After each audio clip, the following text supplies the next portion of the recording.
xQc chat is where we'll be for the rest of the day, chat. I'll see you on the kick.com/xq.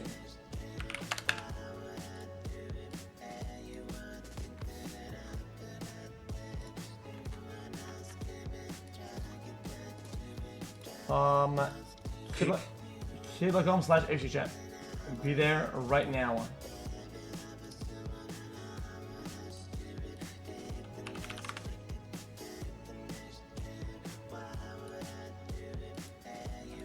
Alright, chat.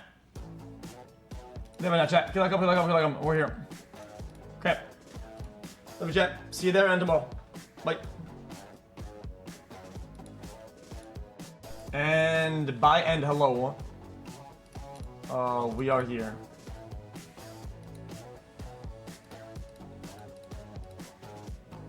Alright, chat, what are we doing, chat? There's no delay on Kick, it's the same thing as the Twitch, if not slightly better, but... This? I don't think we're watching this, man. Men can give birth? I think that... yes or no question? I think that a person who is assigned male at birth, I don't think they can Assigned give birth. male at birth? So people are not male at birth? I think that a person... See, your evidence that college is a scam, my friend. So what do you say in some cases women with IUDs are murderers? Oh, yeah, okay. Not murders. So what's the difference between an IUD killing a conceived zygote and like a mother going to Planned Parenthood and killing the fetus in her womb? That was actually the best point somebody made. And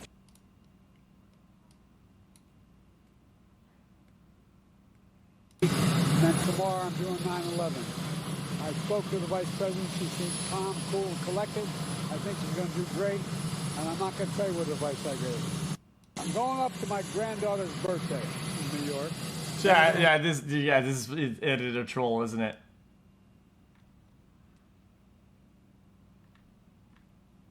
Guys, edited, right? Going up to my granddaughter's birthday in New York.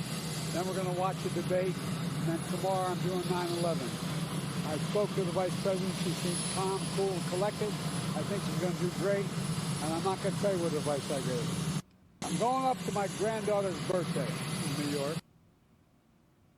He's doing 9 to 11, aka going to the ceremonies. Well, yeah, it's just very poor wording.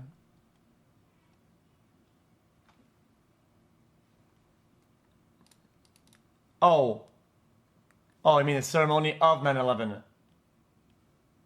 It's still poor wording. Sorry.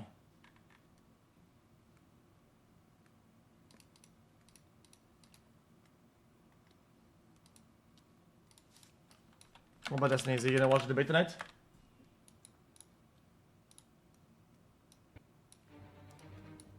Wow. Why are we doing this? For them that it's basically impossible to feel any empathy. It's the same exact problem with Ghostbusters, or Harley Quinn, or Charlie's Angels. If your heroes do nothing but plow their way through a collection of unthreatening, neutered enemies, then... Do you think he would say the same for, like, it really... Chat, guys, I'm not watching it, guys. I'll watch a little bit of this, like 10 minutes and see if it's good or not, otherwise we're not watching it. It's not about... As a fetus. And I am surrounded by 20... Somebody made. It's not about the cells. No, it's not about... No, I'm speaking. No, I'm speaking. No, I'm speaking. No, I'm speaking. No, I'm speaking. No, I'm speaking. Want to say it one more time? No, I'm speaking. Hello, everyone. I am Charlie Kirk, founder of Turning Point USA, and I am surrounded by 20 woke college kids. Okay, My first prompt is, abortion is murder and should be illegal.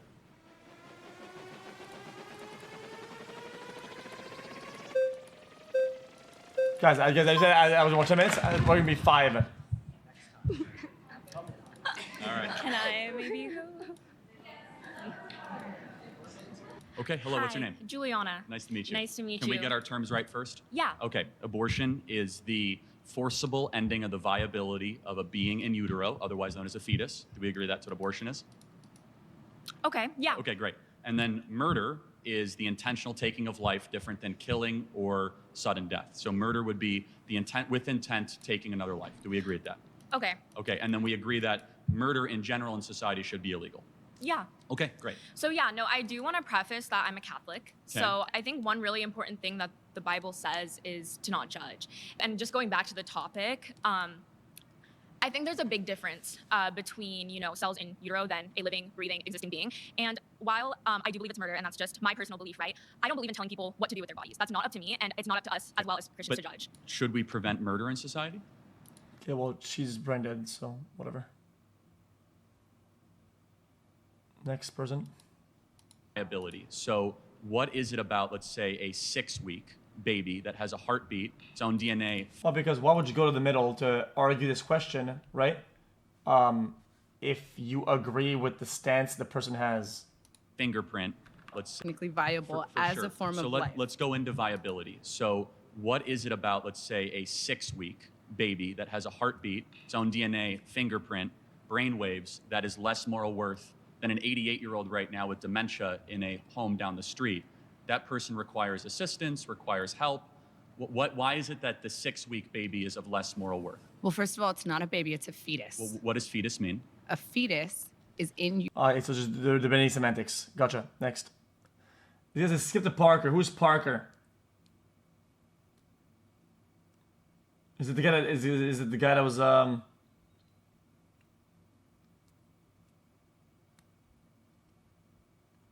Peter Parker?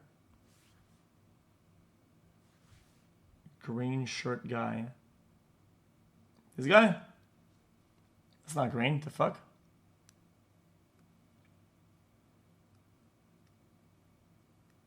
Get into Him? a theological debate, or are we going to talk Absolutely. about college? Because Both. I completely disagree. Jesus Christ is my Lord and Savior, and we will have eternal life. Okay, so how, if there is a perfect being that created the world, how could we exist in an imperfect world? I'm an happy to imperfect have creation? this discussion. Can we go back to college, though? Because do you think, because that's a little bit of a red herring and a little bit of a rabbit hole. Tell me what that has to do with college being a scam. Well, I do think college can be a scam for certain people. I don't think it's a Okay, scam so for we everyone, agree. though. So- for people like me, college was very beneficial for me. For sure. I'm But who asking is you- it a I'm scam, asking though? you, based upon your definition of a scam, do you consider the Christian church a scam? Of course not. It's giving people eternal life and teaches them Wait, goodness. but if Christianity is false, then that's a deception. Okay, but you think it's false. I don't. We can agree to disagree. Also, I'm not agreeing to disagree on that. but we're not talking about the church. We're talking about college, right? So again, also, people are not paying to go to church, are But they? it's a reductio ad absurdum. Do you know what that is? Ask the question. What's a reductio ad absurdum? That's a Latin term that means reducing down to the lowest common belief, correct? Yeah, so I'm taking Am your I right? I didn't particular- go to college. I knew that. I'm But taking your le- particular position. Let that me let me ask you a question without you interrupting me. Do you pay to go to church? No, I don't. Do you- Some people hold do. on, let me- They're forced to pay based upon Hold their on. particular denomination. And today, do you pay to go to church? Depending on the church. No, you don't. Do you have to go to debt to go to church? In some circumstances, people do because they have to give What? up 10% of What- their income to hold be able on. to do that, which people Which can't afford. circumstance? Well, they're LDS. You understand that a lot of LDS churches specifically require 10%. Yeah, That's they Christian. don't require it. Well, I don't think college is a scam. College is not. It's not perfect, right? But it's also not a scam per se. That's not what a scam is. If you want to use semantics, right? And this guy debates semantics the entire video, right? Then college is not a scam semantically because it's not a scam. And what you're They talking do in about, plenty of places. well, you're asking mainly. You might not agree with its prices and what it does, but as a whole, you would have to say that all colleges are a scam. It's not possible.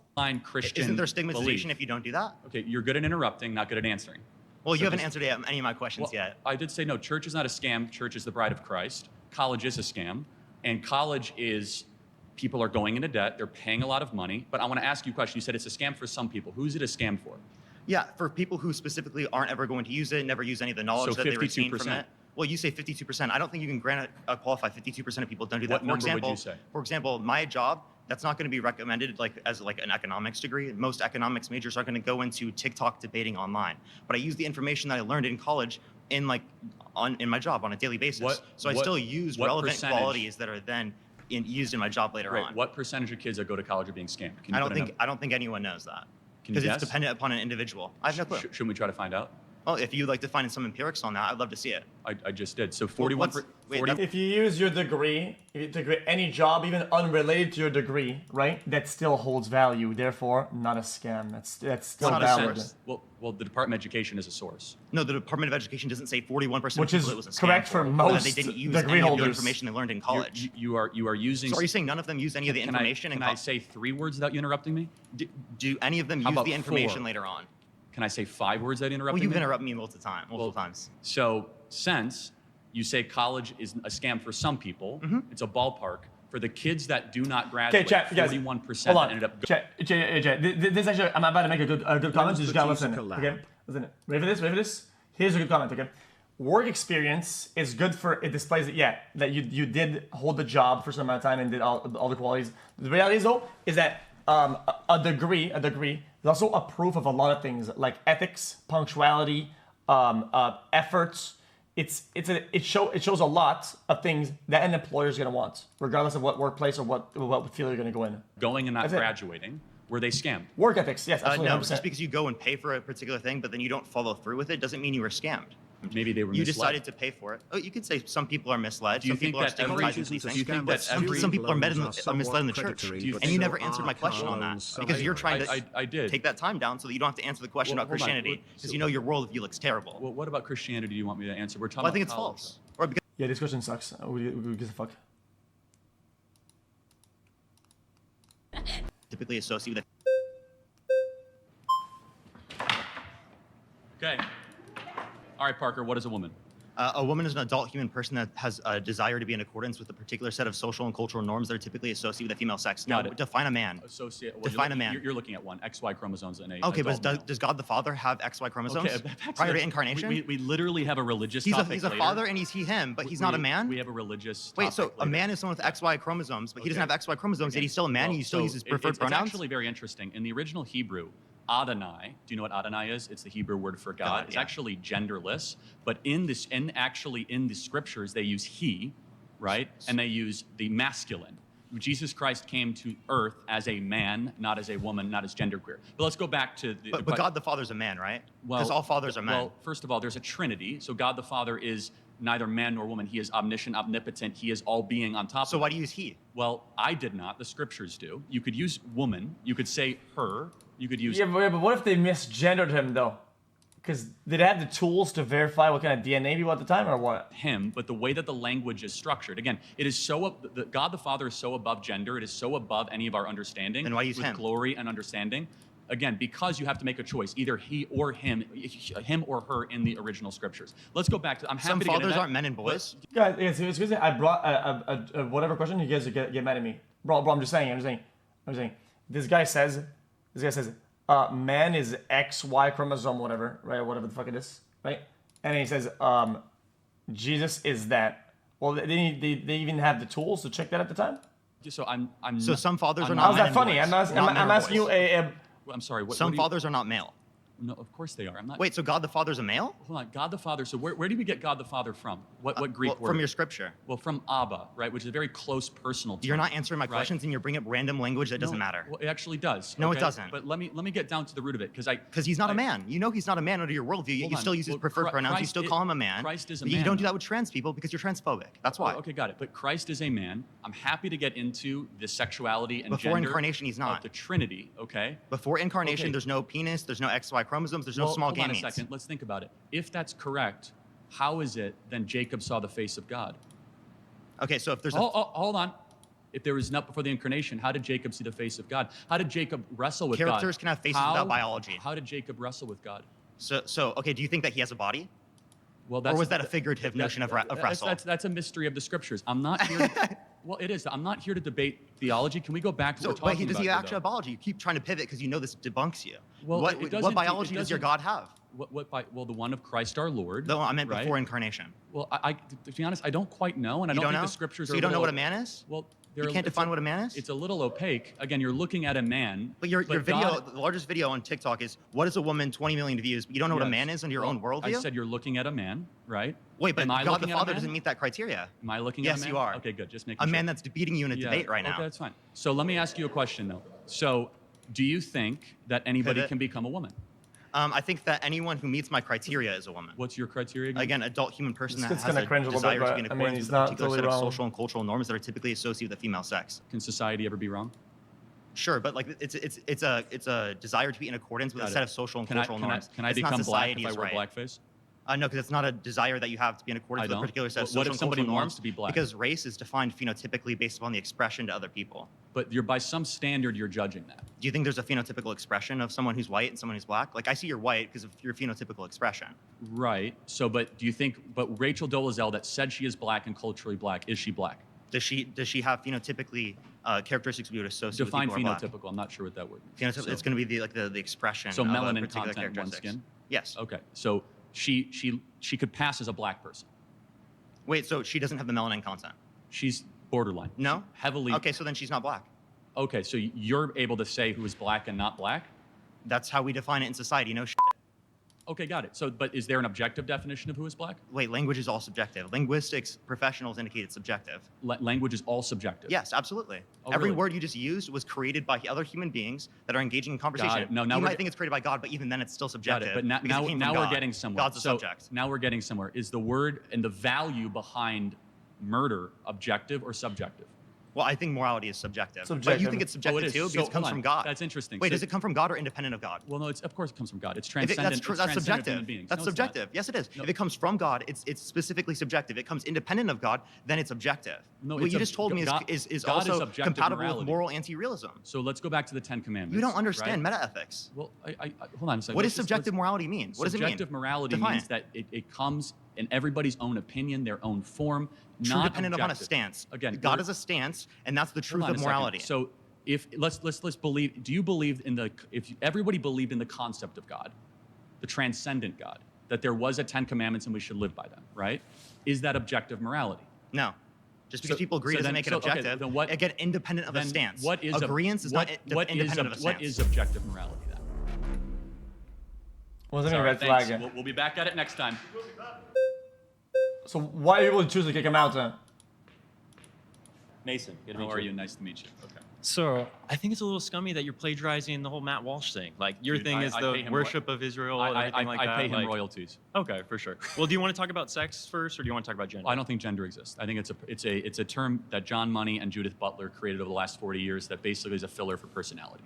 Okay, well, if we're talking about sex, which it seems like you're saying is the exact same thing, would you say sex is binary by definition? For sure, yes, absolutely. Okay, so you're And they're- already they're- incorrect. Like sex is not binary, it's bimodal. So if we look at a distribution graph, we're going to see people in two camps majority of the time, but there are going to be but I- externalities on both ends of the spectrum and in the middle. For example, like so we already intersex, talked about right. intersex. Correct. However, with intersex though, they are mutations of a binary, correct? No, we're talking about. Hold on, but which we're talking one is- about an entire which- spectrum. which like se- which sex you're organ by is definition dominant, though? defeating your expression of what a binary is by saying that there are externalities. But let me ask you a question.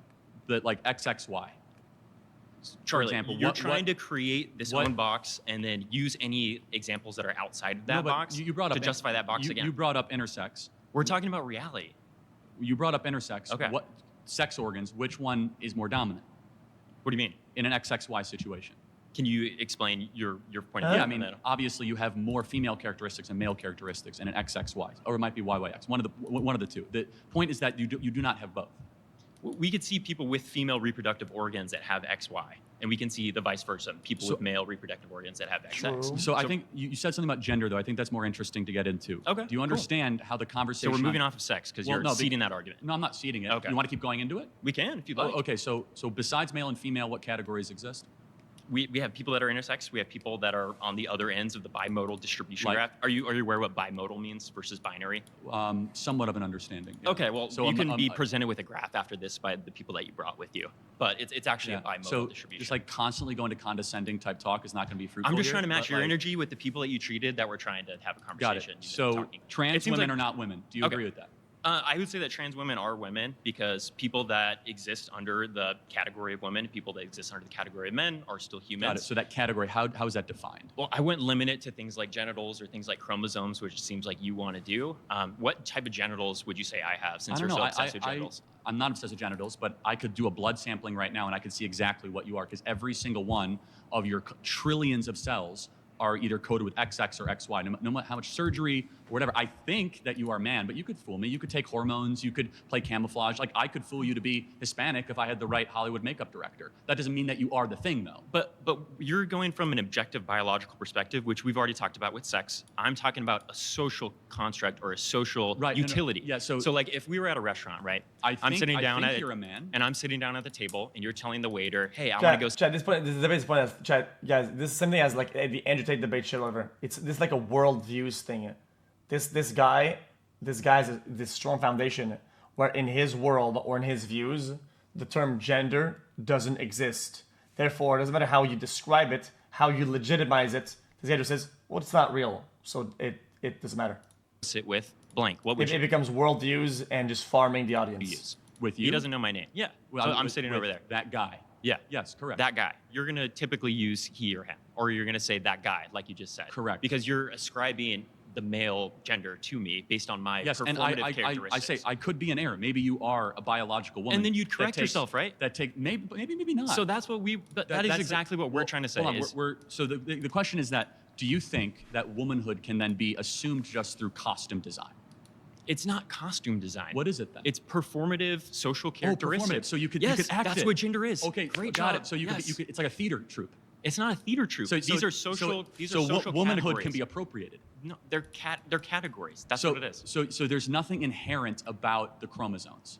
There's nothing that. Correct. Yes. Wow, we disagree. So there's nothing inherent about having a period or being able to give birth or the specific hormonal In makeup. different cultures, we've ascribed that to womanhood. If you go back to other cultures spanning thousands of Yeah, years, for sure. you'll see a difference when No, it comes I know. to those Like types for of example, the categories. Mayans had plenty of people that were schizophrenic, right? So that means nothing to me, right? Okay, So- we have people that say they're hearing things from God. Would you say that's schizophrenic? Well, not necessarily. It built Western civilization and Okay, common cool. law and due process and All right. individual rights. I just and wanted to hear that your defense of the unborn and the greatest civilization ever. You know, that voice from God happened to build the greatest nation ever to exist in the history of the world. That's okay, fine. I think the Mayans would say the same thing. That's the problem with presuppositional Yeah, arguments. let's go down. Is that you could say Can anything. we go visit? I mean, the- God's telling me can we right go now visit that the Mayan you're a nation? fish. Do you think that's real? Can we go visit the Mayan nation? They didn't last that long, did they? Yeah, over killing and violence, and you can justify that if you like. You mean if all like the keep child going into it. sacrifice And they this is did the on the top condescending of tone temples? that why I'm trying to match it is because You mean I'm all the just child matching it. sacrifice the Aztecs, Mayans, and Incans did on the top of temples? Great Do civilization. you want to go back into the But- Old Testament? Let's bring Parker up in here But- and talk about hold all on, the wait, child hold on, no, no, no. child marriage, Wait, hold and we on, can talk wait, about the justification of rape. Where was child sacrifice ever in the Bible?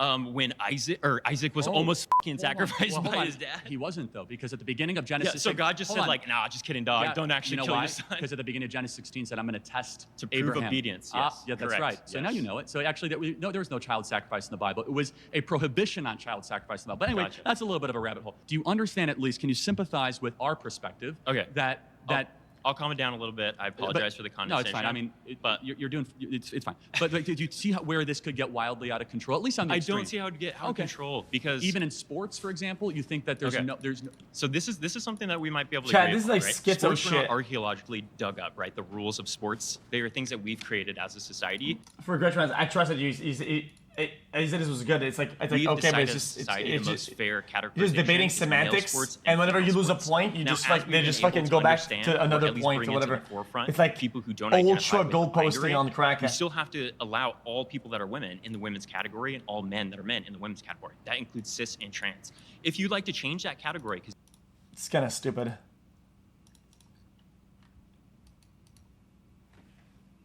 It's kind of brain dead, yeah.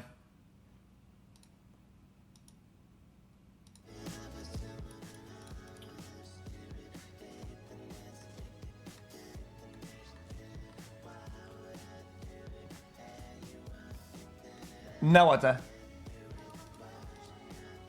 I'll download Satisfactory if I don't have it on this computer. We'll see.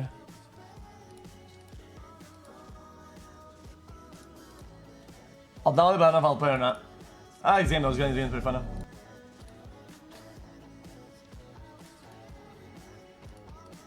Guys, I don't think there's any new horror games or whatever. This game's boring. I don't think this game's boring. I think it's kind of fun.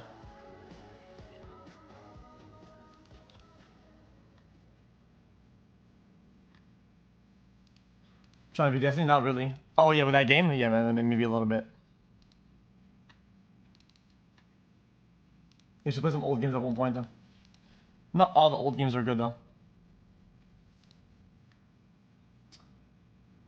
Yeah, watch the debate at 9:30 or 9. You guys, what is a Warhammer PvP? Is that new?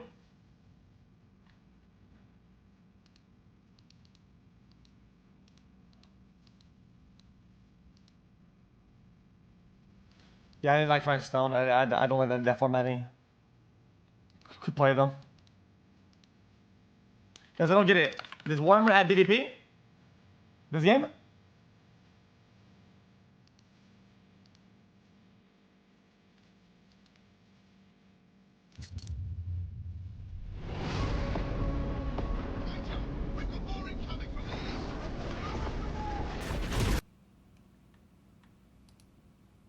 It's bad or is it good?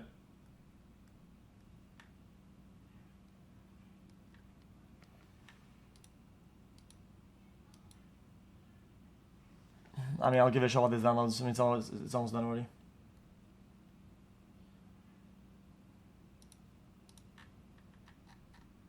Well, if you do nothing, we'll do nothing, you know? So, might as well do something.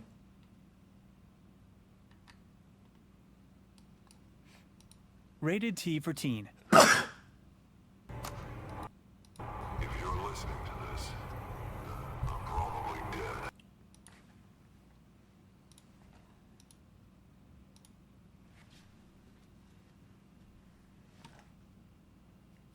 Come on, bro.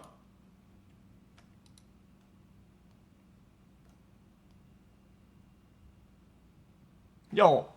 Hello?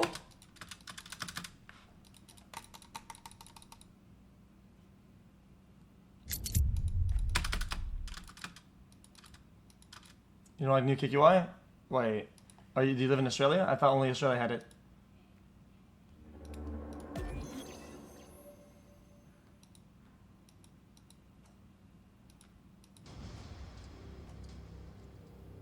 Oh, EU has it now. Wait, how do you...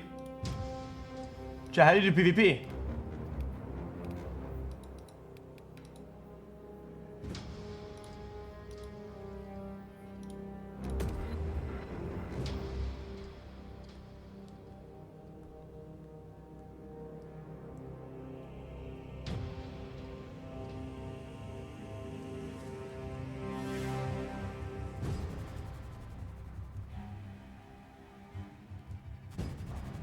Did it beat the game first?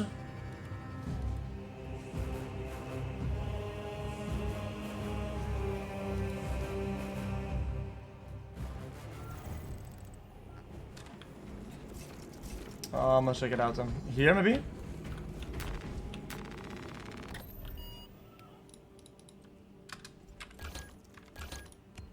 Eternal War. Quick match.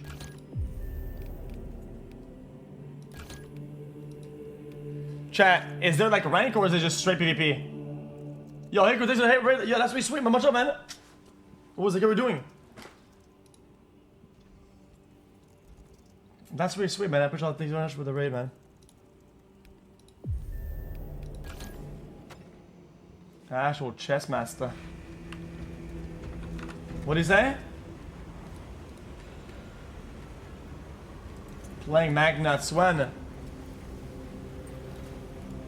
Dude, I'm so brain rotted. I swear, dude. When he said playing Magnuts, I almost opened Steak to see if it was a new slot.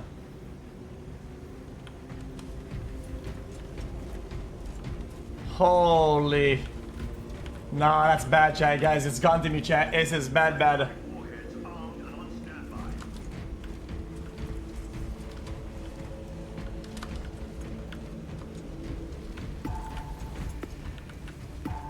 If you like him from Hickerwood, wait, is he playing chess right now?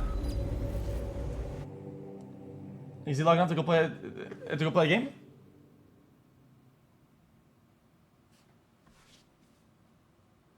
That is crazy.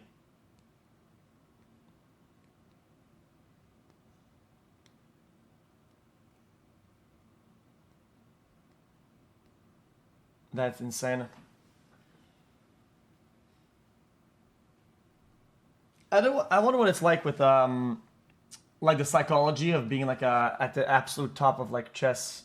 Like I feel like I'd be scared of playing against noobs and watching noobs and bad stuff. Just to, what if you corrupt your sharp mind that like knows everything with like bad and like garbage things and have that like the mental strength to not sway into that by accident.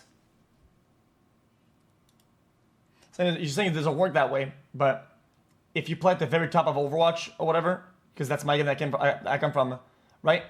Even a singular day of playing on a Smurf account at lower ranks will damage my play.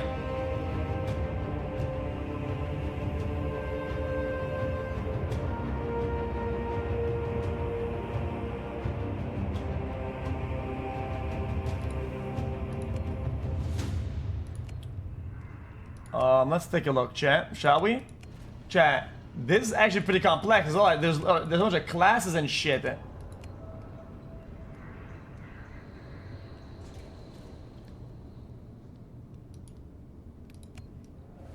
Powerful barrier blocking all range damage.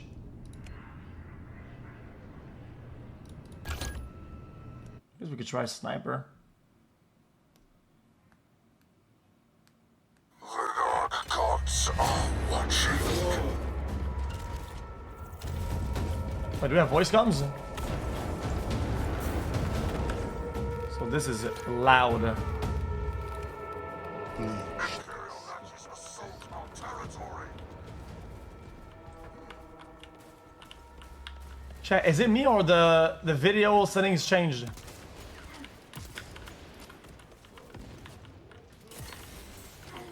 I'm only one shot. Oh, this is goofy.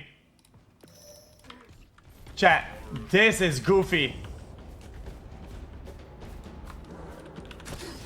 You can parry still, okay.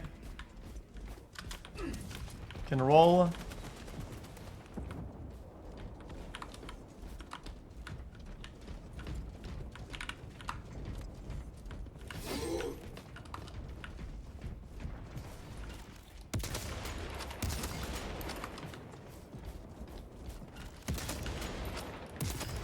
Okay, so this guy's dead. Refilling rounds. Imperial Nazis assault our territory. Chat, I feel like the sniper's not worth the amount of damage it does. Am I wrong? Servants of the corpse god claims the objective. It's damage for ants. Servants of the corpse god claims Maybe headshots are a lot better. I just haven't been hitting headshots. They're right in front of me here.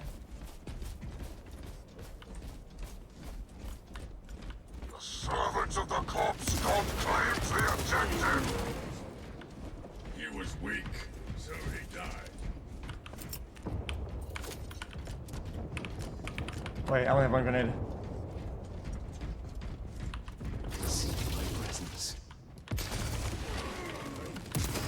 Ooh, hold on. Imperial Nazis assault our territory. Stealth ready.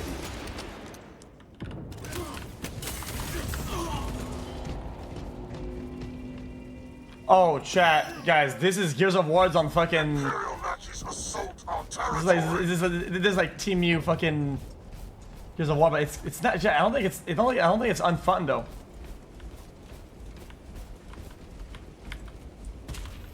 Hey, beat the corner, bitch. Activating camouflage.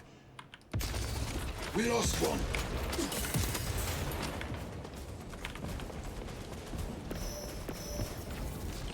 Ready to disappear. Visual deception engaged.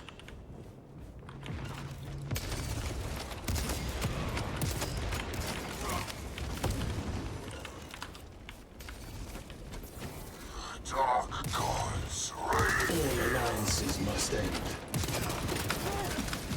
Servants of the corpse god. Hold on, chat, I'm kind of rolling. New objective point found. Wait, the point's already open. Chat, I forgot how to change the weapon. V, right? Yeah, V. Ouch, almost died.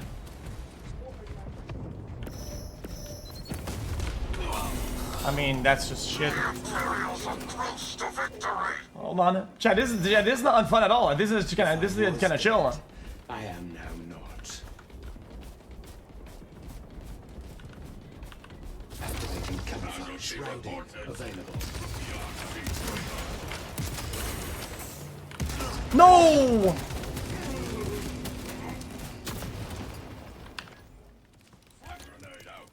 Controls. Hold on. It's too quick. Like, can you not change your DPI? Imperial Nazis assault our territory. We're getting rolled. The 170 to fucking 30. What the fuck? My presence. Better he was. Servants of the corpse god claims the objective. Dark gods reign here. The fuck? Okay, I didn't change class. Heavy bulwark.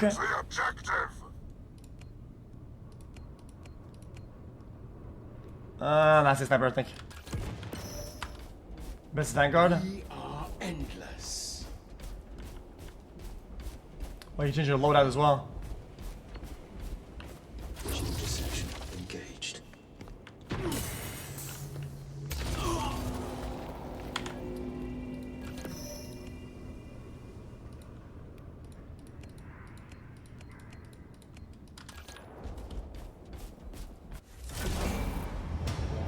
Alright. Chat. This might be garbage.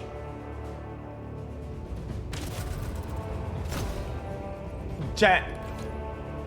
I like to think of games like as like a range, right? The range of this overall PvP can either be decent to absolute dog shit. I don't think this can be good or great, but I'll give it a shot.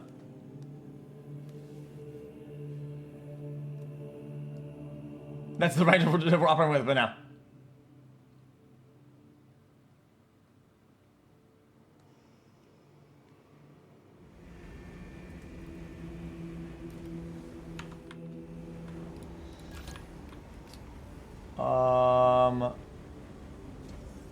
I vote first the... Wait, mission? Wait, what?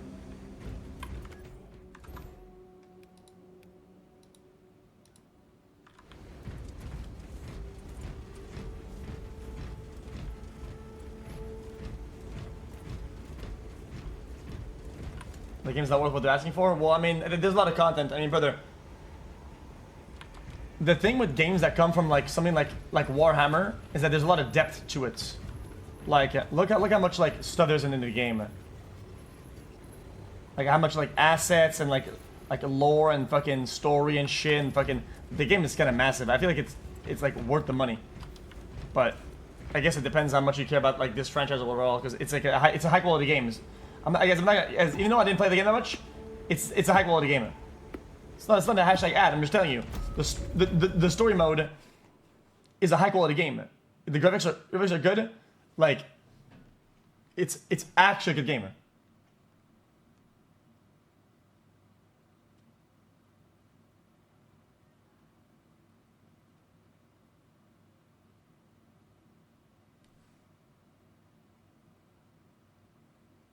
Chat, is there is there still Call of Duty beta, or is that like did it take them off?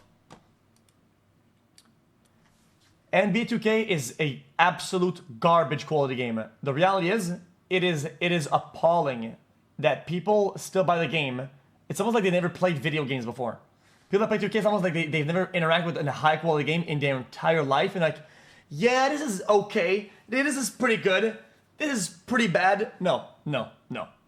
2K is objectively a steaming pile of dog shit game. Objectively, it is not subjective. I don't care about the gameplay. Even gameplay aside, the game itself, graphics, whether it's cohesive, the animation, it's one of the worst pile of shit I've seen in my entire life. Like, what are you talking about?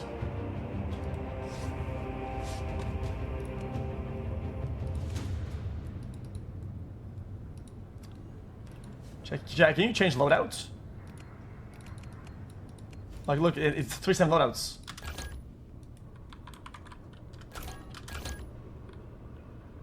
I think you have to create them. Oh, starts in 10 seconds. Why do some people think that EM makes 2K? I have no idea.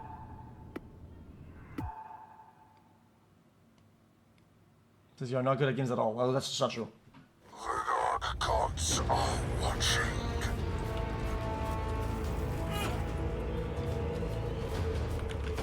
I'm in the wrong place.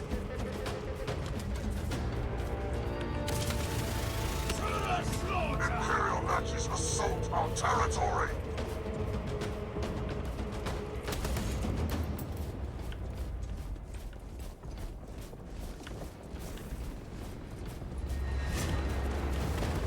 Dark gods reign here. A weak one. Better he was. Servants of the corpse god claims Guys, the objective. I don't think this is good of a class.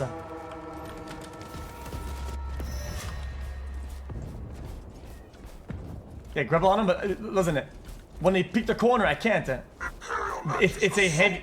This game is incredibly right side peaked. Like.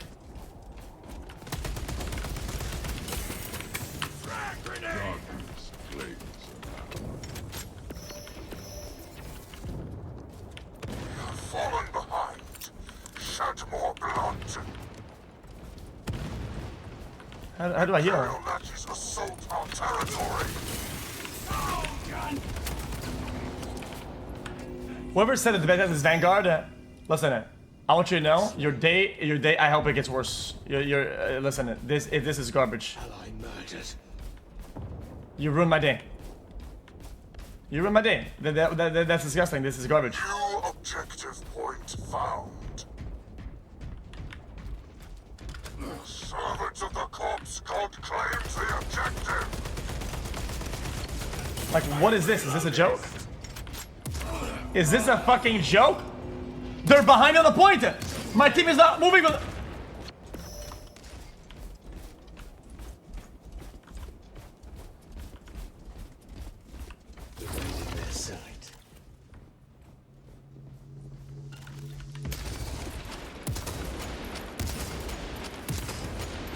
Imperial Nazis assault our territory.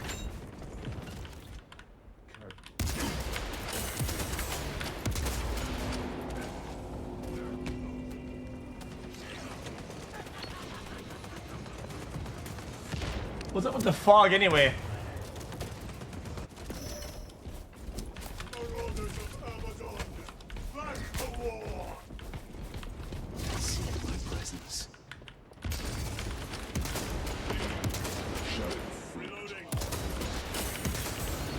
That's a kill right there, that's a kill. Our territory. Shrouding available. Releasing frag grenade.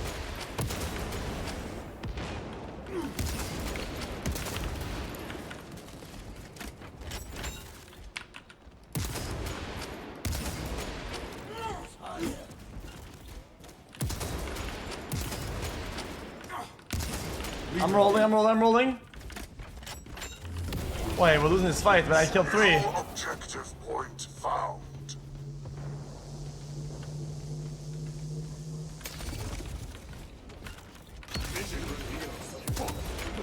I don't see him. Imperial Nazis assault our territory.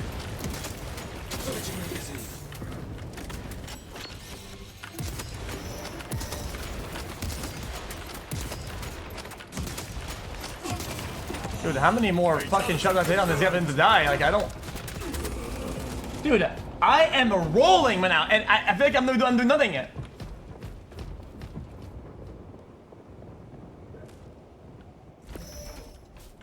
No, I wasn't missing. I was aiming the shield. I'm gonna be honest with you. I feel like, Activating camouflage. in this game right now, my feel is... Stealth ready.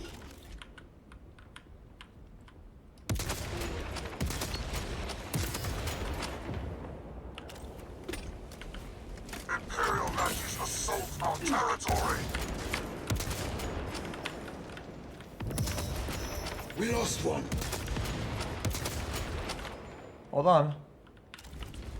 Everybody needs to play the shield class. God claims the objective. Alright, my teammates. The servants of the corpse god claims the objective. Dude, our team is not on the point ever. Like, what the... Dude, get on the fucking point, brother. All alliances must end. New objective point found.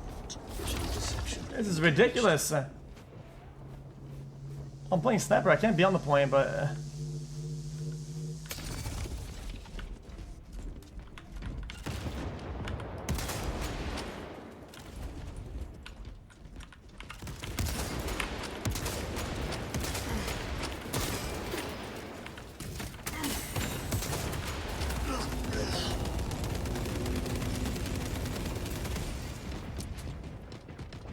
Servants of the corpse god claims the objective. I could have rolled, but I was too locked in at that point.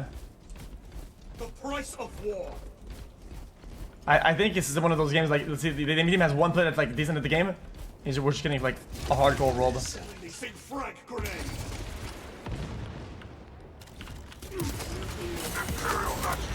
Dude, the shield is broken. Wait, dude, if everybody plays the shield class, you cannot lose the game. Further sacrifices.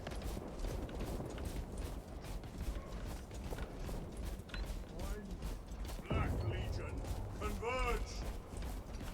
Imperial Nazis assault our territory. Just chuck nades, brother. Dark gods reign here. How does that not hit right there? Ready to disappear. How does that not kill? New objective point found. Swapping magazine. Activating camera. Dude, they're always on the point. This is insane.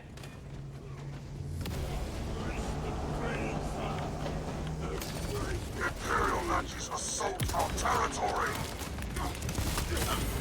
What truly is next? My brother in darkness. Imperial Nazis assault our Wait, territory. look, I'm the only player on my team. In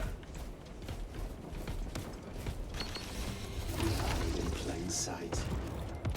Oh, get on the point, you loser!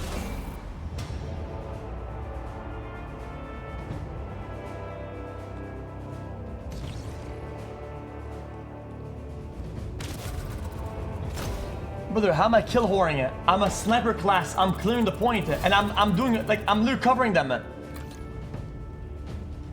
Wait, there's no way you're real about this. Brother. I am quite literally clearing the entire point, and I have to go melee on it as a sniper.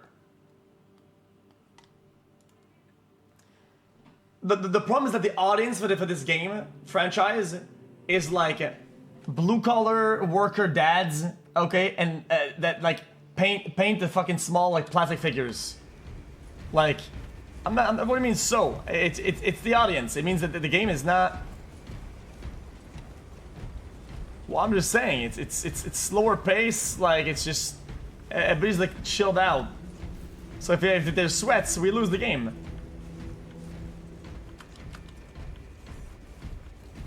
Like I have Dr. Phil McCucci on my team. About 12 soggy napkins.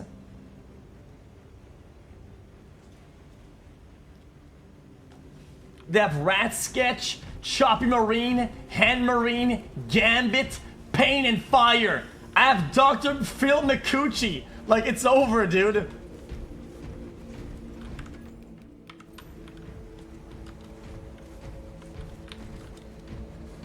So what do you make your class then?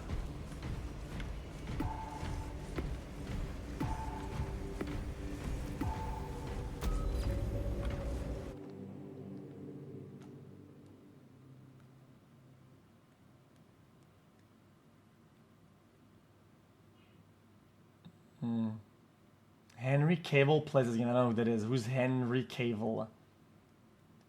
Is that the actor for Witcher?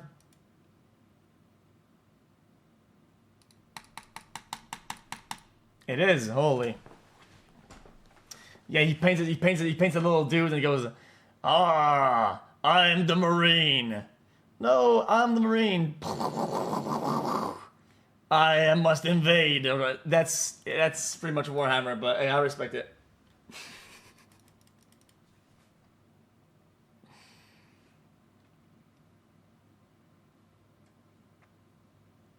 How am I corny? The base of it is a little bit corny. It's cool that they like it though.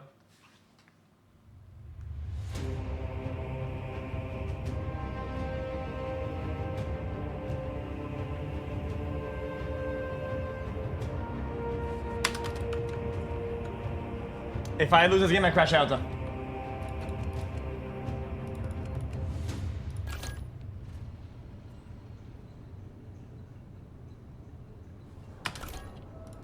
Nah, the other classes are all garbage, let's be honest. Assault or heavy?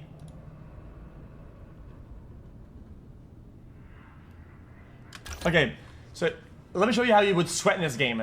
You play heavy, you go on the point, you rotate it, you use your shield, and you hold the corners. That's it, there's nothing else.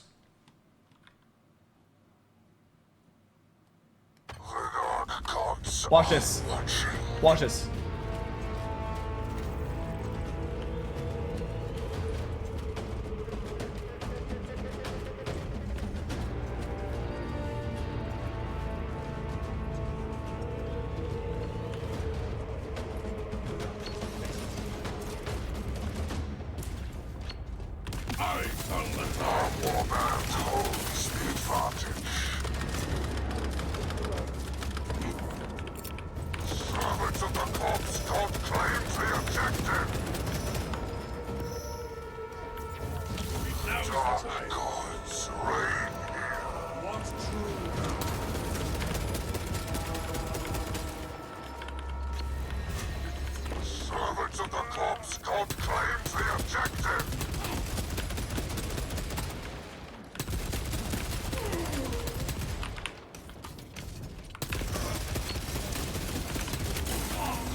It's alright.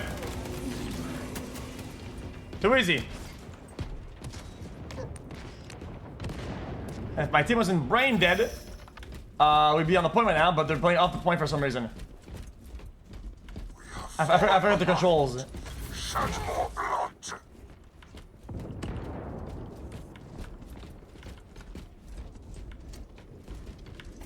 Wait, hold on. How did I change gun? I forgot.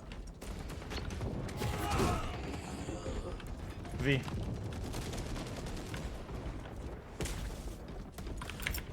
New objective point found. We are siege breakers. Casualty reported. Assault our territory. I don't know. My team's not playing the game. Two of my teammates are not playing the game. Brother, why am I the only one on the point? I don't get it. Bro, I haven't seen one of my teammates. These they don't know how to play the game. Yo, hello? Everybody's got a mic, brother? Get on the point, motherfuckers.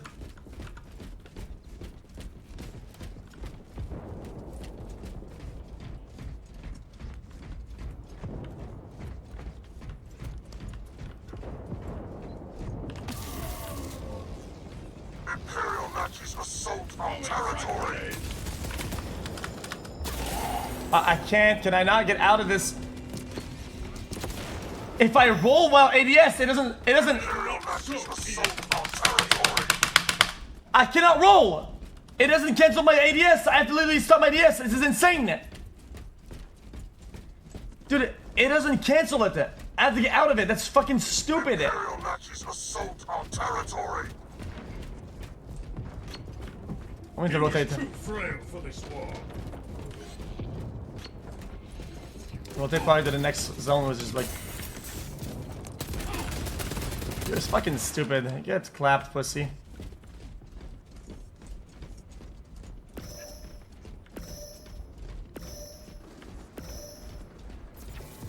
New objective point found. Iron within, iron without. I'm dead. I mean, nothing I can do here. Corps God claims the objective. I thought it would come from main, but I had to went all the way through. They went all the way across.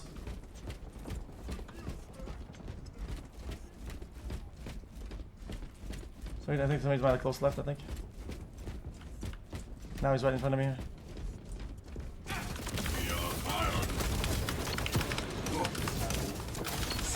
What the?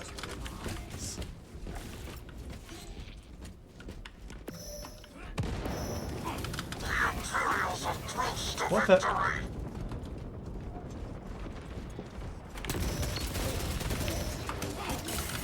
Now is the time. Watch this. None assail the Iron Warrior. I did my job. I did my job right there.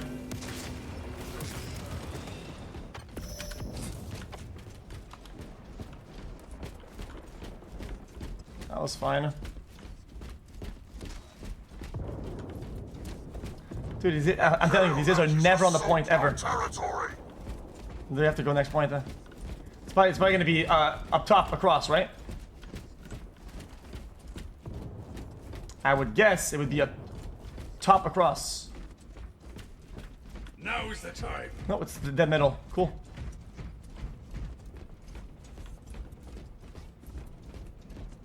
New objective point found. Above me.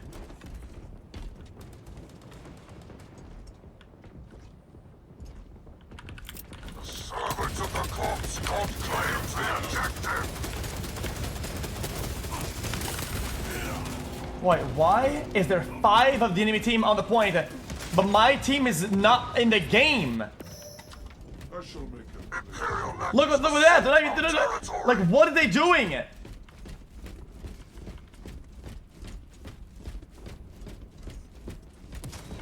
Imperial Nazis assault our territory. Tossing frag grenade.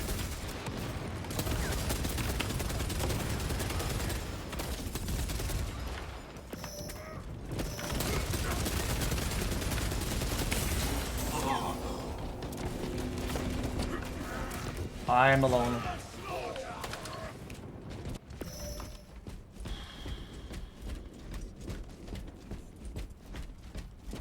Well, I'm really alone is what it is. Unless we make a class with this character that has like a better, maybe like an AR or something.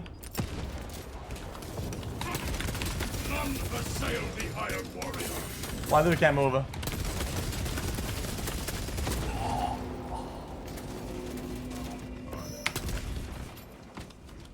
Imperial Nazis assault our territory.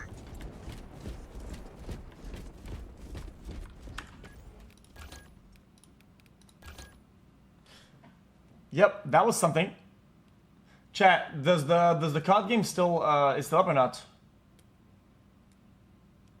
Age of Mythology, probably not. I'd scroll, I'd look at it, didn't look fantastic.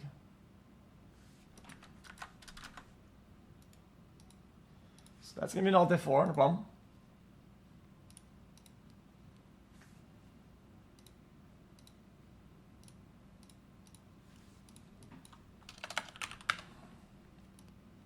Chat, do we know whether the base is gonna be held at? Like at the actual thing itself?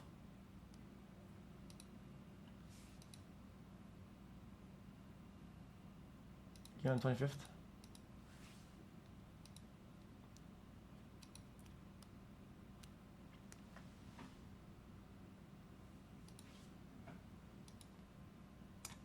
Should I found it again? Maybe at one point. Clash of Clans, probably not. Clash Royale is good though.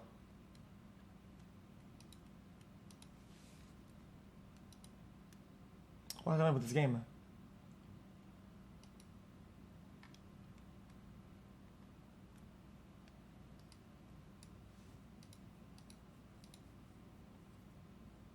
It's live in 78 minutes. Alright, well, we can kill some time while they do that. Loud, loud, loud, loud, loud, loud, loud, loud, loud, loud, loud, loud.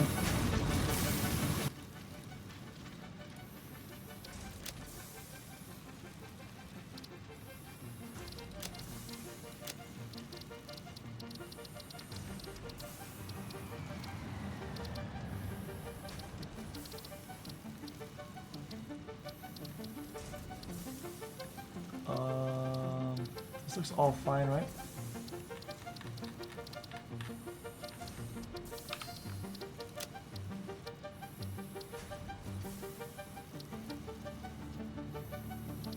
I think, chat, guys, we always play grass fields. Do we keep playing grass field, chat, or do we do something else?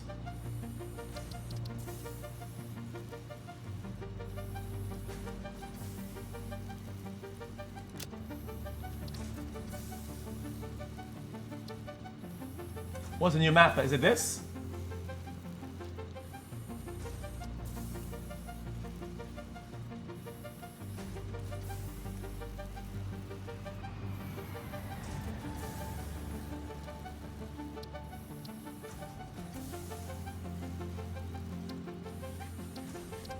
Rocky Desert? Is that the new map?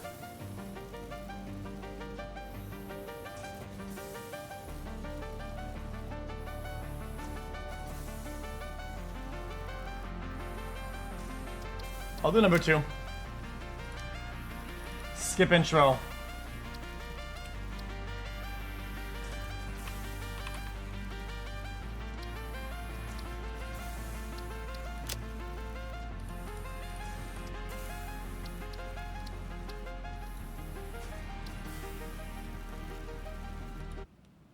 Alright, Chad, let's make a factory, shall we?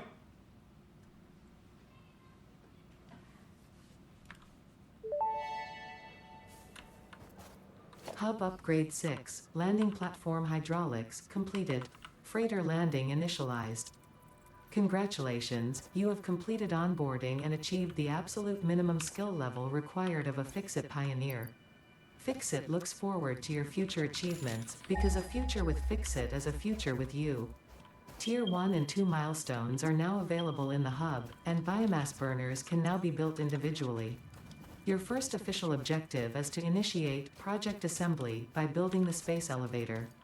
This objective will take a significant amount of resources, so Fix-It recommends getting to work. Okay. Should probably get some fiber on the way, right? Collected. Eating it and surviving does not count as a valid field test and does not generate enough data for Fix-It to make an informed decision. Store this potential resource for later use. I feel like I should go to places that have more than just one set of resources, right? To put the main base at?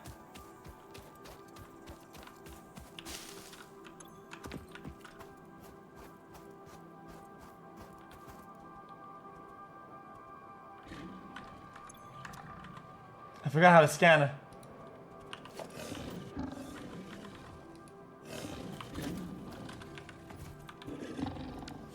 How do I fight? I forgot.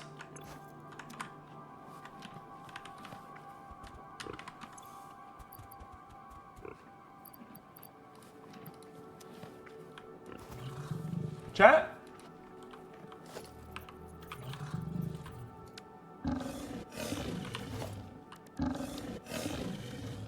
But how do I equip it? I don't understand it. Oh. Come here, bitch. What, bitch ass? Nope.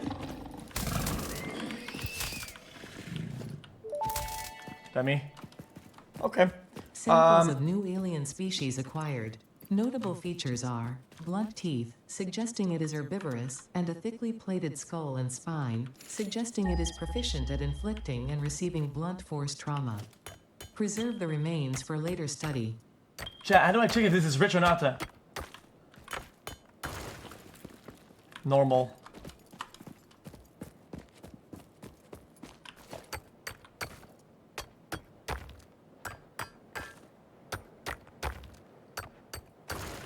Normal. Normal. I don't think we want to be equals to normal, right, chat? Oh, but there's 3 of them. Chat, is it better to get 3 normals, or do I get It's good?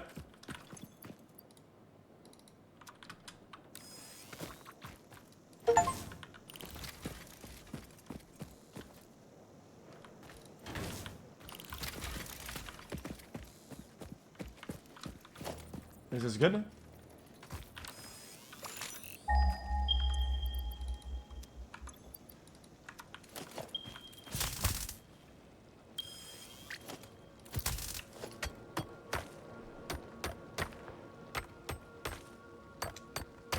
Okay, easy.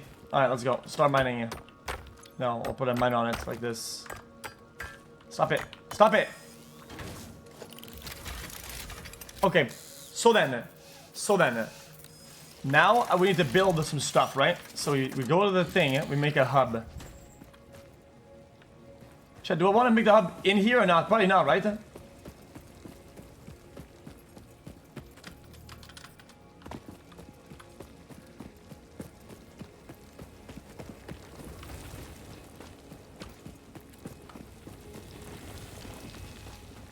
I could go. I should go east. Okay, I didn't make the hub right here.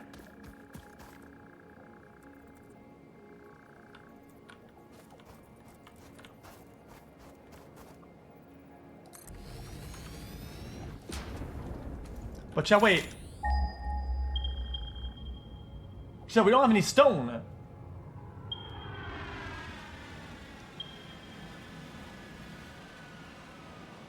Or copper.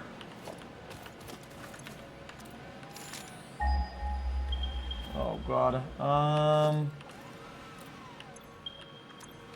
How do I pick this back up?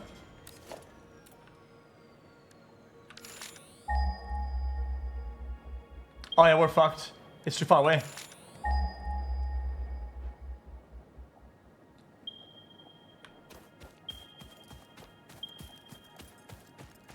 Oh, this is way too far. Forget it. I think the other map is better, no?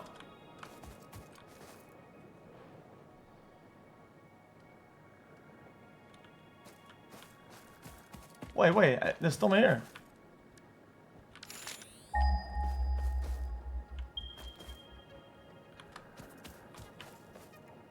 Hey, Chad, this isn't too bad. Chad, this isn't too bad at all, actually.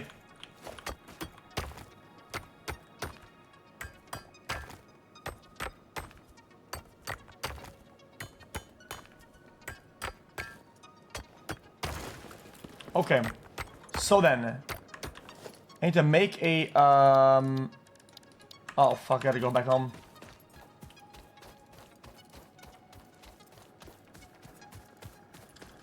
Go back all the way over here.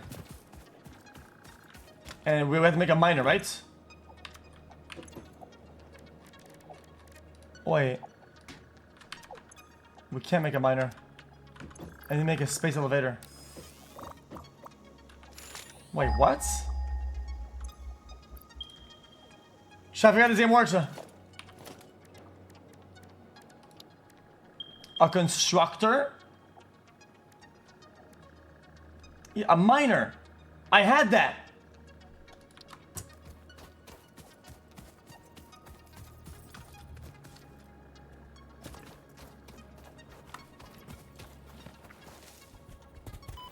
What the? Yo, stop. Dude, are you serious right now?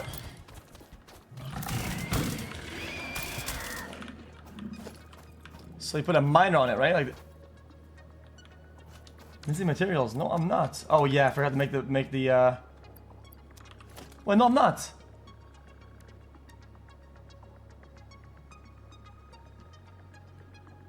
Chat, what? Unequip it. That's kind of stupid. It is like that though. Okay, easy. And it probably needs power, right? So like this, and I need to cable this motherfucker. Power line.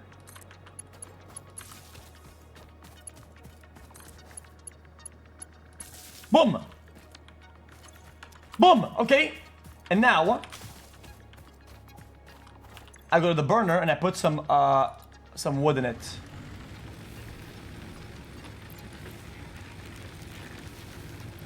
It's not enough though. It's not enough though.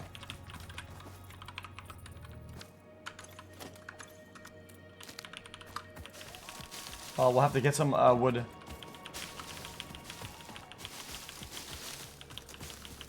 I think this should be good enough. I forgot how to get the biofuel or whatever. Like the actual wood.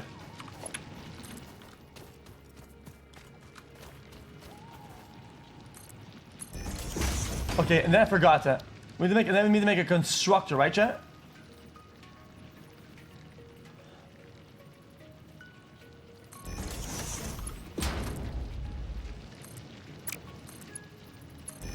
A smelter. Ah.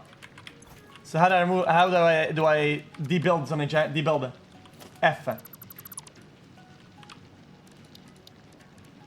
Wait, no, chat. I don't think you smelt rock.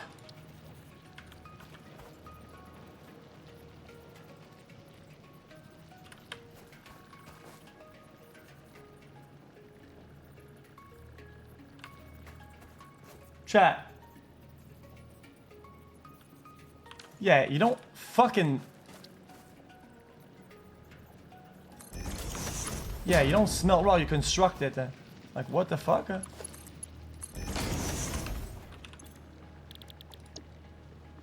So, limestone into concrete. And I get the power like this. Power, this. And I make concrete. And then I go and I start depositing that into the probably like a storing machine, right?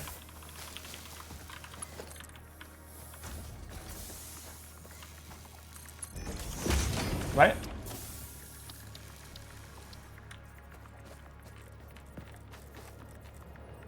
Like a storage like this.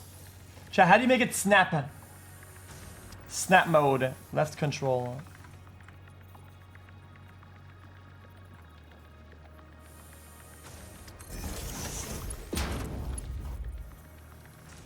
What the fuck?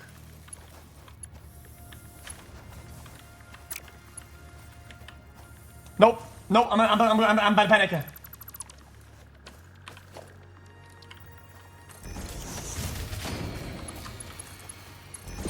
Of course, we're out of fucking power.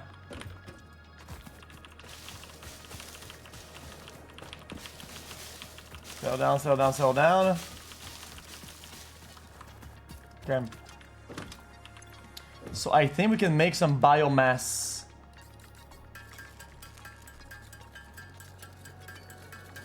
Chat, biomass is better. Right?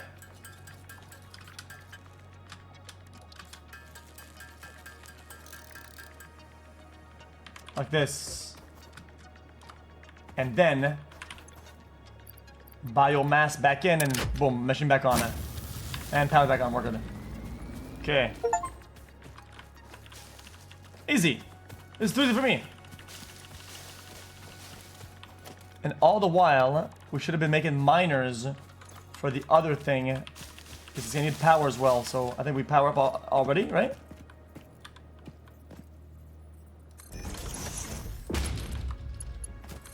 I pre-power this. Like this. Like that.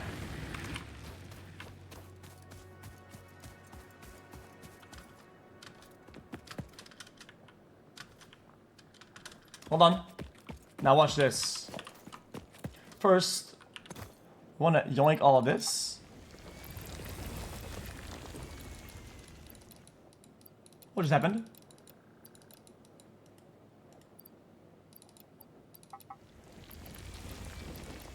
Can I not take that?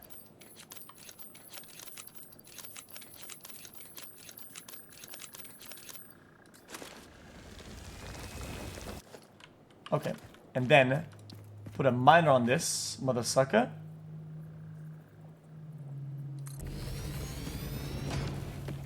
Well, I need to take it out before. So this is complicated why I'm doing this, but I take it out before. And then I pick up the miner. Otherwise you lose the items that are inside of it, I think, I'm pretty sure.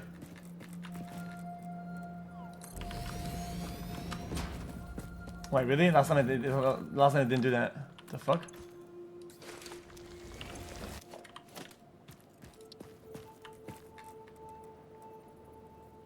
They fixed it, thank you. Okay, easy. And then we power all of that.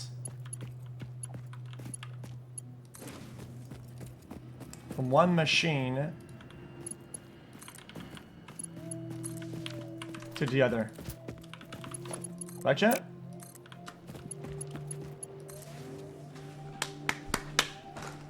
This is too easy. Okay.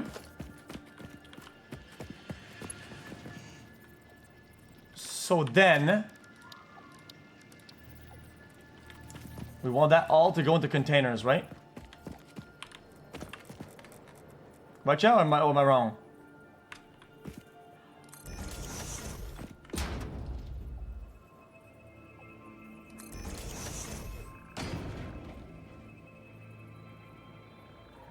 Fuck, they have to smelt first. Fuck!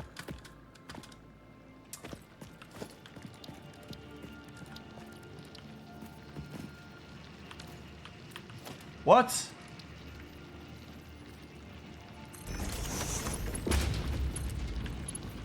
Dude, come on, man.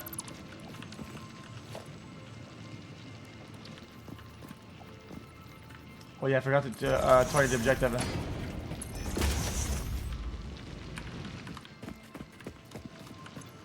Hold on. Smelter.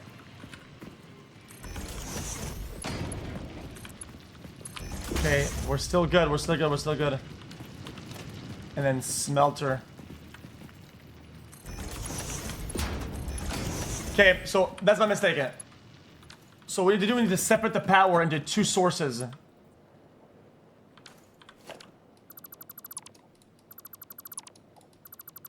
Watch this. So you go one. One goes to one. And one goes to two.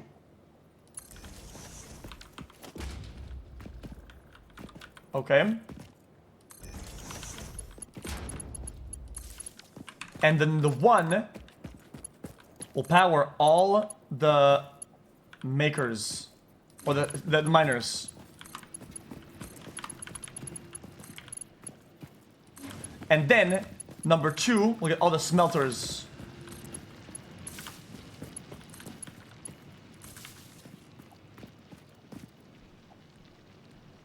It just turned off.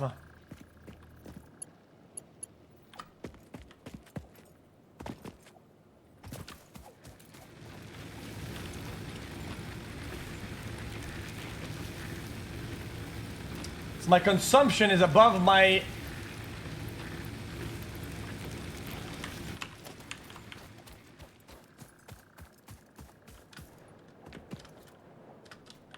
regardless, we're just gonna get a container,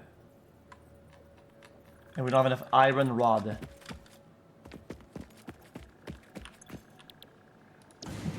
Oh, smelt then make. Fuck, there's another step after this.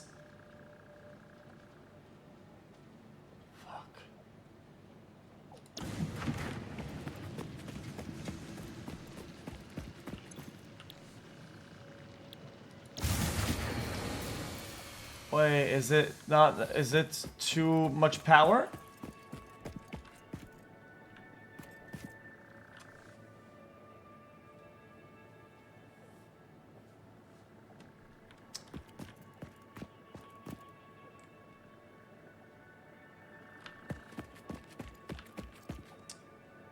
Settle down.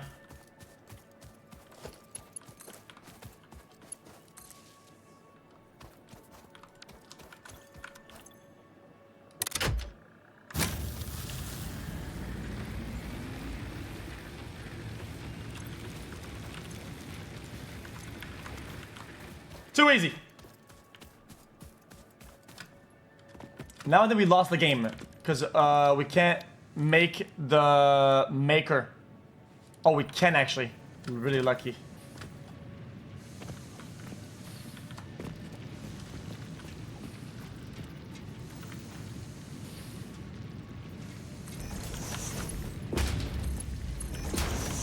So this will make it.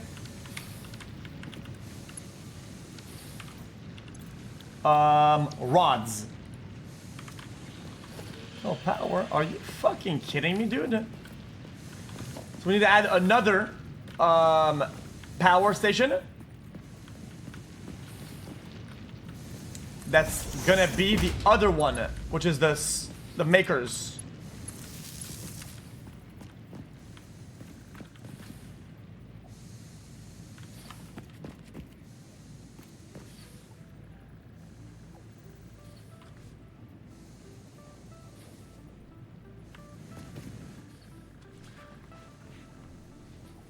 Okay, hold on.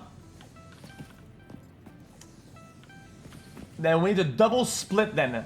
Double split.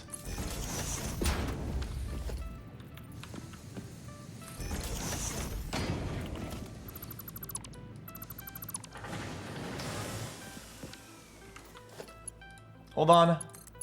Power to power. Power to power. Okay.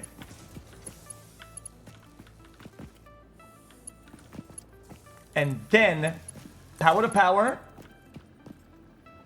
But also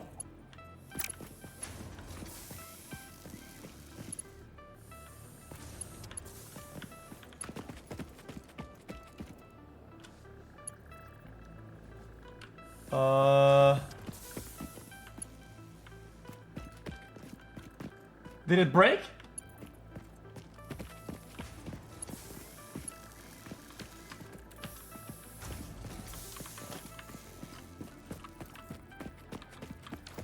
I think it broke, right? Or it just didn't start.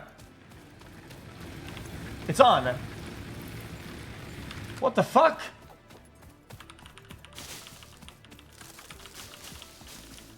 Hold on, hold on, hold on, hold on.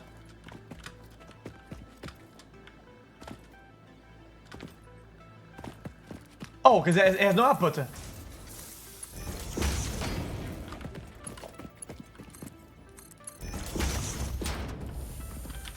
It's working!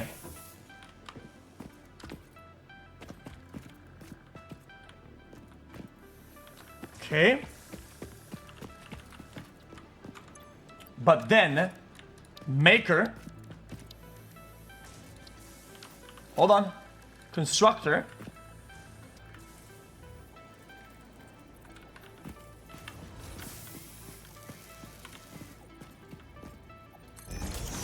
So this will go like this, right?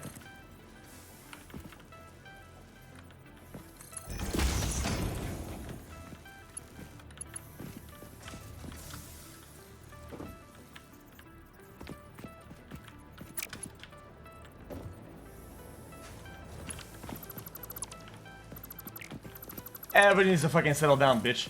I know what I'm doing.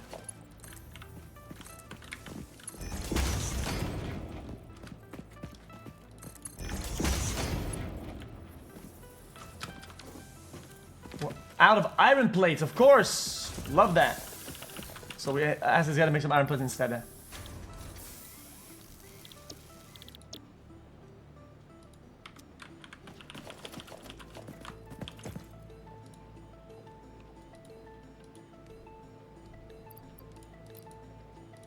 Well, no power.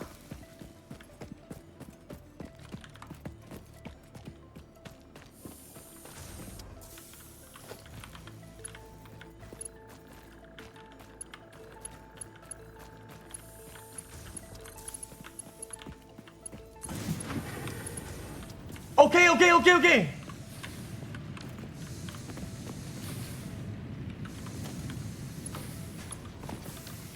Plates.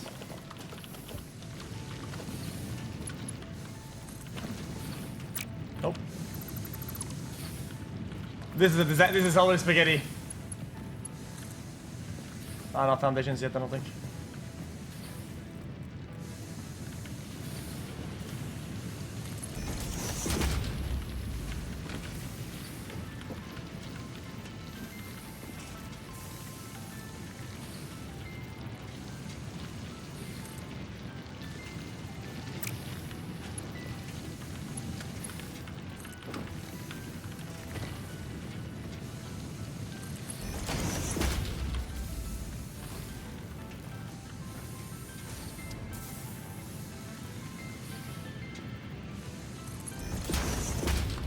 Hold on, I know what I'm doing.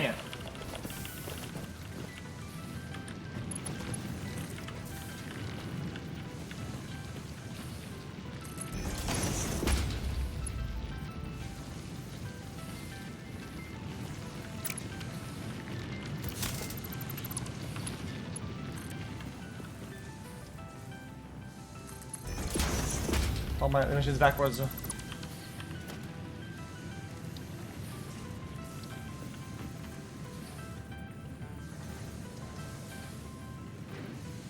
Man, this is a fucking disaster.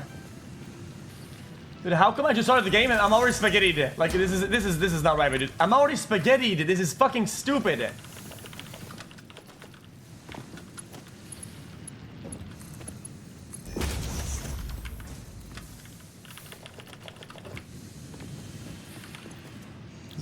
This will make rods. And I'll connect the power to this.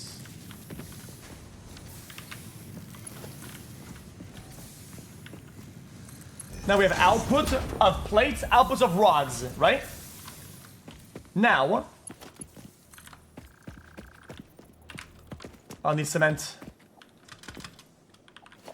Also, one more container. Not enough plates. Surely this is gonna be full of stuff. And it is full of stuff. It worked out. Some grass for food. Biofuel. Yum yum yum yum. No. What I'm building at the top is okay. So the way this works, okay, is that raw materials doesn't matter how you organize it. It'll always be one lane out, unless we go to later. There's gonna be 2 lanes out. So I start with a scuffed setup and then we expand it. It's just an early game setup. It's not. I don't think we can do better than that.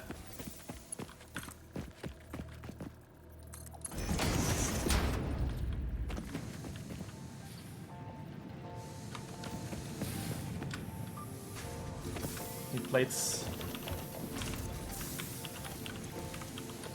And this will make screws. And it's gonna be right here. The maker will be right here. Using cables. Why did I make cables? What?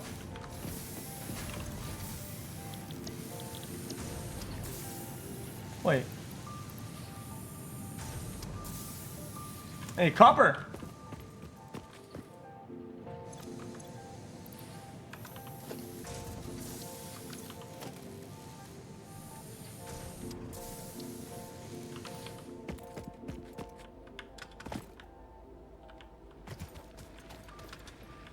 Wait, we're fucked. Wait, we're fucked.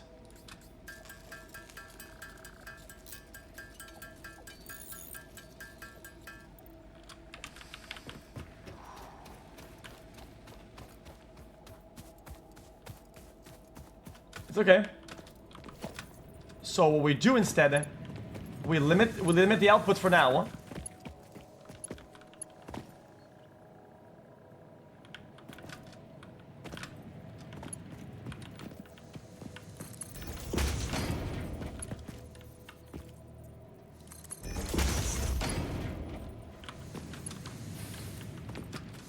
I mean, I'm bad with my shit.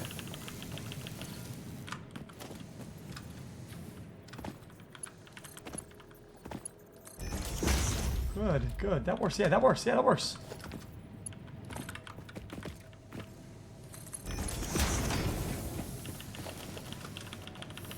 This isn't dog shit setup. Your dog shit, fucking bitch ass motherfucker. Shut up.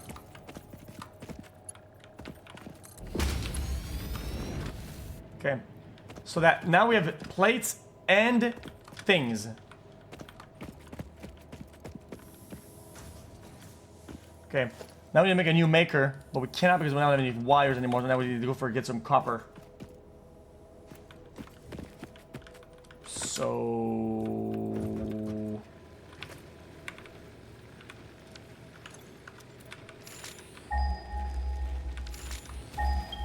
we're fucked. We're GG.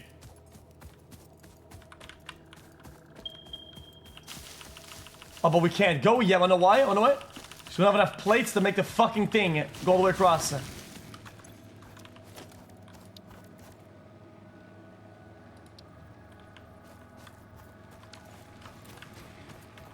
Christ.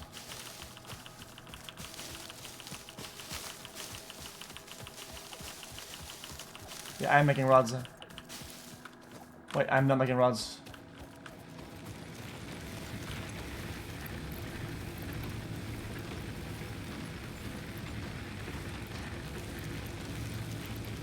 How do you split in half? Do we need both? Nah, it's all fine. Oh, you think I bring you a portable one? Let me turn that shit on first over there.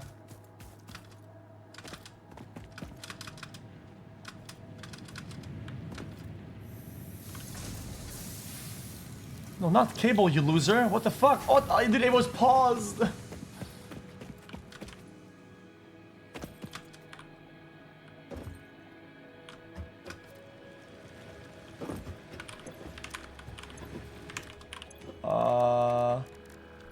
Wait, how do I make a portable miner, chat? Wait, how do I make a portable miner?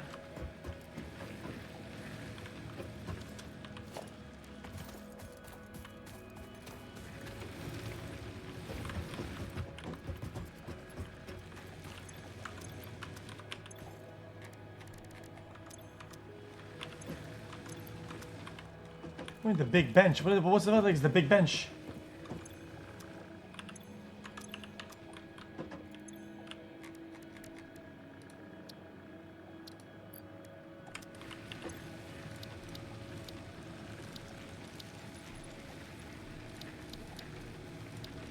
What do you mean the big bench? What do you mean the big bench?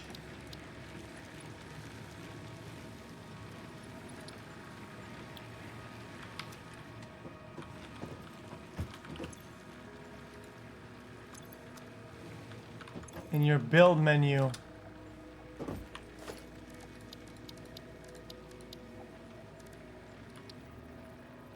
Need plates for that?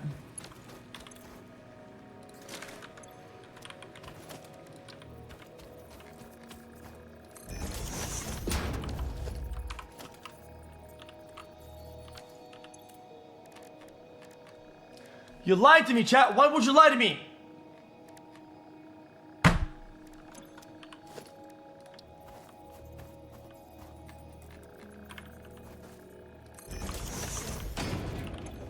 Oh, here. I need to get some copper, otherwise I'm gonna lose my shit. Okay. So we should get some copper. Although, chat, should I start getting looking for slugs?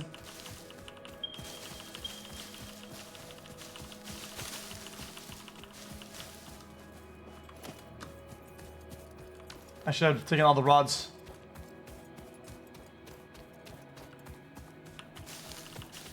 Brother. If I organize my town properly, I should be at slugs in like an hour at most.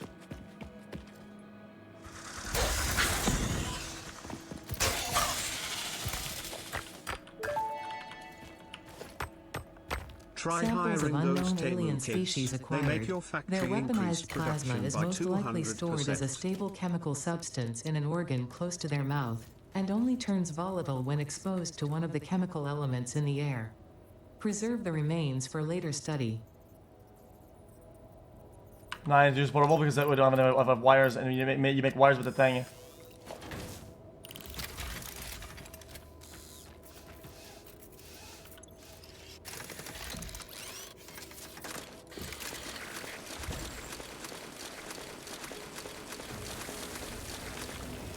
Yeah, we have to wait. There's no other way to do it. Imagine thinking that I can't fucking make a factory with optimized logistics. You know that I'm a shapes IO god?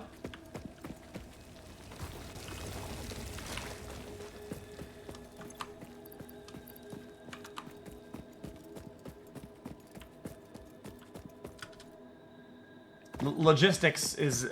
I'm actually decent at it. This is actually a field that interests me in real life. Logistics. I find logistics to be like it's like you're organizing the world.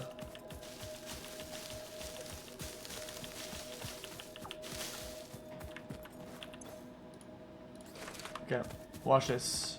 Go over here like this.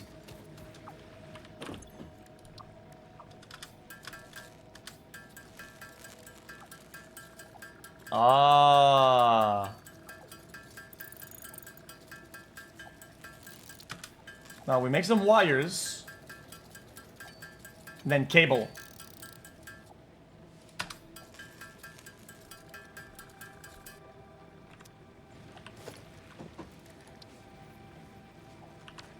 right?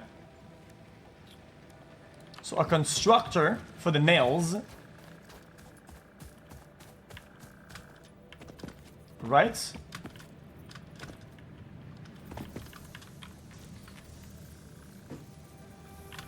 Probably like right here.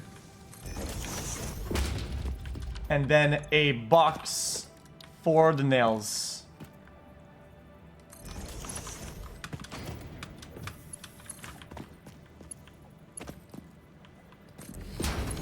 It's too easy. Now connect the smelted stuff to the nails. And then ask it for nails. Wait. Wait, it wants rods. Wait, what? What else takes rods, technically?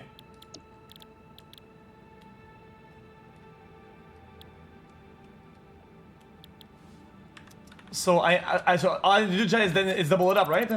Right, chat? All I have to do is double it up.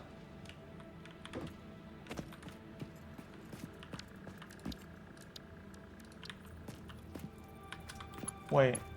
Concerning these what? Wait. It needs reinforced plates? What the fuck?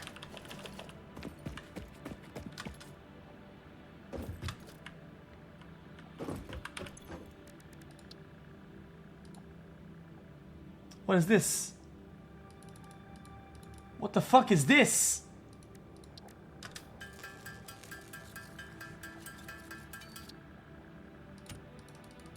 Open and codex. Screws. Oh, okay, I should make them by hand.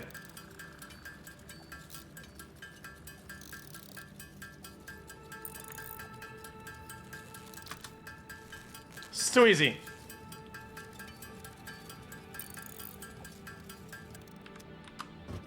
I was gonna make something fire, but my brain is hurting it. Yeah, I mean the early game is gonna hurt your brain a little bit because we're only doing the basics. So I don't want to invest into make it so this game becomes depressing when you have to redo your shit every time. So I'm making sure I don't get depressed by doing some bullshit early.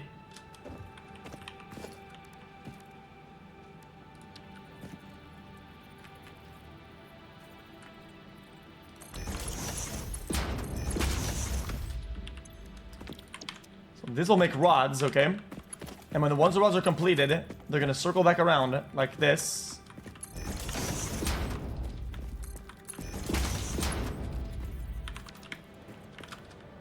And everything ran out of power. Dude, what?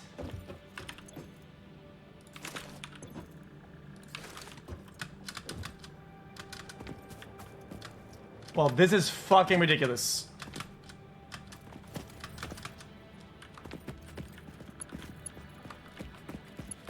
Anyhow. So this would then make the screws that we need, right? Right? So bing, bing, bang, bing, bong, bing. And then rod and then boom, okay? So the power just blew the fuck up.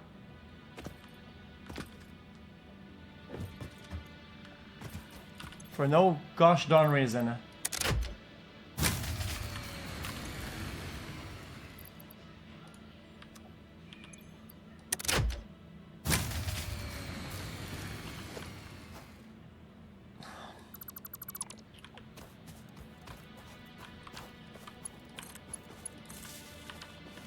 Hold on. Biomass burner.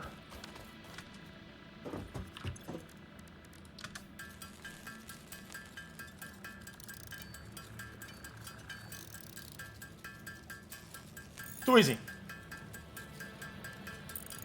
Once we have the burner going, then we can make the biomass burner in its own power source, and then we can complement the source, and that's done for, and then we're all good forever.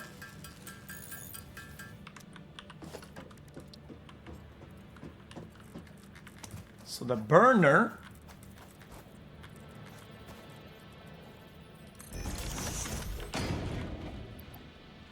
Oh, we need to make more biomass. So what we can do now instead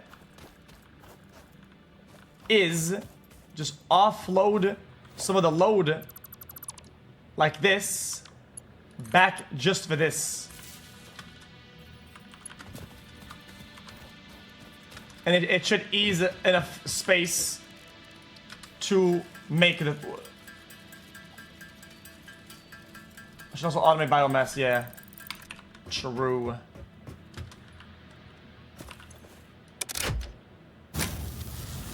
Now it's good enough, yeah, so the optimization works.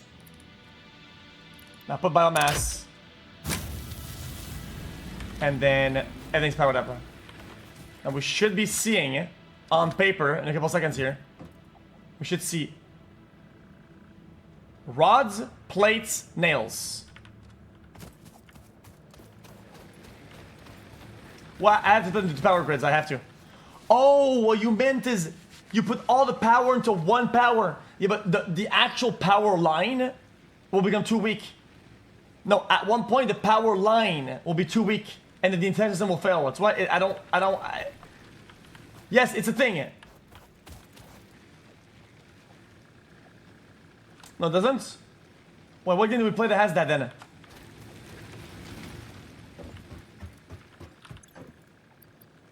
Wait, what game do we play that has that problem then?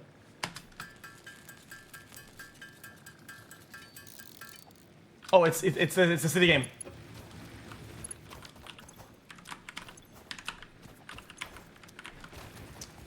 Chat, it's did this just turn off? Also, why is it not making my fucking things? I'm confused.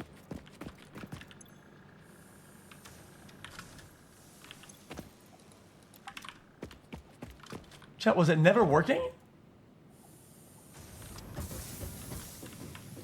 It was never plugged in.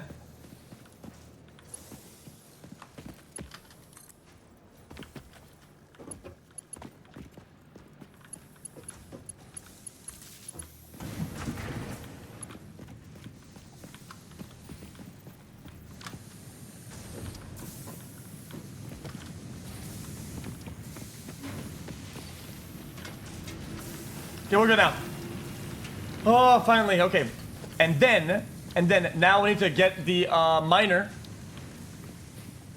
going for the bullshit. And 200 meters across to the depot.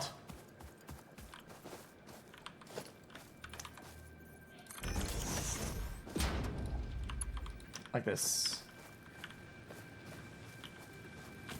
Ooh, hold on.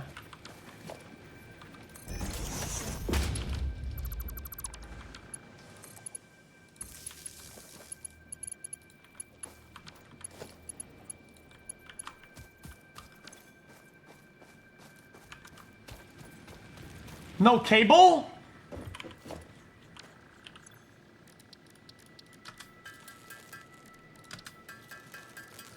Oh my god, I forgot we have no cable.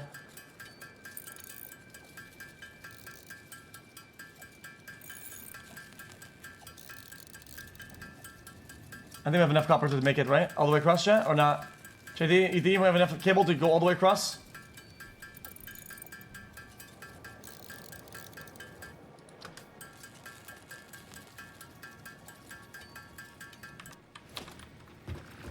Now we don't. I made too many, now we don't have enough for a power line.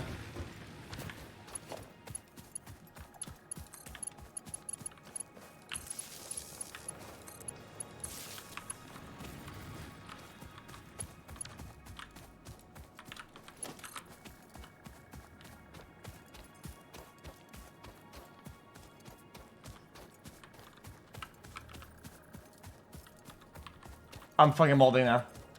Yeah, we have to go back and pick up. I have to do one more round of getting it manually.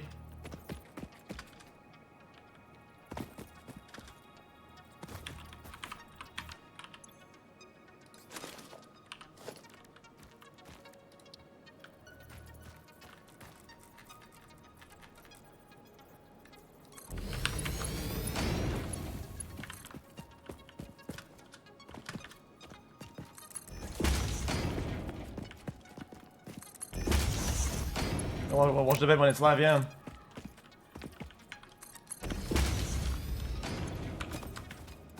Okay.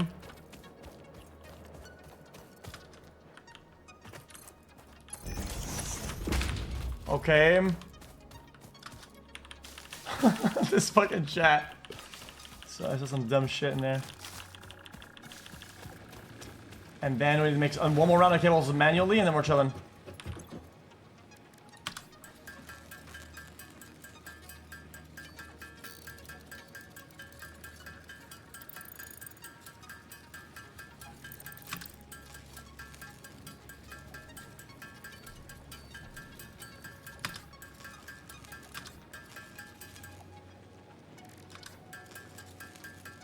Wait, how many? We're fine.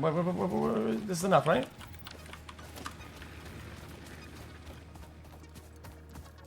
I have to get plates for my my conveyor belts.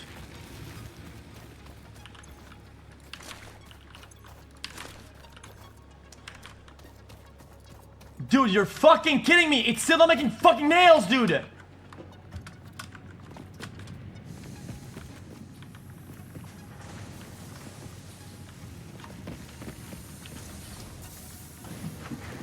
What do you mean no power? Are you fucking dude, what is going on?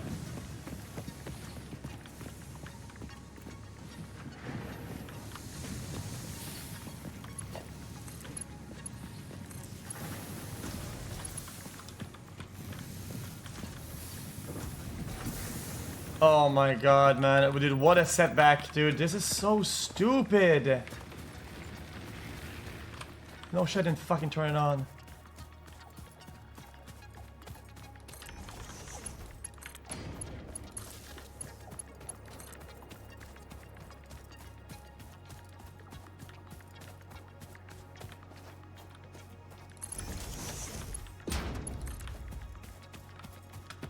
Dude, no way.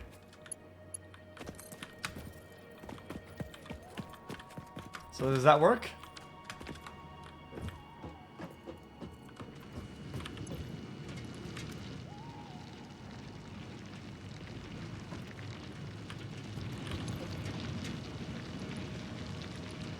Hello? Okay.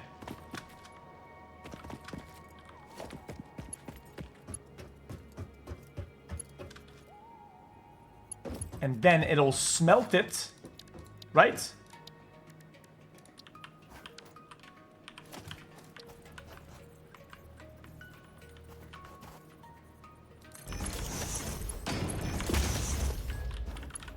And it'll power connect.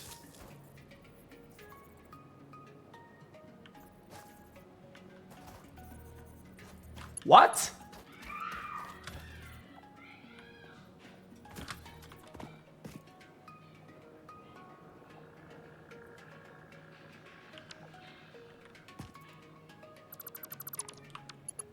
Chat, does the power not connect? I don't understand it.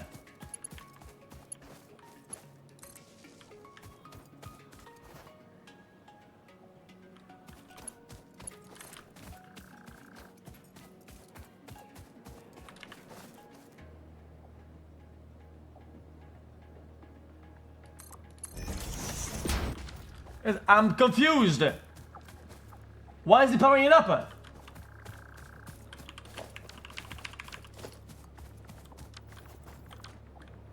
Bro, I heard it. I don't give a shit. The fuck? Just playing video games or some shit. I don't give a fuck.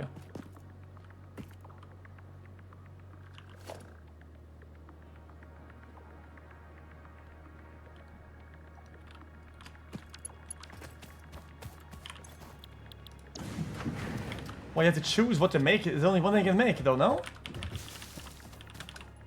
That's so stupid. Why did it make me choose what to make? There's only one thing to make.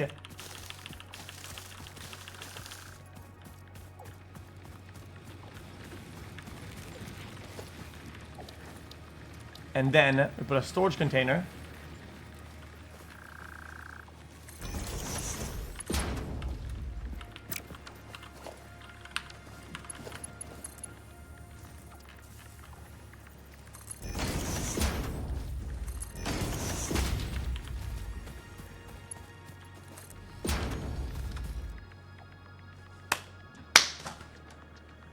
It's over. It's done. Now, all I have to do is wait.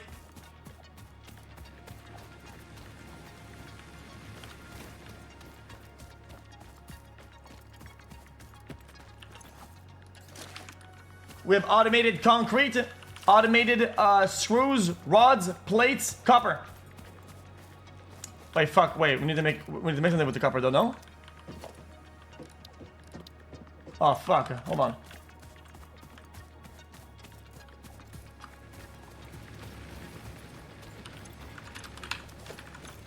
I can always do it by hand for now, but yeah.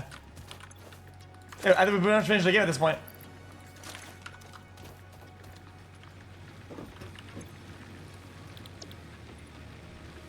Space elevator. How to make space elevator.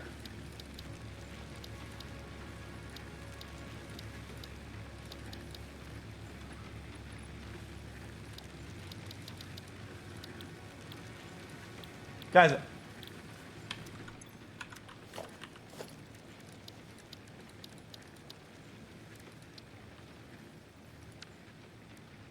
It wants plates, rods,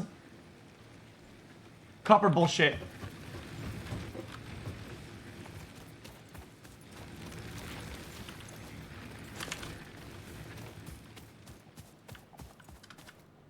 So what we can do for now is this.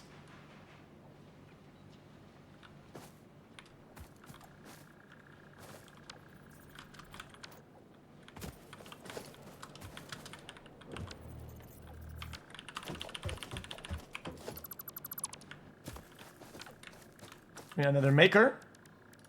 No. Fuck. Constructor.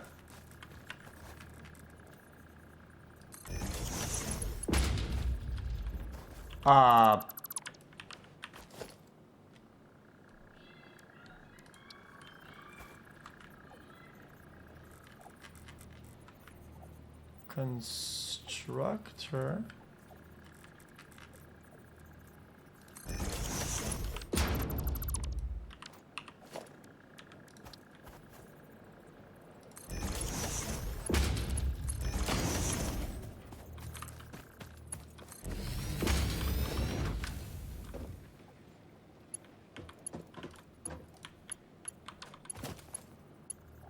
No cables.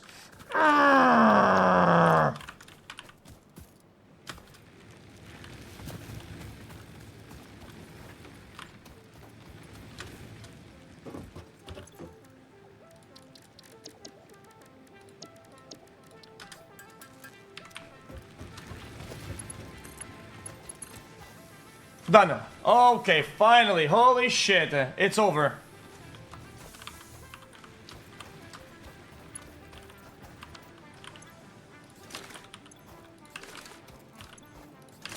Now then, do we even need the screws? I mean, we'll need them later, so I might as well pick them up later, right?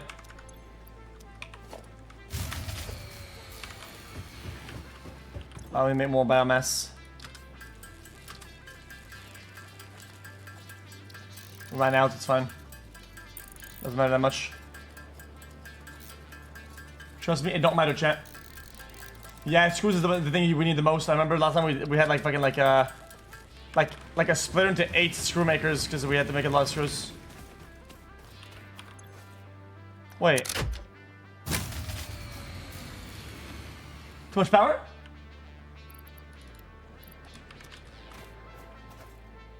What? It's taking too much power?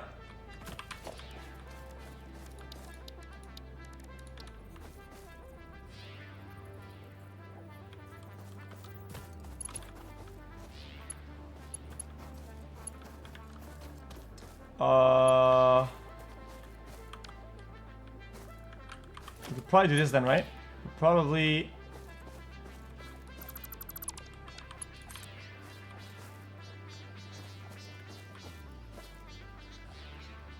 Probably do that.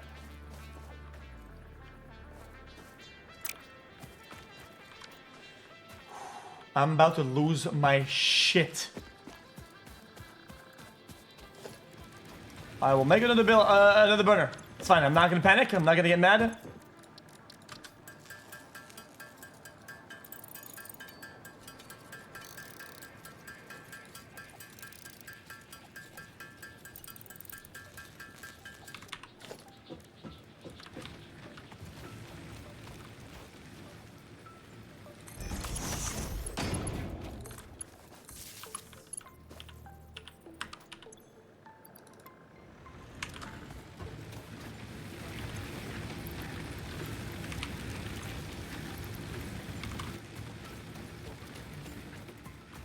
We are now fully operational. Okay, so then, in order to make it, the thing that we want to make it, we need a fuck ton of what? Do we know what we're doing here? Logistic.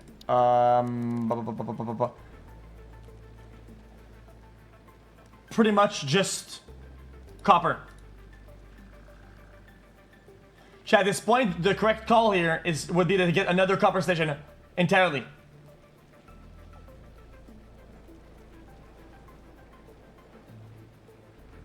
Oh, smelters are 0.5. Chat, what is a ratio of smelting to mining? It's like 0.5, right?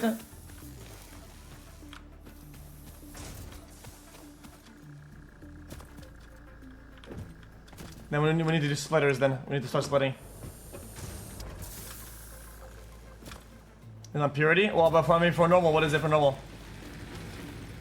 It's probably still like almost 4 to 1, 2 to 1.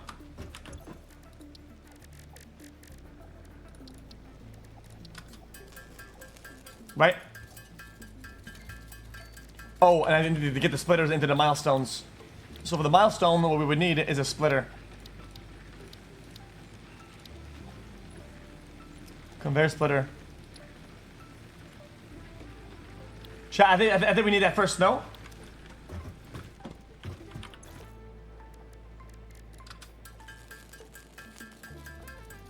No, it's a splitter and a merger, both of them. No, we'll finish it later. Brother. This base is temporary. Once we get the space elevator, we're getting the fuck out of this bitch ass place. This place is lame.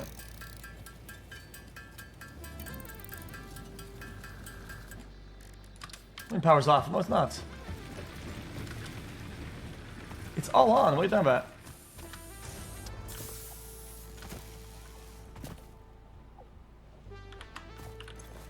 Wait, it is off.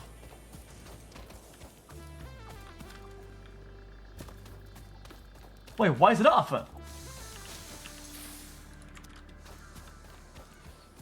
It ran out of power again?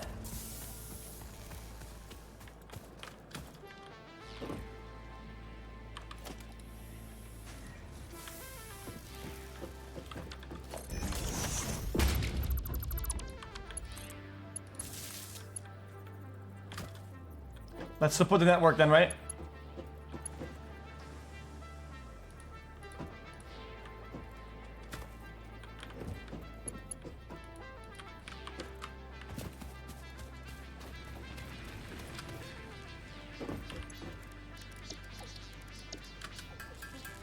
I'm gonna punch the screen.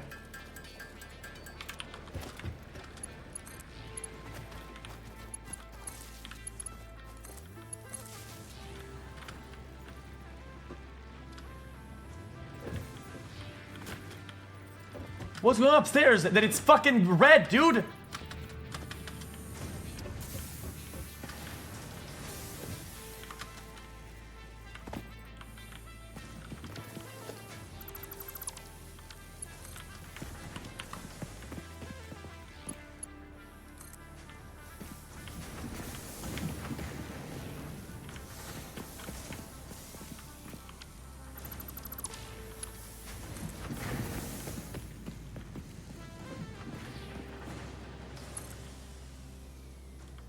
Hold on.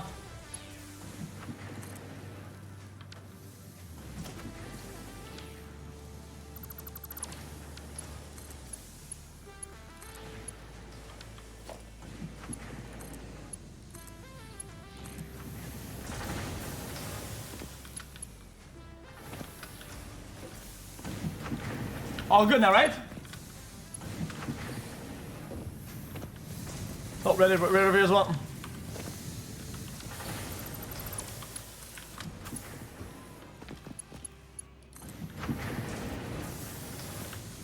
All green? Green, green, green. And red again.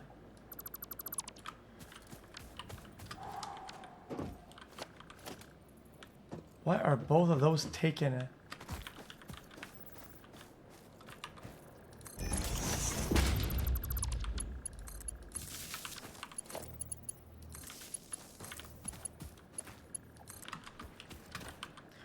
Okay, what about the thing? Is that green on the chat? How do we know?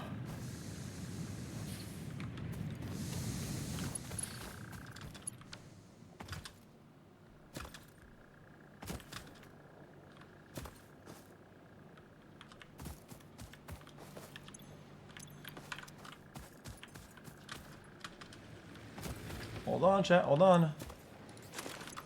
Okay, I think we definitely need to do the conveyor belts. We have to. We need to increase the outputs.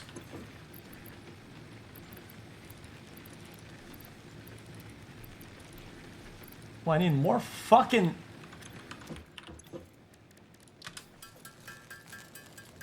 I mean, this is gonna take forever.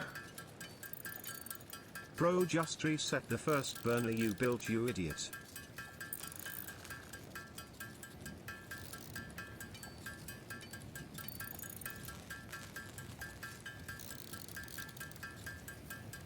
Who the fuck are you? Who the fuck are you to know? This is the beginning. Okay, so this game is brain dead because it doesn't understand the max capacity power of a wire. So I guess you can make a super wire and web out your power and converge all into one small hub and then expand like a spider. That's brain dead. The game, it doesn't make any sense. In real life, that's not how that works. Where we have a high tension wire that's linked to multiple ones after power sessions. You don't have just one major wire. What is that?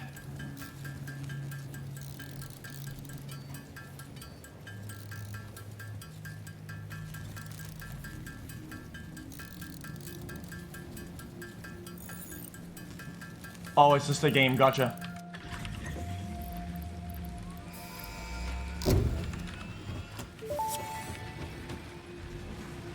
Milestone reached. Conveyor belts can now merge, split, and lift to save space and enhance the productivity of your factory. Fixit encourages you to consider investing in verticality when it comes to factory logistics. If you feel stressed by this complexity, shut up, bitch. Imagine yourself on the shore of a vast and calm ocean. Breathe in. Visualize all the people relying on you. The sea is made of billions of faces, each staring at you with hope and tears in their eyes. Breathe out. Feel refreshed and focused on your duties.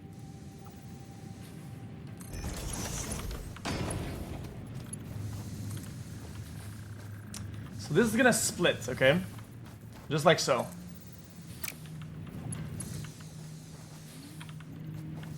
Do you understand?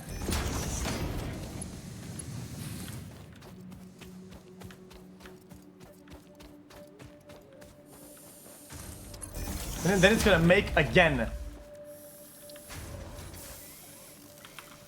I need these plates.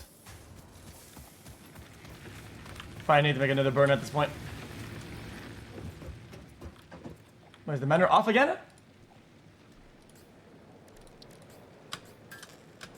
Dude, stop, just stop.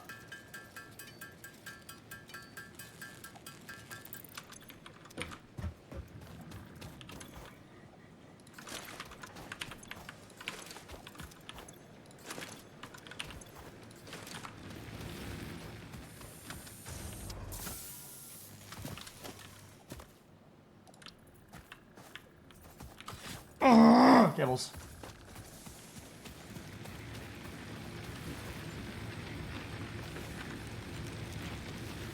I got your text yesterday as a transaction ID hash. Boy, what the fuck is he talking about? I don't know you, brother. Schizo guy in chat. Jesus, man.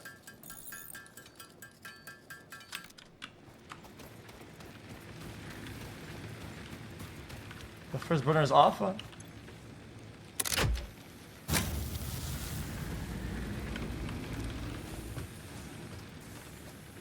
Oh, let me guess. It says it has enough power because one is off, one is on. But as soon as one of them to overlap, when they make at the same time and a bad timing, it shuts off because it's overpowered.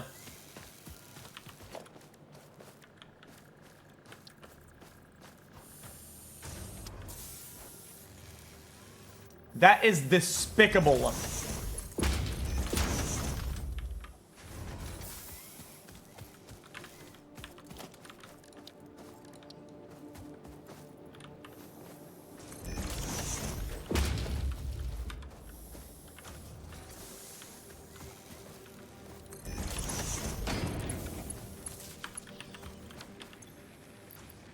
I have no more fuel.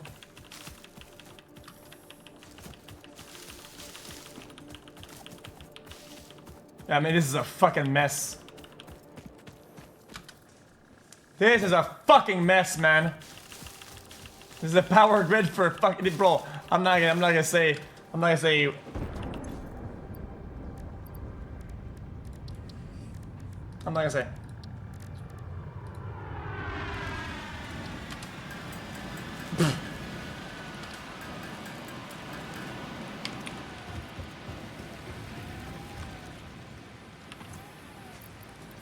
Hold on.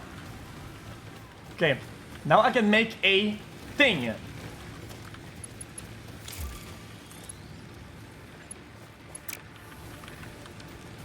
A splitter.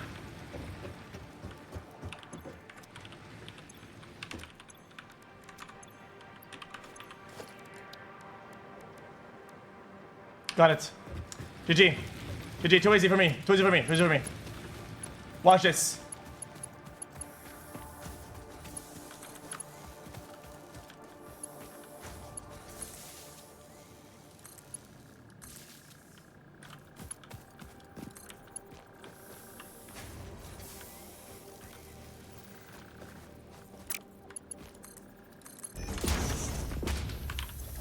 So make more wires.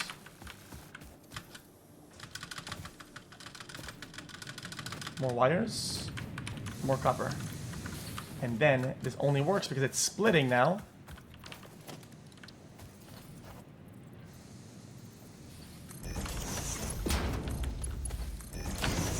I'm a genius. I'm a genius. I'm fucking him. I'm him. Him. Chad, now I'm thinking we can probably split again because of the ratio. The ratio is still good. Look how much rock we're getting.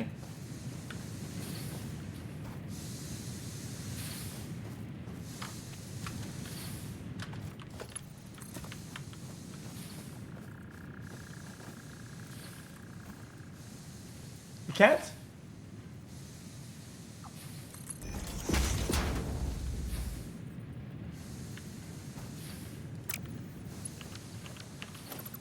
Apparently 2 to 1. Apparently it's 2 to 1 for normal. Well, even though you're right, it's 2 to 1 on normal, right? The making is too slow. Oh! Split the ingots.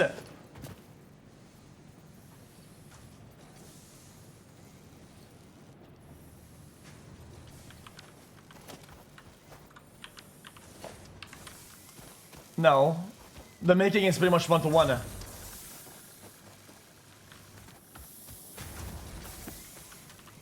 Right?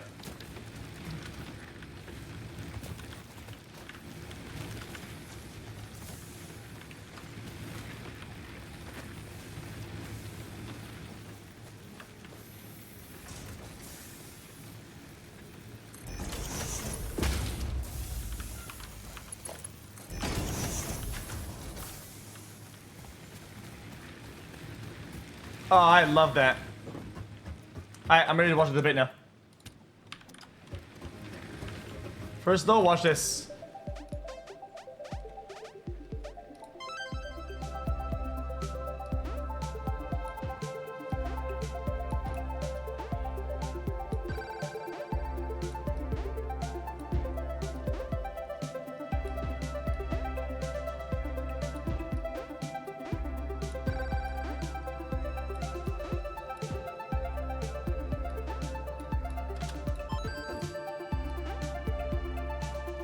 And I suck at this. Dude, I cannot just suck at this, really.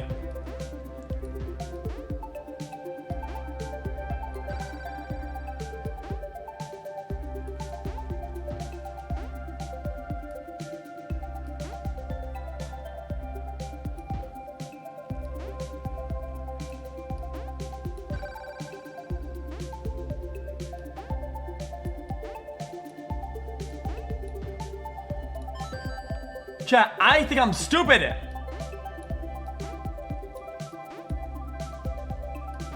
I couldn't even do that.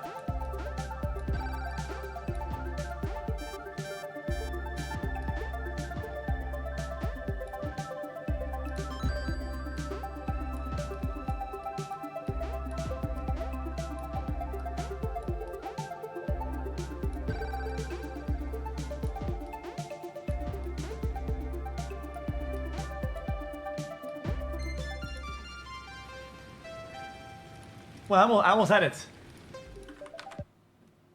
Well, it's safe, right?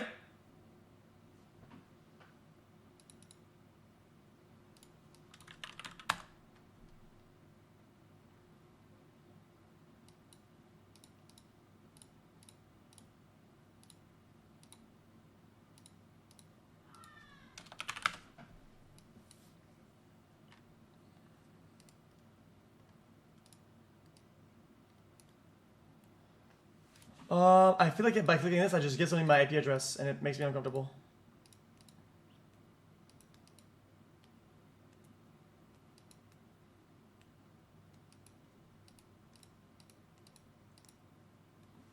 Wait, who's clicking on this?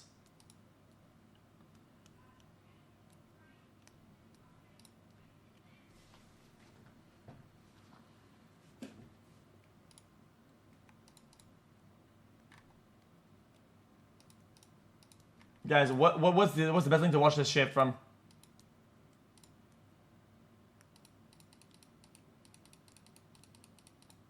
Dude, guys, who made this bingo card? This bingo sucks.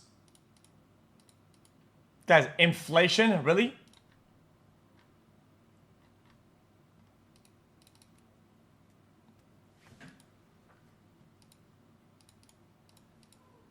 That's like making a train fucking bingo card and putting a hate watcher on it. Like, what are you talking about? Roll and the lights shine brightly on the debate stage.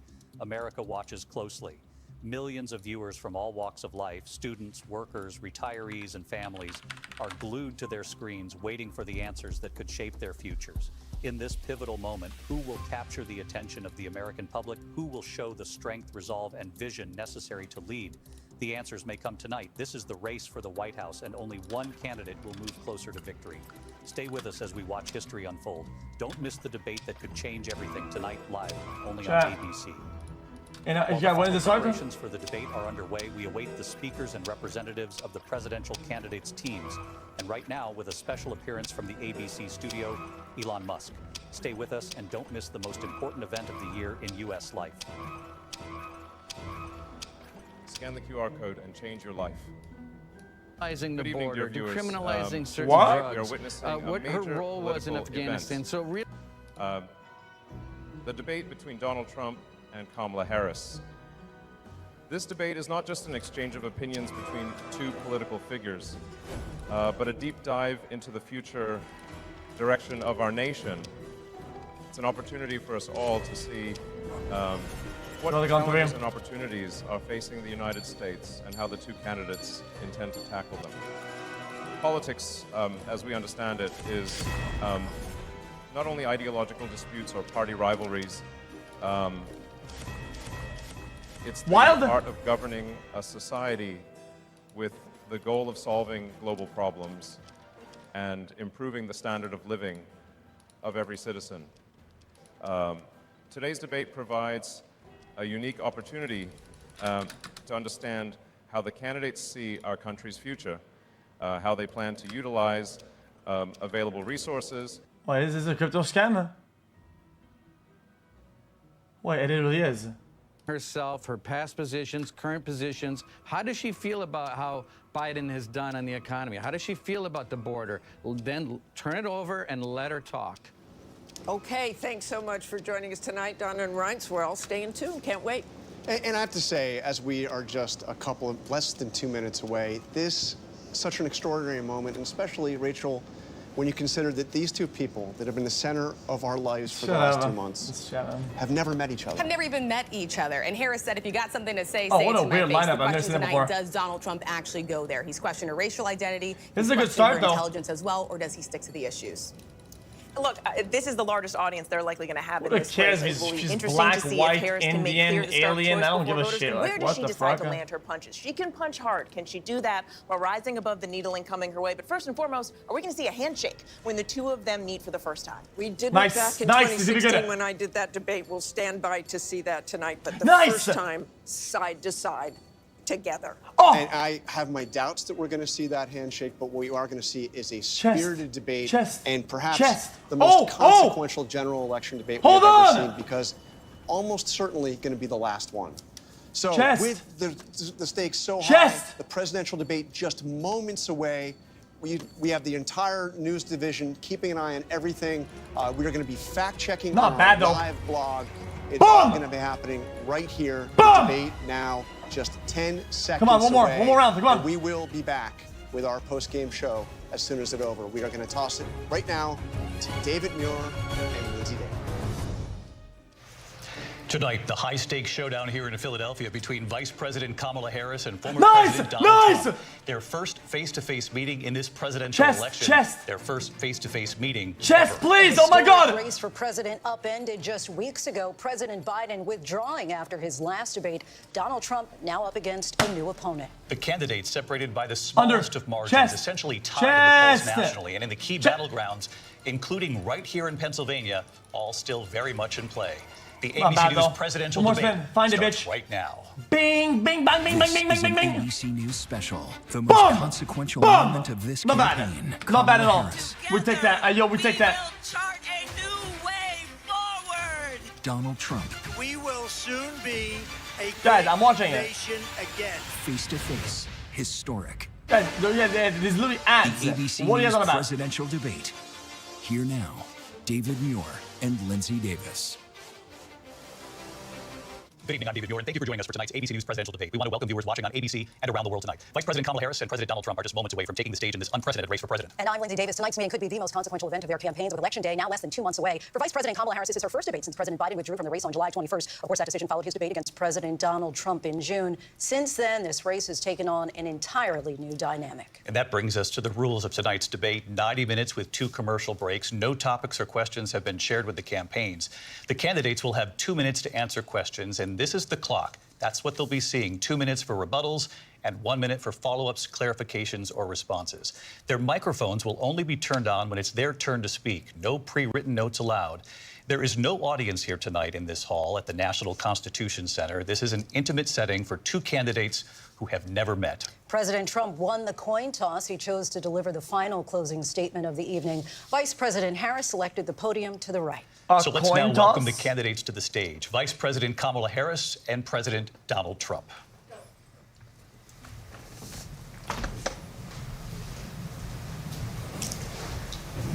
Kamala Harris. Let's have a good debate. See you. Have fun. Thank you. Welcome to you Did you both. say have It's fun? wonderful to have you. It's an honor to have you both here tonight. Good evening. This is We are history, looking low-key. forward to a spirited and thoughtful debate. So let's get started. I want to begin tonight with the issue that voters repeatedly say is their number one issue, and that is the economy and the cost of living in this country. Vice President Harris, you and President Trump were elected 4 years ago, and your opponent on the stage here tonight often asks his supporters, are you better off than you were 4 years ago? When it comes to the economy, do you believe Americans are better off than they were 4 years ago? So I was raised as a middle-class kid, and I am actually the only person on this stage who has a plan that is about lifting up the middle class and working people of America. I believe in the ambition, the aspirations, the dreams of the American people. And that is why I imagine and have actually a plan to build what I call an opportunity economy. But okay. Because here's the thing. We know that we have a shortage of homes and housing, and the cost of housing is too expensive for far too many people. We know that young families need support to raise their children, and I intend on extending a tax cut for those families of $6,000, which is the largest child tax credit that we have given in a long time, so that those young families can afford to buy a crib, buy a car seat, buy clothes for their children. My passion, one of them, is small businesses. My mother raised my sister and me, but there was a woman who helped raise us. We call her our second mother. She was a small business owner. I love our small businesses. My plan is to give a $50,000 tax deduction to start up small businesses, knowing they are part of the backbone of America's economy.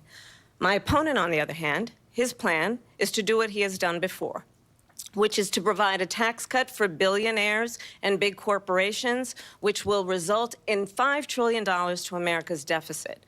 My opponent has a plan that I call the Trump's sales tax, which would be a 20% tax on everyday goods that you rely on to get through the month. Economists Smart have said tactic, and she's that speaking for him. Trump sales tax would actually result for middle-class families in about $4,000 more a year because of his policies and his ideas about what should be the backs of middle-class people paying for tax cuts for billionaires. President Trump, I'll give you 2 minutes. First of all, I have no sales tax. That's an incorrect statement. She knows that. We're doing tariffs on other countries. Other countries are going to finally, after 75 years, pay us back for all that we've done for the world. And the tariff will be substantial in some cases. I took in billions and billions of dollars, as you know, from China. In fact, they never took the tariff off because there was so much money they can't. It would totally destroy everything that they've set out to do. They're taking in billions of dollars from China and other places. They've left the tariffs on. When I had it, I had tariffs, and yet I had no inflation. Look, we've had a terrible economy because inflation has, which is really known as a country buster. It breaks up countries. We have inflation like very few people have ever seen before, probably the worst in our nation's history. We were at 21%, but that's being generous because many things are 50, 60, 70, and 80% higher than they were just a few years ago. This has been a disaster for people, for the middle class, but for every class. On top of that, we have millions of people pouring into our country from prisons and jails, from mental institutions and insane asylums, and they're coming in and they're taking jobs that are occupied right now by African Americans and Hispanics, and also unions. Unions are going to be affected very soon. And you see what's happening. You see what's happening with towns throughout the United States. You look at Springfield, Ohio. You look at Aurora in Colorado. They are taking over the towns. They're taking over buildings. They're going in violently. These are the people that Xi and Biden led into our country, and they're destroying our country. They're dangerous. They're at the highest level of criminality, and we have to get them out. We have to get them out fast. I created one of the greatest economies in the history of our country. I'll do it again and even better. We are going to get to immigration and border security during this debate, but I would like to let Vice President Harris respond on the economy here. Well, I would love to. Let's talk about what Donald Trump left us. Donald Trump left us the worst unemployment since the Great Depression. Donald Trump left us the worst public health epidemic in a century. Donald Trump left us the worst attack on our democracy since the Civil War. And what we have done is clean up Donald Trump's mess. What we have done and what I intend to do is build on what we know are the aspirations and the hopes of the American people. But I'm going to tell you all in this debate tonight, you're going to hear from the same old tired playbook, a bunch of lies, grievances, and name-calling. What you're going to hear tonight is a detailed and dangerous plan called Project 2025 that the former president intends on implementing if he were elected again. Always survived COVID, it's all I know. I believe very strongly that the American people want a president who understands the importance of bringing us together, knowing we have so much more in common than what separates us. And I pledge to you to be a president for all Americans. President Trump will give you a minute here to respond. Number one, I have nothing to do, as you know, and as she knows better than anyone, I have nothing to do with Project 2025. That's out there. I haven't read it. I don't want to read it purposely. I'm not going to read it. This was a group of people that got together. They came up with some ideas, I guess some good, some bad. But it makes no difference. I have nothing to do. Everybody knows I'm an open book. Everybody knows what I'm going to do. Cut taxes very substantially and create a great economy like I did before. We had the greatest economy. We got hit with a pandemic. And the pandemic was not since 1917, where 100 million people died, has there been anything like it. We did a phenomenal job with the pandemic. We handed them over a country where the economy and where the stock market was higher than it was before the pandemic came in. Nobody's ever seen anything like it. We made ventilators for the entire world. We got gowns, we got masks, we did things that nobody thought possible.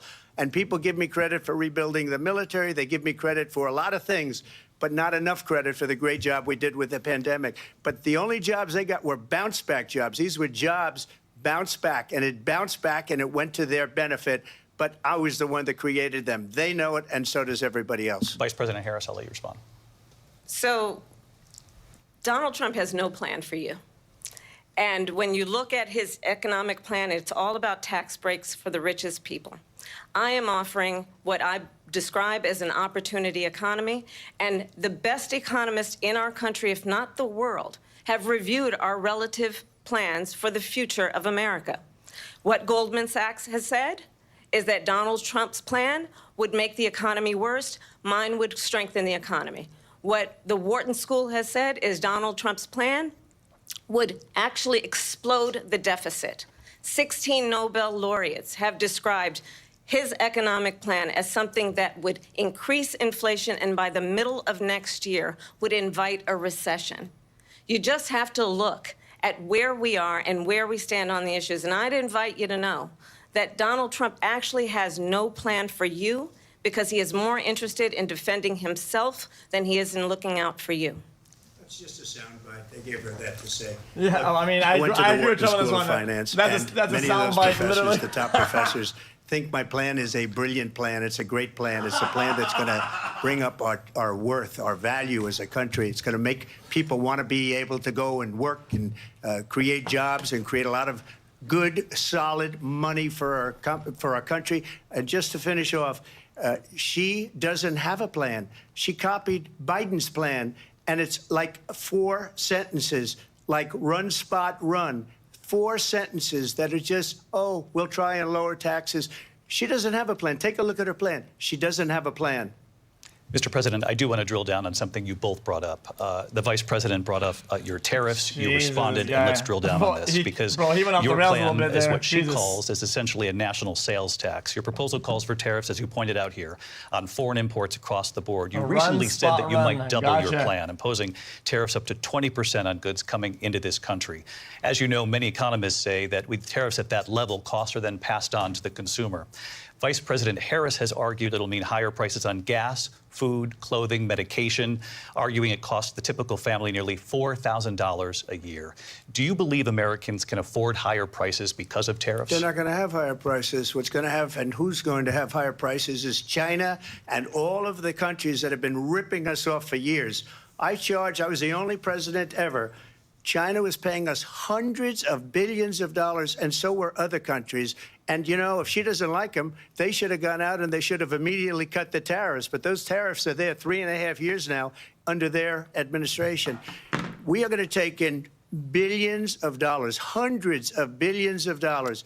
I had no inflation, virtually no inflation. They had the highest inflation perhaps in the history of our country because I've never seen a worse period of time. People can't go out and buy cereal or bacon or eggs or anything else.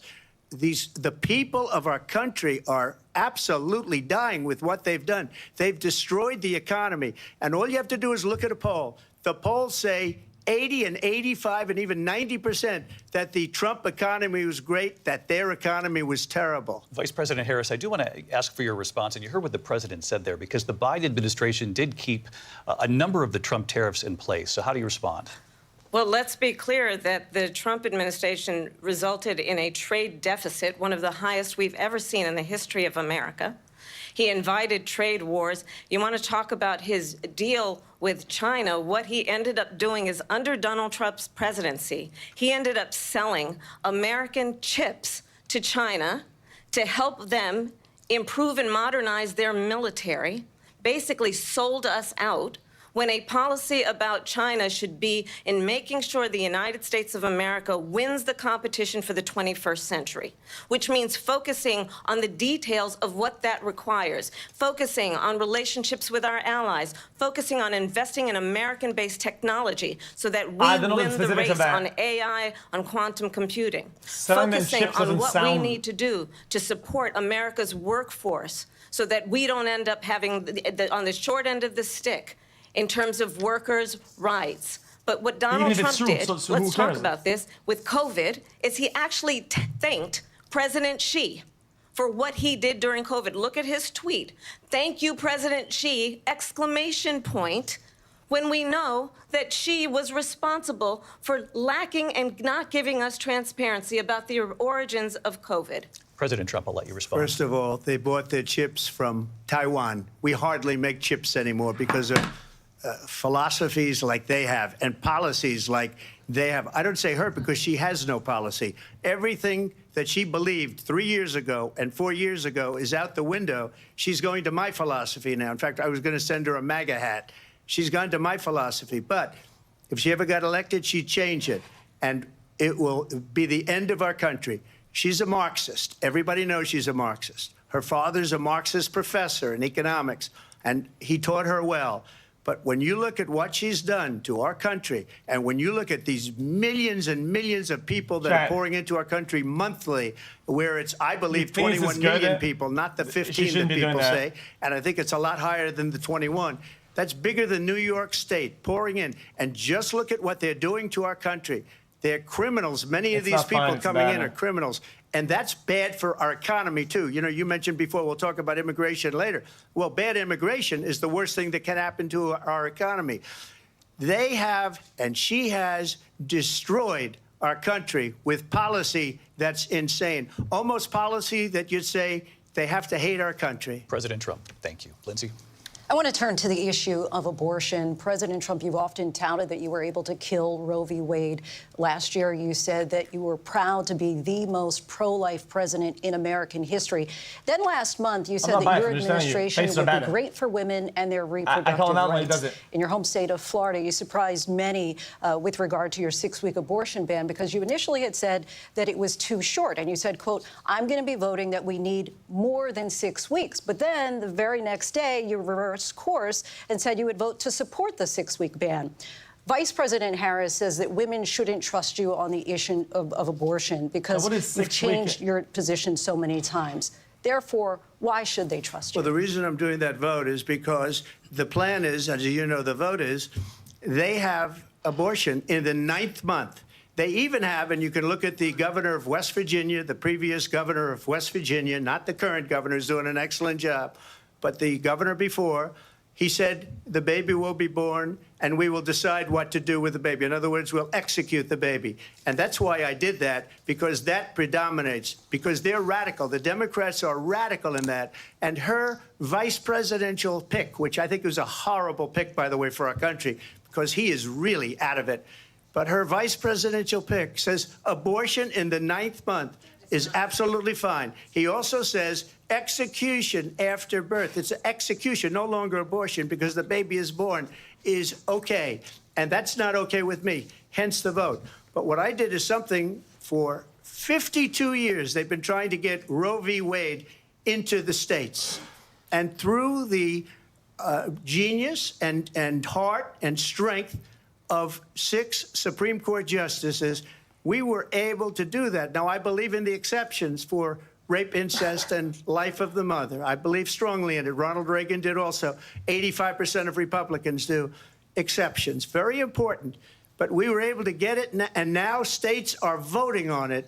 And for the first time, you're going to see, look, this is an issue that's torn our country apart for 52 years. Every legal scholar, every Democrat, every Republican, liberal, conservative, they all wanted this issue to be brought back to the states where the people could vote. And that's what happened. Now, Ohio, the vote was somewhat liberal. Kansas, the vote was somewhat liberal, much more liberal than people would have thought. But each individual state is voting. It's the vote of the people now. It's not tied up in the federal government. I did a great service in doing it. It took courage to do it. And the Supreme Court had great courage in doing it. And I give tremendous credit to those 6 justices. There is no state in this country where it is legal to kill a baby after it's born. Madam Vice President, I want to get your response to President Trump. Well, as I said, you're going to hear a bunch of lies, and that's not actually a surprising fact. Let's understand how we got here. This is the second time that the hosts are doing that, though, but... hand-selected 3 members of the United States Supreme Court with the intention that they would undo the protections of Roe v. Wade. And they did exactly as he intended. And now in over 20 states, there are Trump abortion bans, which make it criminal for a doctor or nurse to provide health care. In one state, it provides prison for life. How is that me being biased for calling it out? Trump abortion bans that make no exception even for rape and incest, which understand what that means. A survivor of a crime of violation to their body does not have the right to make a decision about what happens to their body next. That is immoral. And one does not have to abandon their faith or deeply held beliefs to agree. You must call both parties out for their lies. And Donald Trump certainly should not be telling a woman what to do with her body. I have talked with women around our country. She lied too. You want to talk about this is what people wanted? Pregnant women who want to carry a pregnancy to term, suffering from a miscarriage, being denied care in an emergency room because the healthcare providers are afraid they might go to jail, and she's bleeding out in a car in the parking lot. She didn't want that. Her husband didn't want that. A 12 or 13-year-old survivor of incest being forced to carry a pregnancy to term. They don't want that. And I pledge to you, when Congress passes a bill to put back in place the protections of Roe v. Wade, as President of the United States, I will proudly sign it into law. But understand, if Donald Trump were to be reelected, he will sign a national abortion ban. Understand, in his Project 2025, there would be a national abortion, a monitor that would be monitoring your pregnancies, your miscarriages. I think the American people believe that certain freedoms, in particular the freedom to make decisions about one's own body, should not be made by the government. Thank you, Vice President Harris. Well, there she goes again. It's a lie. I'm not signing a ban, and there's no reason to sign a ban, because we've gotten what everybody wanted. Democrats, Republicans, and everybody else, and every legal scholar wanted it to be brought back into the states, and the states are voting. And it may take a little time, but for 52 years, this issue has torn our country apart, and they've wanted it back in the states. And I did something that nobody thought was possible. The states are now voting. What she says is an absolute lie. And as far as the abortion ban, no, I'm not in favor of abortion ban, but it doesn't matter, because this issue has now been taken over by the states. Would you veto a national abortion ban if it came to your desk? Well, I won't have to, because, again, two things. Number one, she said she'll go back to Congress. She'll never get the vote. It's impossible for her to get the vote, especially now with the 50-50, and essentially 50-50 in both Senate and the House. She's not going to get the vote. She can't get the vote. She won't even come close to it. So it's just talk. You know what it reminds me of? When they said they're going to get student loans terminated, and it ended up being a total catastrophe. The student loans, and then her, I think probably her boss, if you call him a boss, he spends all his time on the beach. But look, her boss went out and said, we'll do it again. We'll do it a different way. And he went out, got rejected again by the Supreme Court. So all these students got taunted with this whole thing about this whole idea, and how unfair that would have been. Part of the reason they lost to the millions and millions of people that had to pay off their student loans. They didn't get it for free, but they were saying it's the same way that they talked about that they talk about abortion. But if I could just get a yes or no, because your running mate, J.D. Vance, has said that you would veto it if it did come to your desk. Well, I didn't discuss it with J.D. In all fairness, J.D., and I don't mind if he has a certain view, but I think he was speaking for me, but I really didn't. Look, we don't have to discuss it, because she'd never be able to get it, just like she couldn't get student loans. They couldn't get student loans. They didn't even come close to getting student loans. They taunted young people and a lot of other people that had loans. They can never get this approved. So it doesn't matter what she says about going to Congress. Well, wonderful. Let's go to Congress. Do it. But the fact is that for years they wanted to get it out of Congress and out of the federal government, and we did something that everybody said couldn't be done. And now you have a vote of the people on abortion. Vice President Harris, I want to give you your time to respond, but I do want to ask, would you support any restrictions on a woman's right to an abortion? I absolutely support reinstating the protections of Roe v. Wade. And as you rightly mentioned, nowhere in America is a woman carrying a pregnancy to term and asking for an abortion. That is not happening. It's insulting to the women of America. And understand what has been happening under Donald Trump's abortion bans.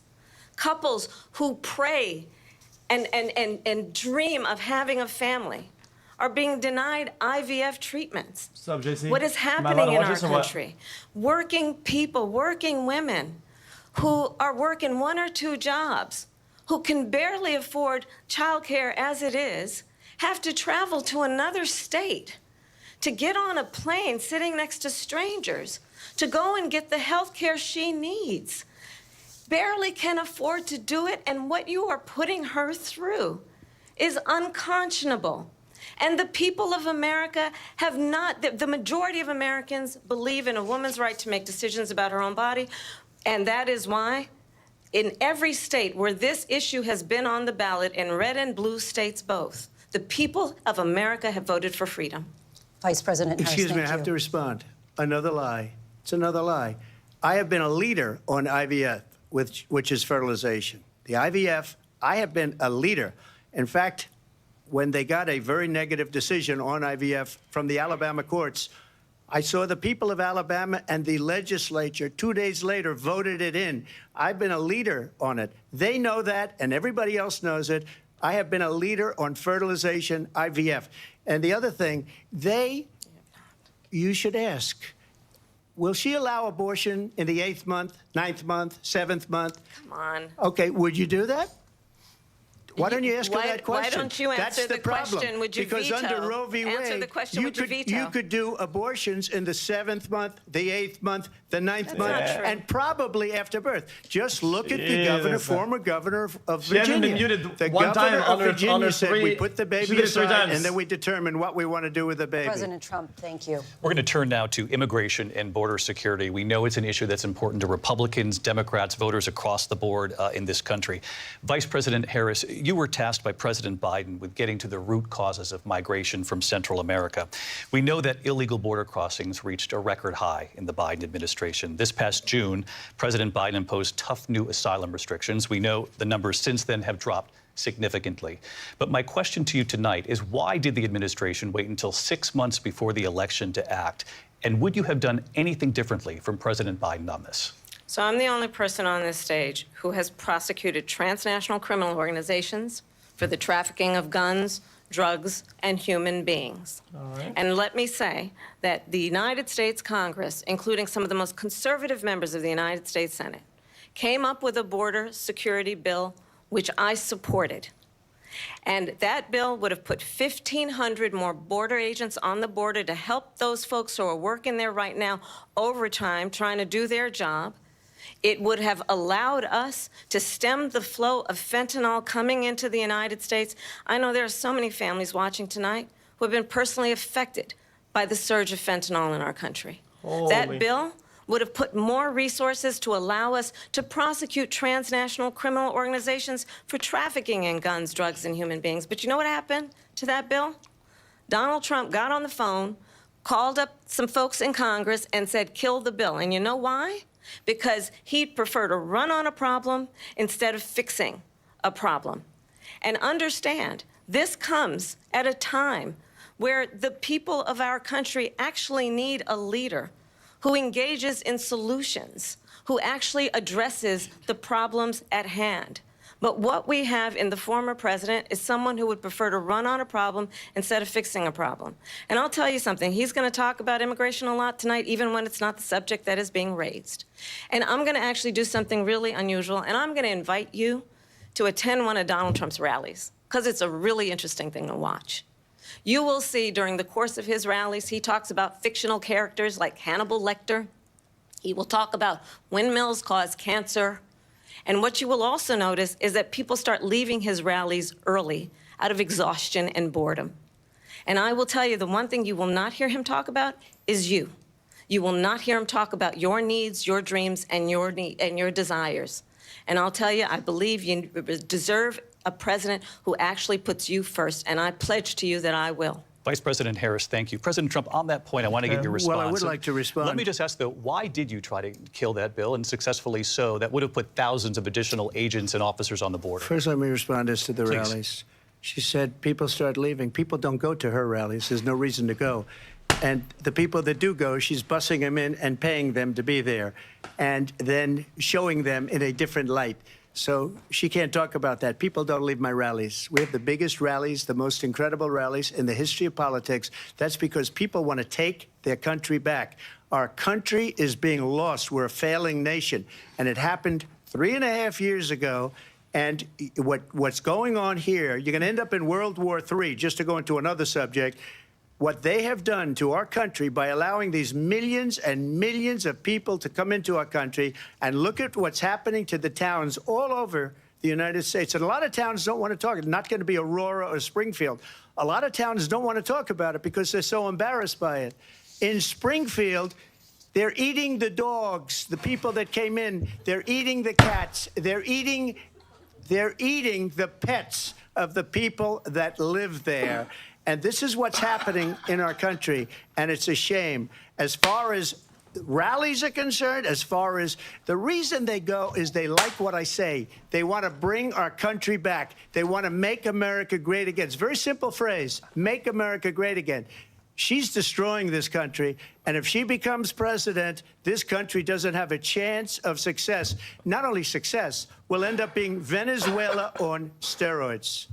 I just want to clarify here. You bring up Springfield, Ohio, and ABC News did reach out to the city manager there. He told us there have been no credible reports of specific claims of pets being harmed, injured, or abused by individuals within the immigrant community. Well, I've seen people on television. Let me just say here, this is the people on television say my dog was taken and used for food. So maybe he said that, and maybe that's a good thing to say for a city manager. I'm not taking this from television. But the people I'm on taking it from television the city saying their manager. dog was eaten by the people that went there.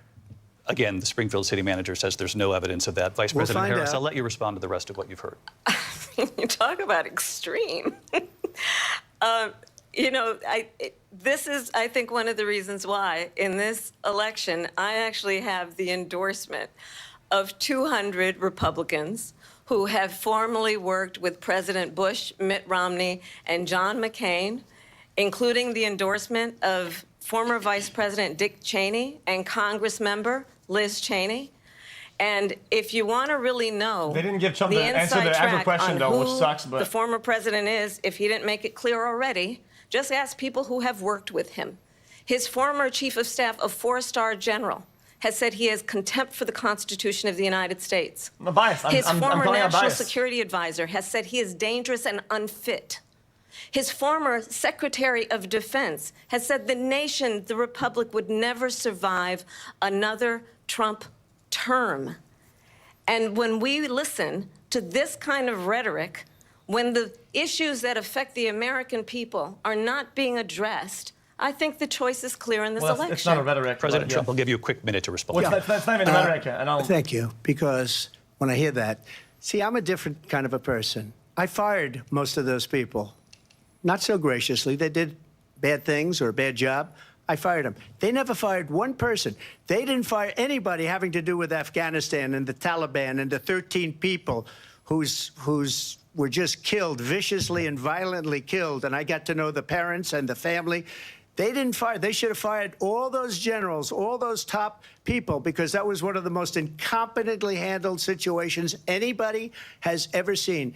So when somebody does a bad job, I fire him. And you take a guy like Esper. He was no good. I fired him. So he writes a book. Another one writes a book. Because with me, they can write books. With nobody else can they. But they have done such a poor job, and they never fire anybody. Look at the economy. Look at the inflation. They didn't fire any of their economists. They have the same people. That's a good way not to have books written about you. But just to finish, I got more votes than any Republican in history by far. In fact, I got more votes than any president, sitting president, in history by far. Let me continue on immigration. It was what you wanted to talk about earlier, so let's get back to your deportation proposal that the vice president has reacted to as well. President Trump, you call this the largest domestic deportation operation in the history of our country. You say you would use the National Guard. You say if things get out of control, you'd have no problem using the U.S. military. Police, yes. You also said you would use local police. How would you deport 11 million undocumented immigrants? I know you believe that number is much higher. Take us through this. What does this look like? Will authorities be going door to door in this country? Yeah, it is much higher. Because of them. They allowed criminals, many millions of criminals. They allowed terrorists. They allowed common street criminals. They allowed people to come in, drug dealers, to come into our country. And they're now in the United States and told by their countries like Venezuela, don't ever come back or we're going to kill you. Do you know that crime in Venezuela and crime in countries all over the world is way down? You know why? Because they've taken their criminals off the street and they've given them to her to put into our country. And this will be one of the greatest mistakes in history for them to allow, and I think they probably did it because they think they're going to get votes, but it's not worth it because they're destroying the fabric of our country by what they've done. There's never been anything done like this at all. They've destroyed the fabric of our country. Millions of people let in, and all over the world. Still not talking about a tangible solution, though. All over the world except here. Crime here is up and through the roof. Despite their fraudulent statements that they made, crime in this country is through the roof. And we have a new form of crime. It's called migrant crime. And it's happening at levels that nobody thought possible. President Trump, as you know, the FBI says overall violent crime is actually coming down in this country. But Vice President Harris, the FBI they were defrauding statements. They didn't include the worst cities. They didn't include the cities with the worst crime. It was a fraud. Just like their number of 818,000 jobs that they said they created turned out to be a fraud. President Trump, thank you. I'll let you respond, Vice President Harris. Well, I think this is so rich, coming from someone who has been prosecuted for national security crimes, economic crimes, election interference, has been found liable for sexual assault, and his next big court appearance is in November. It's a good tangent. It's a long timing. Sentencing. And let's be clear, where each person stands on the issue of what is important about respect for the rule of law and respect for law enforcement. The former vice president called for defunding federal law enforcement, 45,000 agents, get this, on the day after he was arraigned on 34 felony counts. So let's talk about what is important in this race. It is important that we move forward, that we turn the page on this same old tired rhetoric and address the needs of the American people, address what we need to do about the housing shortage, which I have a plan for, address what we must do to support our small businesses, address bringing down the price of groceries. But frankly, the American people are exhausted with this same old tired playbook. Vice President Harris, thank you. Excuse me. Every one of those cases was started by them against their political opponent. And I'm winning most of them, and I will win the rest on appeal. And you saw that with the decision that came down just recently from the Supreme Court. I'm winning most of them. But those are cases, it's called weaponization. Never happened in this country. They weaponized the Justice Department. Every one of those cases was involved with the DOJ, from Atlanta and Fani Willis to the Attorney General of New York and the DA in New York. Every one of those cases. And then they say, oh, he's a criminal. They're the ones that made them go after me. By the way, Joe Biden was found essentially guilty on the documents case. And what happened in my documents case? They said, oh, that's the toughest of them all. A complete and total victory. 2 months ago, it was thrown out. It's weaponization, and they used it, and it's never happened in this country. They used it to try and win an election. They're fake cases. President Trump, thank you. A really quick response here, Vice President Harris, on this notion of weaponization of the Justice Department. Well, let's talk about extreme and understand the context in which this election in 2024 is taking place.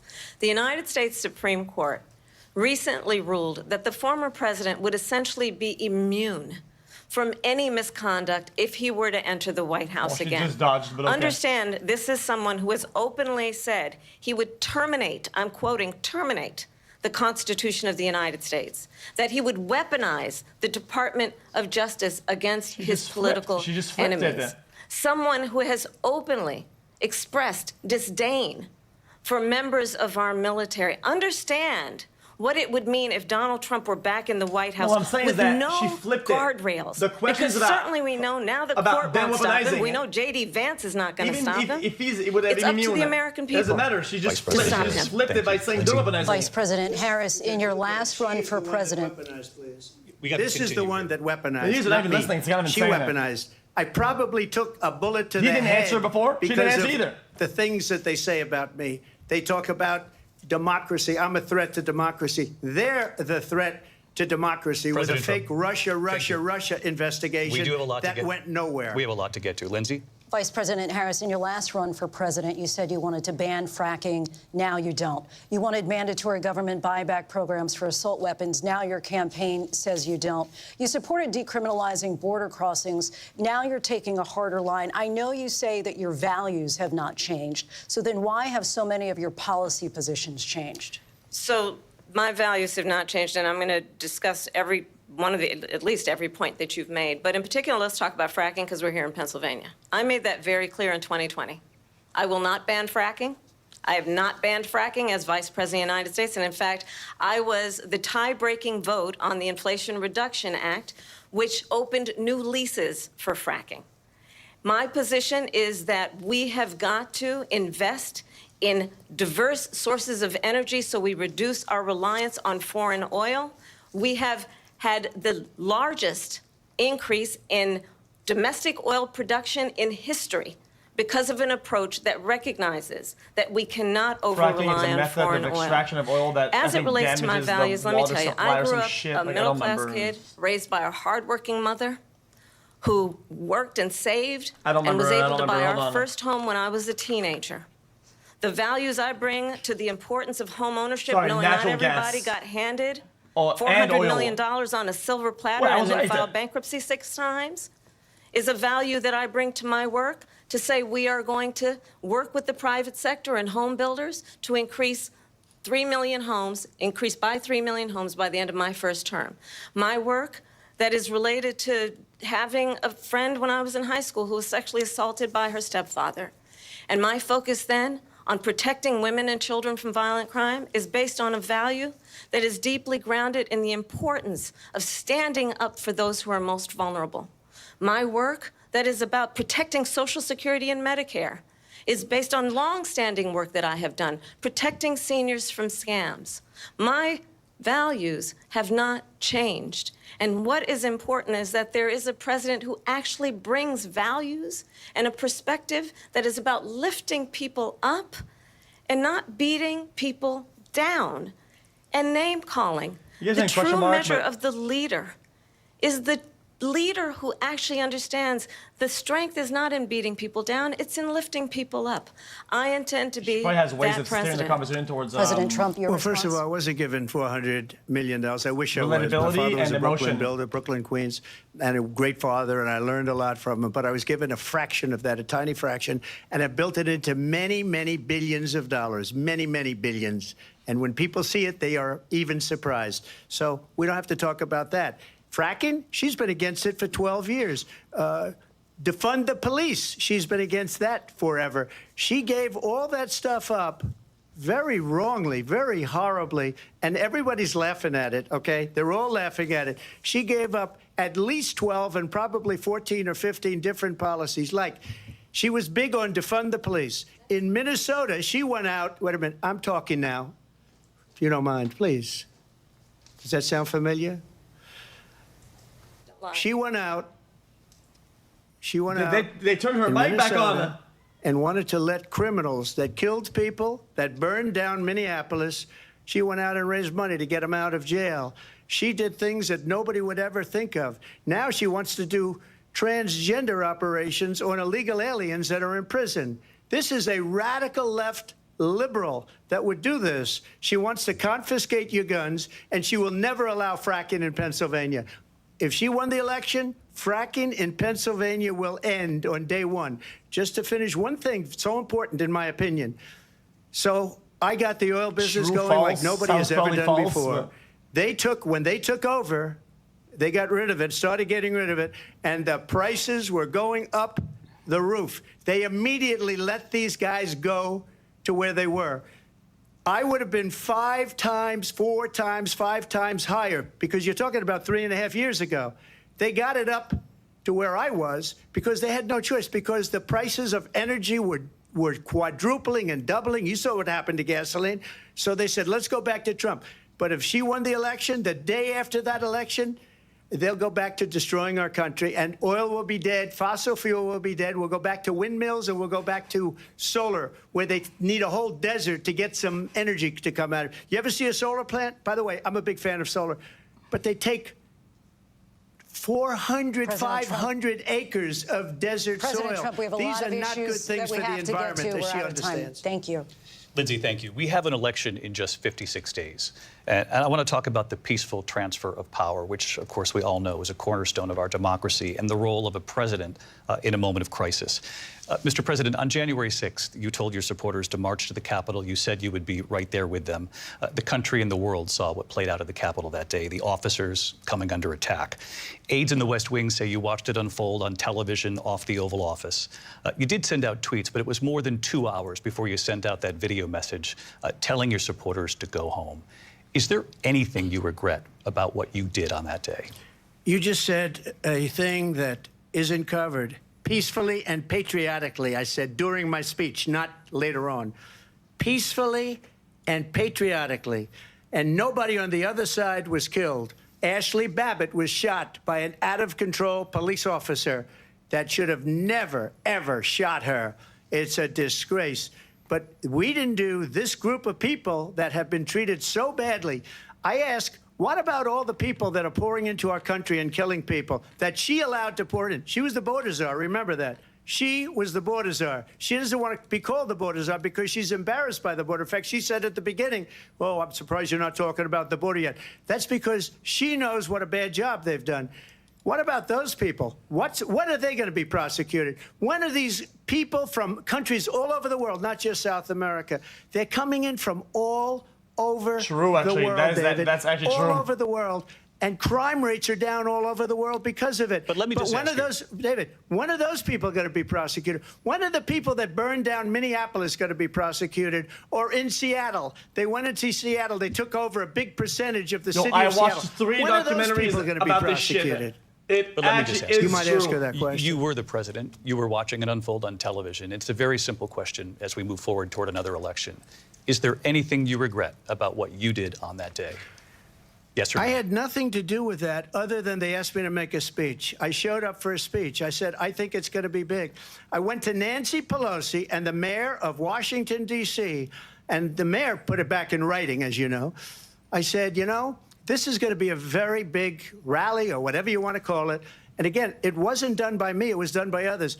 I said, I'd like to give you 10,000 National Guard or soldiers.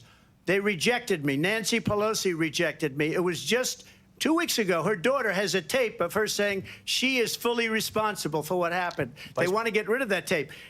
It would have never happened if Nancy Pelosi and the mayor of Washington did their jobs. I wasn't responsible for security. Nancy Pelosi was responsible. She didn't do her job. The question was about you as president, not about former Speaker Pelosi. But I do want Vice President Harris to respond here. I mean, come on, bruh. I was at the Capitol. You could have given that some validity. What was all this? I was this host is a the fucker. vice president-elect. I was also an acting senator. I was there. And on that day, the President of the United States incited a violent mob to attack our nation's capital, to desecrate our nation's capital. On that day, 140 law enforcement officers were injured, and some died. And understand, the former president has been indicted and impeached for exactly that reason. But this is not an isolated situation.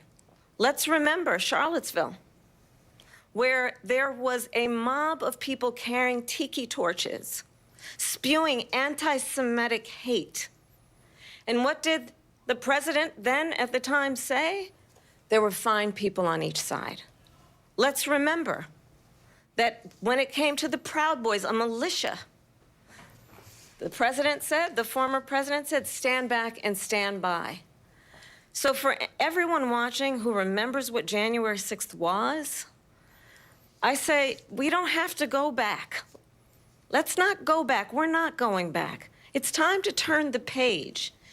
And if that was a bridge too far for you, well, there is a place in our campaign for you to stand for country, to stand for our democracy, to stand for rule of law, and to end the chaos, and to end the approach that is about attacking the foundations of our democracy because you don't like the outcome. And be clear on that point. Donald Trump, the candidate, has said in this election there will be a bloodbath if this and the outcome of this election is not to his liking. Let's turn the page on this. Let's not go back. It hasn't been addressed like 10 times on what the meaning of that wording is. For the but, future, I mean, she can yap about and it. not go backwards to the past. Let me just follow up here. It was a Muddying the different waters term, as and it well. was a term that related to energy because they have destroyed our energy business. That was where bloodbath was. No, I'm not biased. I've read about it. On Charlottesville. It's one of the That only things I story know has about been, the as you debate would so far. say, debunked. Laura Ingraham, Sean Hannity, Jesse, all of these people, they covered it. If they go an extra sentence, they will see it was perfect. It was debunked in almost every newspaper, but they still bring it up, just like they bring 2025 up. They bring all of this stuff up. I ask you this. You talk about the Capitol. Why are we allowing these millions of people to come through on the southern border? How come she's not doing anything? And I'll tell you what I would do, and I would be very proud to do it. I would say we would both leave this debate right now. I'd like to see her go down to Washington, D.C. during this debate because we're wasting a lot of time. Go down to, because she's been so bad, it's so ridiculous. Go down to Washington, D.C. and let her sign a bill to close up the border because they have the right to do it. They don't need bills. They have the right to do it. The President of the United States, you'll get him out of bed. You'll wake him up at 4 o'clock in the afternoon. You'll say, come on down to the office. Let's sign a bill. If he signs a bill that the border is closed, all he has to do is say it to the Border Patrol, who are phenomenal. If they do that, the border is closed. Mr. Those President, people are killing many people, unlike J6. We talked immigration here tonight. I do want to focus on this next issue to both of you because it really brings us this into focus, truth in these times that we're living in. Mr. President, for 3.5 years after you lost the 2020 election, you repeatedly falsely claimed that you won, many times saying you won in a landslide. In the past couple of weeks leading up to this debate, you have said, quote, you lost by a whisker, that you, quote, didn't quite make it, that you came up a little bit short. I said that? Are you now acknowledging that you lost in 2020? No, I don't acknowledge that at all. But I you said did that say sarcastically. that. You know that. It was said, oh, we lost by a whisker. That was said sarcastically. Look, there's so much proof. All you have to do is look at it. And they should have sent it back to the legislatures for approval. I got almost 75 million votes, the most votes any sitting president has ever gotten. I was told if I got 63, which was what I got in 2016, you can't be beaten. The election, people should never be thinking about an election as fraudulent. We need two things. We need walls, and we have to have it. We have to have borders, and we have to have good elections. Our elections are bad. And a lot of these illegal immigrants coming in, they're trying to get them to vote. They can't even speak English. They don't even know what country they're in practically. And these people are trying to get them to vote. And that's why they're allowing them to come into our country. I did watch all of these pieces of video. I didn't detect the sarcasm, lost by a whisker. We didn't quite make it. And we should just point out here as clarification, and you know this, you and your allies, 60 cases in front of many judges, many of them Republican. No judge looked at it. And said they there was said no we didn't have widespread fraud. standing. That's the other thing. They said we didn't have standing, a technicality. Can you imagine a system where a person in an election doesn't have standing? The President of the United States doesn't have standing. That's how we lost. It's not fact-checking when it's If you look when at it's the facts, subjective. and I'd love to have you'll do a special It's on subjective. it. I'll show you What? Georgia, and I'll show you Wisconsin, and I'll show you Pennsylvania, and I'll show you. What are you we talking have about, so many facts and statistics, but you know what? That doesn't matter because we have to solve the problem that we have right now. That's old news. And the problem that we have right now is we have a nation in decline. and they have put it into the facts, decline. it's We have a subjective, nation yes. that is dying, David. Mr. President, thank you. Vice President Harris, you heard the president there tonight. He said he didn't say that he lost by whisker. So he still believes he did not lose the election that was won by President Biden and yourself. But I do want to ask you about something that's come up in the last couple of days. This was a post from President Trump about this upcoming election just weeks away. He said, when I win, those people who cheated, and then he lists donors, voters, election officials, he says will be prosecuted to the fullest extent of the law, which will include long-term prison sentences. One of your campaign's top lawyers responded saying, we won't let Donald Trump intimidate us. We won't let him suppress the vote. Is that what you believe he's trying to do here? Donald Trump was fired by 81 million people. You cannot know. So let's be clear about that. What the And clearly intention he is has had a behind very dialogue. difficult time processing that. But we cannot Ms. afford to Shannon. have a president of the United States who attempts, as he did in the past, to upend the will of the voters in a free and fair election. And I'm going to tell you that I have traveled the world as Vice President of the United States, and world leaders are laughing at Donald Trump. I have talked with military leaders, some of whom worked with you, and they say you're a disgrace. Yeah, well, that's just not true, but okay. And when you then talk in this way That is in a just not presidential true. debate and deny what over and over again are court cases you have lost because you did, in fact, lose that election, it leads one to believe that perhaps we do not have in the candidate to my right the temperament or the ability to not be confused about fact. That's deeply troubling, and the American people deserve better. I'll give you 1 minute to respond, Mr. President. Let me just say about world leaders. Viktor Orban, one of the most respected men, they call him a strong man. He's a tough person, smart. Prime Minister of Hungary. They said, why is the whole world blowing up? 3 years ago, it wasn't. Why is it blowing up? He said, because you need Trump back as president. They were afraid of him. China was afraid, and I don't like to use the word afraid, but I'm just quoting him. China was afraid of him. North Korea was afraid of him. Look at what's going on with North Korea, by the way. He said Russia was afraid of him. I ended the Nord Stream 2 pipeline, and Biden put it back on day one, but he ended the XL pipeline. The XL pipeline in our country, he ended that. But he let the Russians build a pipeline going all over Europe and heading into Germany, the biggest pipeline in the world. Look, Viktor Orban said it. He said the most respected, most feared person is Donald Trump. We had no problems when Trump was president. But when this weak, pathetic man that you saw at a debate just a few months ago, that if he weren't in that debate, he'd be running instead of her. She got no votes. He got 14 million votes. What you did, you talk about a threat to democracy. He got 14 million votes, and they threw him out of office. And you know what? I'll give you a little secret. He hates her. He can't stand her. But he got 14 million votes. Well, they threw him out. That is correct. She got zero votes. And when she that's ran, actual facts, she was though. the first one to leave because she failed. And now she's running. I don't understand it, but I'm okay with it because your time is I up. think we're going to do very well. We've got a lot more to get to. Turning now to the Israel-Hamas war and the hostages who are still being held, Americans among them. Vice President Harris, in December, you said, quote, Israel has a right to defend itself, but you added, quote, it matters how, saying international humanitarian law must be respected. Israel must do more to protect innocent civilians. You said that 9 months ago. Now an estimated 40,000 Palestinians are dead. Nearly 100 hostages remain. Just last week, Prime Minister Benjamin Netanyahu said there's not a deal in the making. President Biden has not been able to break through the stalemate. How would you do it? Well, let's understand how we got here.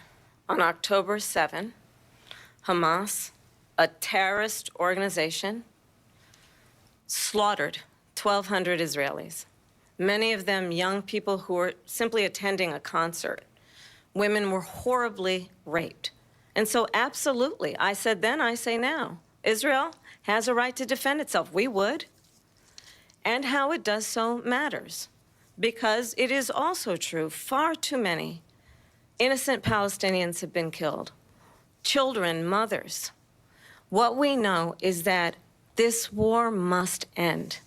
It must end immediately, and the way it will end is we need a ceasefire deal and we need the hostages out. And so we will continue to work around the clock on that. Work around the clock, also understanding that we must chart a course for a two-state solution. And in that solution, there must be security for the Israeli people and Israel, and in equal measure for the Palestinians. But the one thing I will assure you always, I will always give Israel the ability to defend itself, in particular as it relates to Iran and any threat that Iran and its proxies pose to Israel. But we must have a two-state solution where we can rebuild Gaza, where the Palestinians have security, self-determination, and the dignity they so rightly deserve. President Trump, how would you negotiate with Netanyahu and also Hamas in order to get the hostages out and prevent the killing of more innocent civilians in Gaza? If I were president, it would have never started. If I were president, Russia would have never, ever, I know Putin very well, he would have never, and there was no threat of it either, by the way, for 4 years, have gone into Ukraine and killed millions of people when you add it up, far worse than people understand what's going on over there. But when she mentions about Israel, all of a sudden, she hates Israel. She wouldn't even meet with Netanyahu when he went to Congress to make a very important speech. She refused to be there because she was at a sorority party of hers. She wanted to go to the sorority party. She hates Israel. If she's president, I believe that Israel will not exist within 2 years from now. And I've been pretty good at predictions, and I hope I'm wrong about that one. She hates Israel. At the same time, in her own way, she hates the Arab population because the whole place is going to get blown up. Arabs, Jewish people, Israel will be gone. It would have never happened. Iran was broke under Donald Trump. Now Iran has $300 billion because they took off all the sanctions that I had. Iran had no money for Hamas or Hezbollah or any of the 28 different spheres of terror. And they are spheres of terror, horrible terror. They had no money. It was a big story, and you know it. You covered it very well, actually. They had no money for terror. They were broke. Now they're a rich nation, and now what they're doing is they're spreading that money around. Look at what's happening with the Houthis and Yemen. Look at what's going on in the Middle East. This would have never happened. I will get that settled and fast, and I'll get the war with Ukraine and Russia ended. If I'm president-elect, I'll get it done before even becoming president. Vice President Harris, he says you hate Israel. That's absolutely not true. I have my entire career and life supported Israel and the Israeli people. He knows that. He's trying to, again, divide and distract from the reality, which is it is very well known that Donald Trump is weak and wrong on national security and foreign policy. It is well known that he admires dictators, wants to be a dictator on day one, according to himself. It is well known that he said of Putin that he can do whatever the hell he wants and go into Ukraine. It is well known that he said when Russia went into Ukraine, it was brilliant. It is well known he exchanged love letters with Kim Jong-un. And it is absolutely well known that these dictators and autocrats are rooting for you to be president again because they're so clear. They can manipulate you with flattery and favors. And that is why so many military leaders who you have worked with have told me you are a disgrace. That is why we understand that we have to have a president who is not consistently weak and wrong on national security, including the importance of upholding and respecting in highest regard our military. Like laughing, is that real or fake? They're the ones, and she's the one that caused it, that's weak on national security by allowing every nation last month for the year, 168 different countries sending people into our country. Their crime rates are way down. Putin endorsed her last week, said, I hope she wins. And I think he meant it, because what he's gotten away with is absolutely incredible. It wouldn't have happened with me. Wait. The leaders of other countries think that they're weak and incompetent, and they are. They're grossly incompetent. And I just ask one question. Why does Biden go in and kill the Keystone Pipeline and approved the single biggest deal that Russia's ever made, Nord Stream 2, the biggest pipeline anywhere in the world going to Germany and all over Europe, because they're weak and they're ineffective.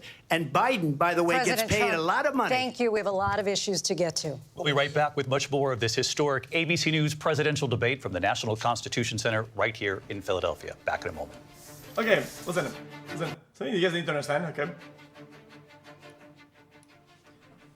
Brother. If the hosts put any opinions in their shit, it becomes odd. That is always a fact, regardless. Brother, people want to crap about and talk about, oh, dude, the democracy, whatever. What about debate integrity, brother? But it is not about a fact. It's about an opinion, quite literally. Oh, his interpretation of what he thinks is sarcasm or not. What do you think is more valid than TV or the mayor of the city or whatever? What are you talking about? That is an interpretation. Therefore, it's opinionated. Therefore, subjective. It is not your role as a debate fucking host to interject that into their debate. That's fucking weird. What are you talking about? That is not a fact. That is an opinion. You fucking idiot. What are you talking about?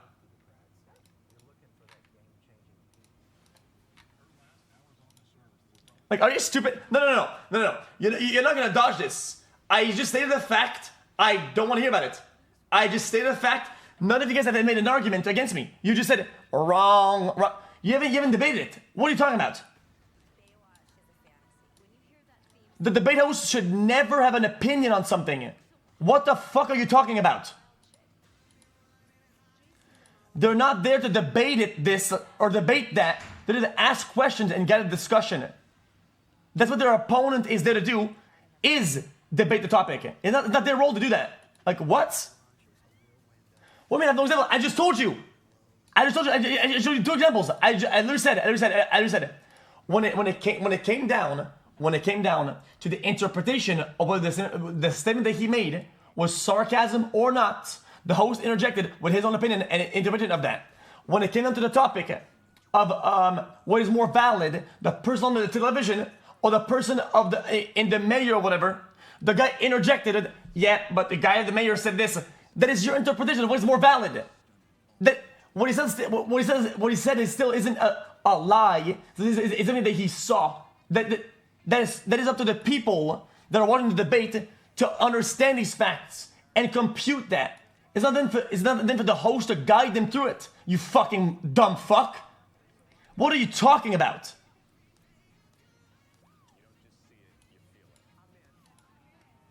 Like what?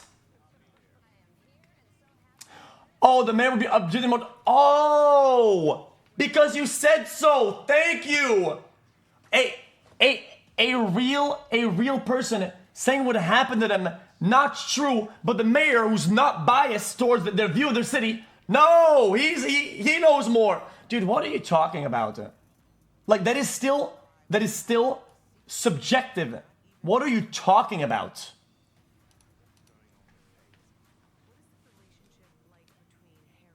What are you even talking about?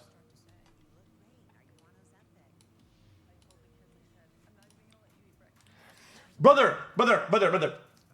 If you on, it doesn't matter what side you are. Even if you're on Kamala's side, brother, this fucks you over. When they're biased and they're doing this shit for a candidate. Many thinking that I'm mad because it makes Donald Trump lose. I'm mad because it makes her lose credibility, that she needs the bias in her favor. People can see through that. People aren't stupid. What are you talking about?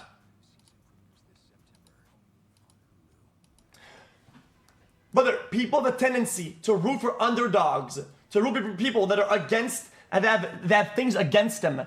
People have a tendency to support the person whose tides are against them. When there's a clear bias in the hosting of the debate, people tend to root for Donald Trump more. Dumb fuck.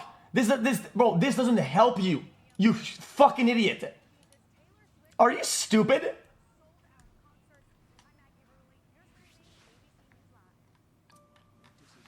Oh my god. Oh my god.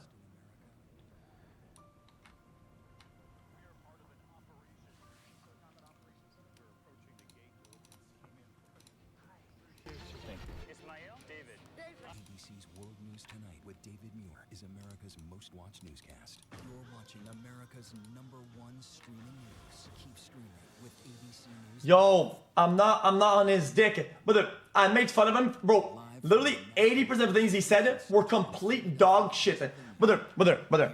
The things he was saying, okay, were all either a flat out lie, one, or in the area where even if it's true, it literally means nothing but to inject fucking emotion into people and make them fear a thing, a demon, a boogeyman that isn't there. Like, what are you on about? He may be emboldened to move even further into other countries. You have said you would solve this war in 24 hours. You said so just before the break tonight. How exactly would you do that? And I want to ask you a very simple question tonight. Do you want Ukraine to win this war? I want the war to stop. I want to save lives that are being uselessly, people being killed by the millions. It's the millions. It's so much worse than the numbers that you're getting, which are fake numbers. Look, we're in for 250 billion or more because they don't ask Europe, which is a much bigger beneficiary to getting this thing done than we are. They're in for $150 billion less because Biden and you don't have the courage to ask Europe like I did with NATO. They paid billions and billions, hundreds of billions of dollars when I said, either you pay up or we're not going to protect you anymore. So that's maybe one of the reasons they don't like me as much as they like weak people. But you take a look at what's happening. We're in for 250 to 275 billion. They're into 100 to 150. They should be forced to equalize. With that being said, I want to get the war settled. I know Zelensky very well, and I know Putin very well. I have a good relationship, and they respect your president, okay? They respect me. They don't respect Biden. How would you respect him? Why? For what reason? He hasn't even made a phone call in 2 years to Putin, hasn't spoken to anybody. They don't even try and get it. That is a war that's dying to be settled. I will get it settled before I even become president. If I win, when I'm president-elect, and what I'll do is I'll speak to one, I'll speak to the other, I'll get them together. That war would have never happened. And in fact, when I saw Putin after I left, unfortunately left because our country has gone to hell. But after I left, when I saw him building up soldiers, he did it after I left, I said, oh, he must be negotiating. It must be a good, strong point of negotiation. Well, it wasn't, because Biden had no idea how to talk to him. He had no idea how to stop it. And now you have millions of people dead, and it's only getting worse, and it could lead to World War III. Don't kid yourself, David. We're playing with World War III, and we have a president that we don't even know if he's... Where is our president? We don't even know if he's a president. And just to clarify they here... threw him out of a campaign like a dog. We don't even know. Is he our president? But we have a president, Mr. President, that doesn't know he's alive. Your time is up. Just to clarify in the question, do you believe it's in the U.S. best interests for Ukraine to win this war, yes or no? I think it's the U.S. best interest to get this war finished and just get it done. All right. Negotiate a deal, because we have to stop all of these human lives from being destroyed. I want to take this to Vice President Harris. I want to get your thoughts on support for Ukraine in this moment, but also as Commander-in-Chief, if elected, how would you deal with Vladimir Putin, and would it be any different from what we're seeing from President Biden? Well, first of all, it's important to remind the former president you're not running against Joe Biden, you're running against me. Jeez. I believe the reason that Donald Trump says that this war would be over within 24 hours is because he would just give it up. And that's not who we are as Americans. Let's understand what happened here. I actually met with Zelensky a few days before Russia invaded, tried through force to change territorial boundaries, to defy one of the most important international rules and norms, which is the importance of sovereignty and territorial integrity. And I met with President Zelensky. I shared with him American intelligence about how he could defend himself. Days later, I went to NATO's eastern flank, to Poland and Romania. And through the work that I and others did, we brought 50 countries together to support Ukraine in its righteous defense. And because of our support, because of the air defense, the ammunition, the artillery, the javelins, the Abrams tanks that we have provided, Ukraine stands as an independent and free country. If Donald Trump were president, Putin would be sitting in Kyiv right now.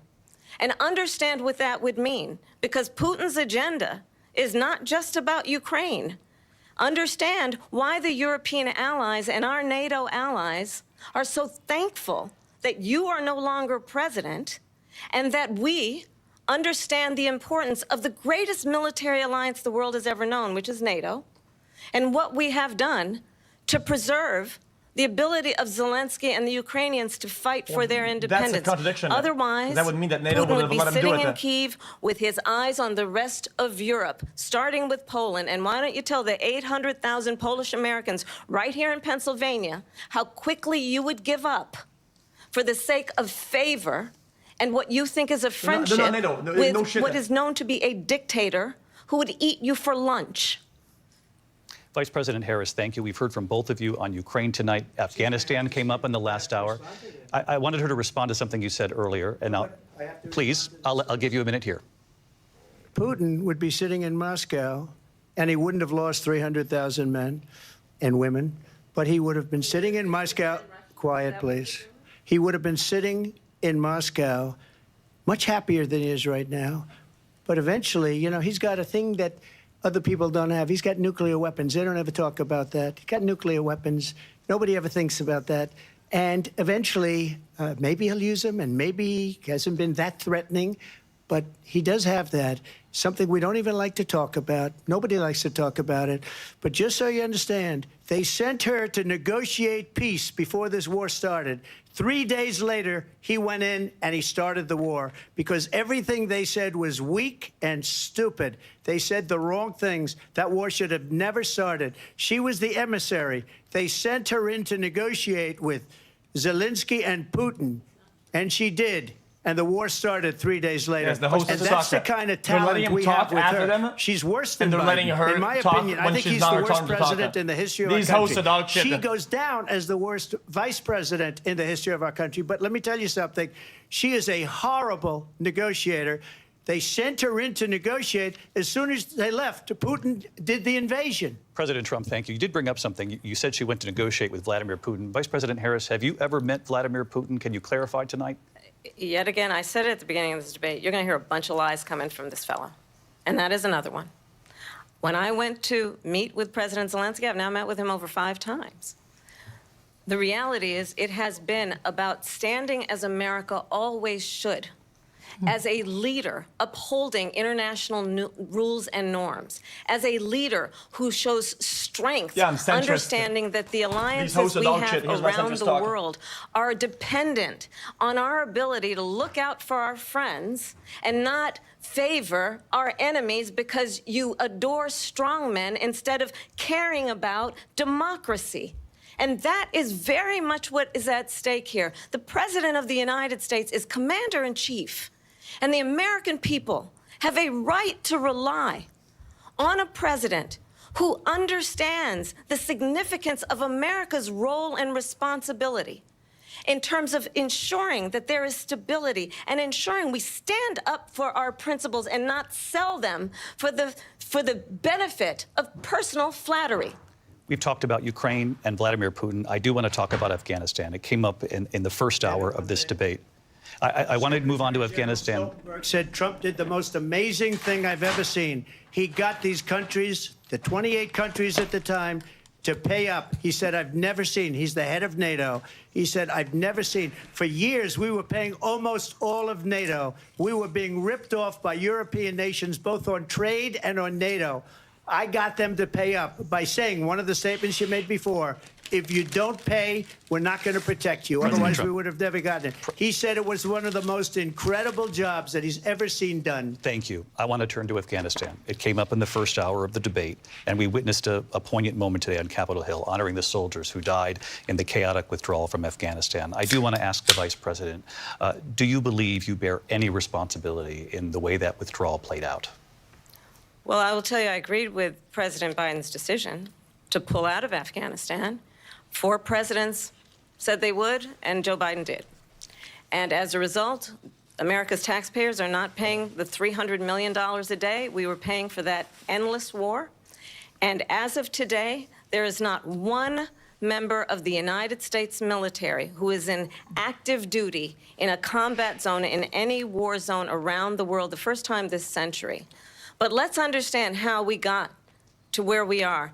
Donald Trump, when he was president, negotiated one of the weakest deals you can imagine. He calls himself a deal maker. Even his national security advisor said it was a weak, terrible deal. And here's how it went down. He bypassed the Afghan government. He negotiated directly with a terrorist organization called the Taliban. The negotiation involved the Taliban getting 5,000 Taliban terrorists released. And get this, and the president at the time invited the Taliban to Camp David, a place of storied significance for us as Americans, a place where we honor the importance of American diplomacy, where we invite and receive respected world leaders. And this former president, as president, invited them to Camp David because he does not, again, appreciate the role and responsibility of the President of the United States to be commander-in-chief with a level of respect. And this gets back to the point of how he has consistently disparaged and demeaned members of our military, fallen soldiers, and the work that we must do to uphold the strength and the respect of the United States of America around the world. Vice President Harris, thank you. President Trump, your response to her saying that you began the negotiations with the Taliban. So, if you take a look at that period of time, the Taliban was killing our soldiers, a lot of them, with snipers. And I got involved with the Taliban because the Taliban was doing the killing. That's the fighting force within Afghanistan. They don't bother doing that because, you know, they deal with the wrong people all the time. But I got involved. And Abdul is the head of the Taliban. He is still the head of the Taliban. And I told Abdul, don't do it anymore. You do it anymore, you're going to have problems. And he said, why do you send me a picture of my house? I said, you're going to have to figure that out, Abdul. And for 18 months, we had nobody killed. We did have an agreement negotiated by Mike Pompeo. It was a very good agreement. The reason it was good, we were getting out. We would have been out faster than them, but we wouldn't have lost the soldiers. We wouldn't have left many Americans behind, and we wouldn't have left $85 billion worth of brand new, beautiful military equipment behind. And just to finish, they blew it. The agreement said you have to do this, and they didn't do it. They didn't do it. The agreement was terminated by us because they didn't do what they were supposed to do. I want to move on. And these people did the worst withdrawal, and in my opinion, the most embarrassing moment in the history of our country. And by the way, that's why Russia attacked Ukraine, because they saw how incompetent she and her boss are. President Trump, thank you. Jesus. I want to move on now to race and politics in this country. Mr. President, you recently said of Vice President Harris, quote, I didn't know she was black until a number of years ago when she happened to turn black, and now she wants to be known as black. I want to ask a bigger picture question here tonight. Why do you believe it's appropriate to weigh in on the racial identity of your opponent? I don't, and I don't care. I don't care what she is. I don't care. You make a big deal out of something. I couldn't care less. Whatever she wants to be is okay with me. But those were your words, so I'm asking... I don't know. I mean, all I can say is I read where she was not black, that she put out, and I'll say that. And then I read that she was black, and that's okay. Either one was okay with me. That's up to her. That's up to her. Vice President Harris, your thoughts on this? I think it's, I mean, honestly, I think it's a tragedy that we have someone who wants to be president who has consistently, over the course of his career, attempted to use race to divide the American people. You know, I do believe that the vast majority of us know that we have so much more in common than what separates us, and we don't want this kind of approach that is just constantly trying to divide us, and especially by race. And let's remember how Donald Trump started. He was land, he owned buildings, and he was investigated because he refused to rent property to black families. Let's remember, this is the same individual who took out a full-page ad in the New York Times calling for the execution of 5 young Black and Latino boys who were innocent, the Central Park 5, took out a full-page ad calling for their execution. This is the same individual who spread birther lies about the first Black president of the United States. And I think the American people want better than that, want better than this, want someone who understands, as I do, I travel our country. We see in each other a friend. We see in each other a neighbor. We don't want a leader who is constantly trying to have Americans point their fingers at each other. I meet with people all the time who tell me, can we please just have discourse about how we're going to invest in the aspirations and the ambitions and the dreams of the American people? Knowing that regardless of people's color or the language their grandmother speaks, we all have the same dreams and aspirations and want a president who invests in those, not in hate and division. Vice President Harris, thank you. Lindsay? President Trump, this is now your 3rd time. This is the most divisive presidency in the history of our country. There's never been anything like it. They're destroying our country, and they come up with things like what she just said. Going back many, many years, when a lot of people, including Mayor Bloomberg, agreed with me on the Central Park 5, they admitted, they said, they pled guilty.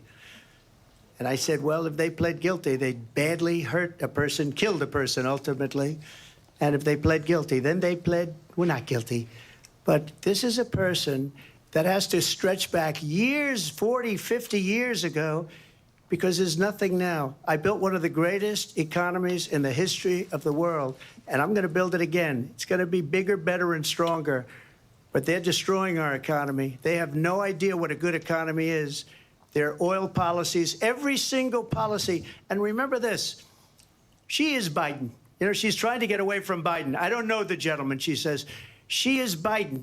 The worst inflation we've ever had, a horrible economy because inflation has made it so bad, and she can't get away with that. Thank you. Your time is up, I Lindsay. want to respond to that, though. I want to just respond briefly.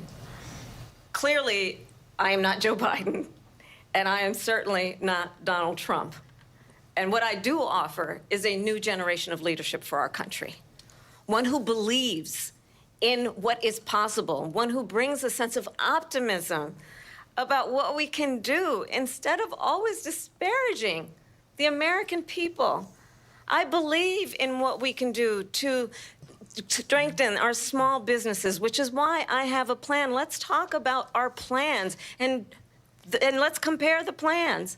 I have a plan to give startup businesses $50,000 tax deduction, to pursue their ambitions, their innovation, their ideas, their hard work. I have a plan, $6,000 for young families for the first year of your child's life, to help you in that most critical stage of your child's development. I have a plan that is about allowing people to be able to pursue what has been fleeting in terms of the American dream by offering a help with down payment of $25,000 down payment assistance for first-time home buyers. That's the kind of conversation, I believe, David, that people really want tonight. I mean, during the driver's seat, as opposed to a conversation that is constantly about belittling and name-calling. Let's turn the page Vice President and move Harris, forward. thank you. Let's turn to policy. President Trump, we have to move on. President Trump. Let's turn to policy, please. She has a plan to defund the police. She has a plan to confiscate everybody's gun. President Trump, she we has do a have to plan move to on to not other allow issues. fracking in Pennsylvania or anywhere else. Okay. That's you, what Mr. her President. plan is until just recently. I just need Lindsay, to go ahead. respond because Trump, the President former Trump. president has said No, I'm something sorry. twice that I need to respond to. I'm sorry. We're I just going need to move respond on, Vice one President time Harris. to what he has President said Trump, this multiple is times. now your third time running for president. You have long vowed to repeal and replace the Affordable Care Act, also known as Obamacare. You have failed to accomplish that. You now say you're going to keep Obamacare, quote, unless we can do something much better. Last month, you said, quote, we're working on it. So tonight, 9 years after you first started running, do you have a plan, and can you tell us what it is? Obamacare was lousy health care, always was. It's not very good today. And what I said, that if we come up with something, and we are working on things, We're going to do it, and we're going to replace it. But remember this. I inherited Obamacare because Democrats wouldn't change it. They wouldn't vote for it. They were unanimous. They wouldn't vote to change it. If they would have done that, we would have had a much better plan than Obamacare. But the Democrats came up, they wouldn't vote for it. I had a choice to make when I was president. Do I save it and make it as good as it can be, never going to be great, or do I let it rot?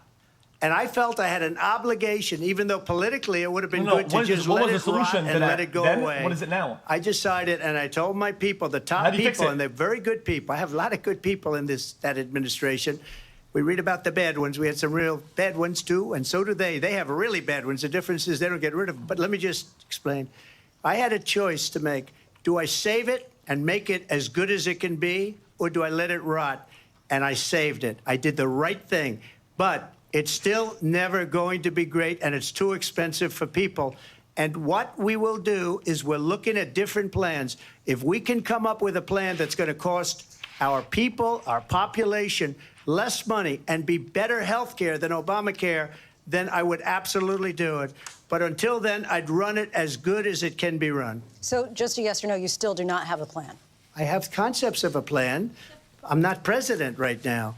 But if we come up with something, I would only change it if we come up with something that's better and less expensive. And there are concepts and options we have to do that. And you'll be hearing about it in the not-too-distant future. Vice President Harris, in 2017, you supported Bernie Sanders' proposal to do away with private insurance and create a government-run healthcare system. 2 years later, you proposed a plan that included a private insurance option. What is your plan today?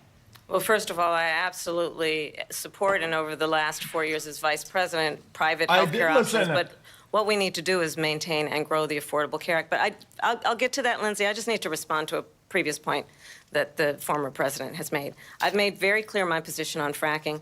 And then this business about taking everyone's guns away. Tim Walz and I are both gun owners. We're not taking anybody's guns away. So stop with the continuous lying about this stuff. As it relates to the Affordable Care Act, understand, just look at the history to know where people stand. When Donald Trump was president, 60 times he tried to get rid of the Affordable Care Act. 60 times. I was a senator at the time when I will never forget the early morning hours when it was up for a vote in the United States Senate.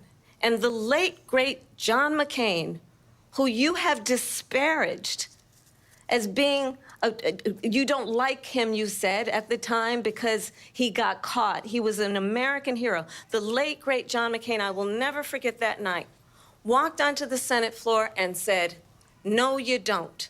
No, you don't. No, you don't get rid of the Affordable Care Act. You have no plan. And what the Affordable Care Act has done is eliminate the ability of insurance companies to deny people with pre-existing conditions. I don't have to tell the people watching tonight, you remember what that was like? Remember when an insurance company could deny if a child had asthma, if someone was a breast cancer survivor, if a grandparent had diabetes? And thankfully, as I've been vice president and we over the last 4 years have strengthened the Affordable Care Act, we have allowed for the first time Medicare to negotiate drug prices on behalf of you, the American people. Donald Trump said he was going to allow Medicare to negotiate drug prices. He never did. We did. And now we have capped the cost of insulin at $35 a month. Since I've been vice president, we have capped the cost of prescription medication for seniors at $2,000 a year. And when I am president, we will do that for all people, understanding that the value I bring to this is that access to health care should be a right and not just a privilege of those who can afford it. And the plan has to be to strengthen the Affordable Care Act, not get rid of it. Fuck the United States. Fuck the United States. Donald Trump stands on that. I want to move to an issue that's important for a lot of prescription costs. Fuck both of them. Fuck the United States. John McCain fuck everybody. Obamacare a bunch of for crooks, 10 man. years. Everybody's a bunch of fucking But it wasn't dumbasses. only him. It were all of the Democrats that kept it going. And you know what? We can do much better than Obamacare. Much less money. But she won't improve private insurance for people, private medical insurance. That's another thing she doesn't want to give. People are paying privately for insurance that have worked For hard 1 year, and made money, and they want to have private. She wants everybody to be on government insurance where you wait I pay $39 6 months over for here. an operation that you need immediately. President Trump, thank you. We have another issue that we'd like to get to that's important for a number of Americans, in particular younger voters, and that's climate change. President Trump, with regard to the environment, you say that we have to have clean air and clean water. Vice President Harris, you call climate change an existential threat. The question to you both tonight is, what would you do to fight climate change? And Vice President Harris, we'll start with you. 1 minute for you each. Well, the former president had said that climate change is a hoax. And what we know is that it is very real. You ask anyone who lives in a state who has experienced these extreme weather occurrences, who now is either being denied home insurance or it's being jacked up. You ask anybody who has been the victim of what that means in terms of losing their home, having nowhere to go. We know that we can actually deal with this issue. The young people of America care deeply about this issue. And I am proud that as vice president over the last 4 years, we have invested $1 trillion in a clean energy economy, while we have also increased domestic gas production to historic levels. We have created over 800,000 new manufacturing jobs while I have been vice president. We have invested in clean energy to the point that we are opening up factories around the world. Donald Trump said he was going to create manufacturing jobs. He lost manufacturing jobs.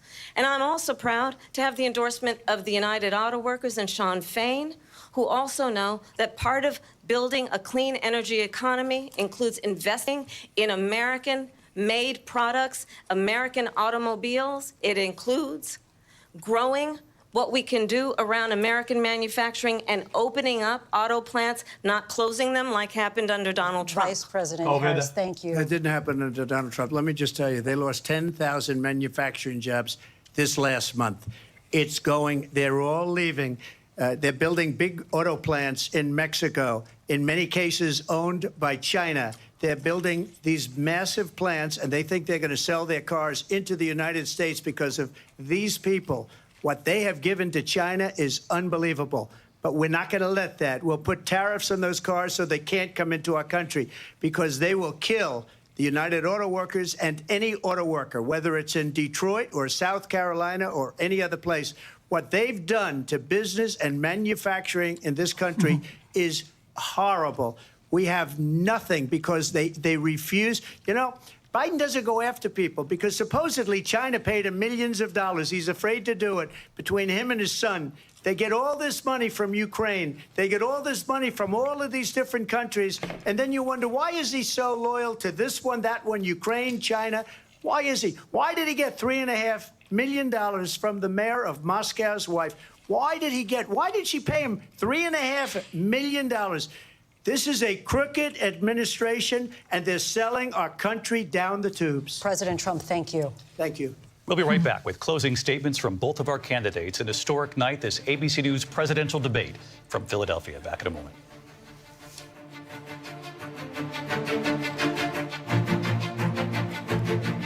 The ABC News presidential debate will continue after this.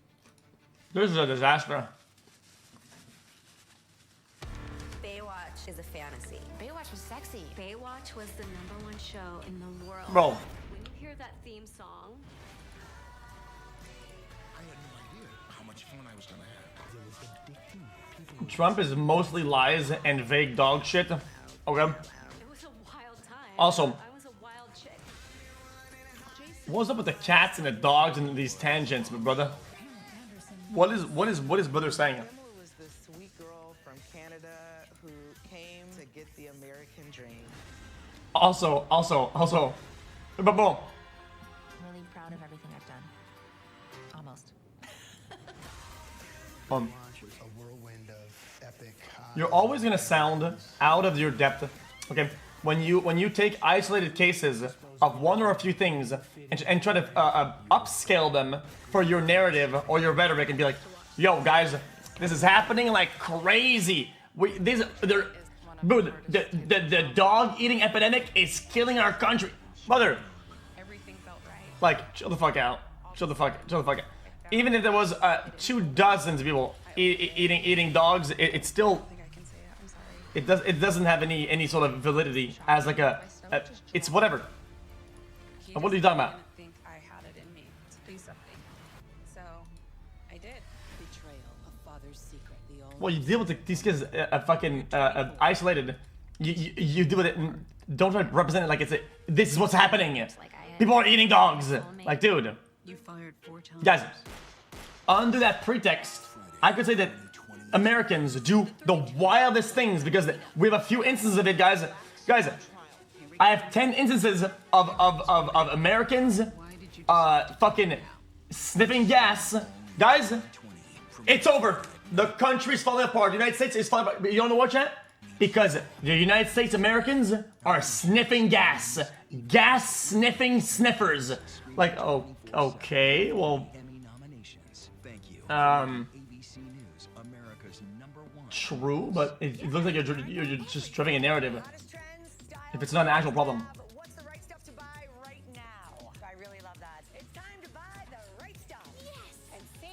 Also, the hosts are biased. You're not gonna.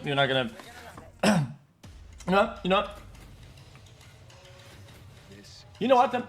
Instead of calling them biased, I'm gonna do something different. I'm gonna call them fucking incompetent. Because it doesn't even matter who they're biased for. They're doing things that are bad for the debate on both ends. Letting Trump go past his 2-minute mark and let him get the last word. Letting Kamala's mic fade back into fucking being activated in the middle of him talking. Letting her fucking yap when he's talking or whatever. Bro, this thing, it's breaching the integrity of the debate. There's no point having a debate if it's gonna be like random rules can get breached. It's stupid.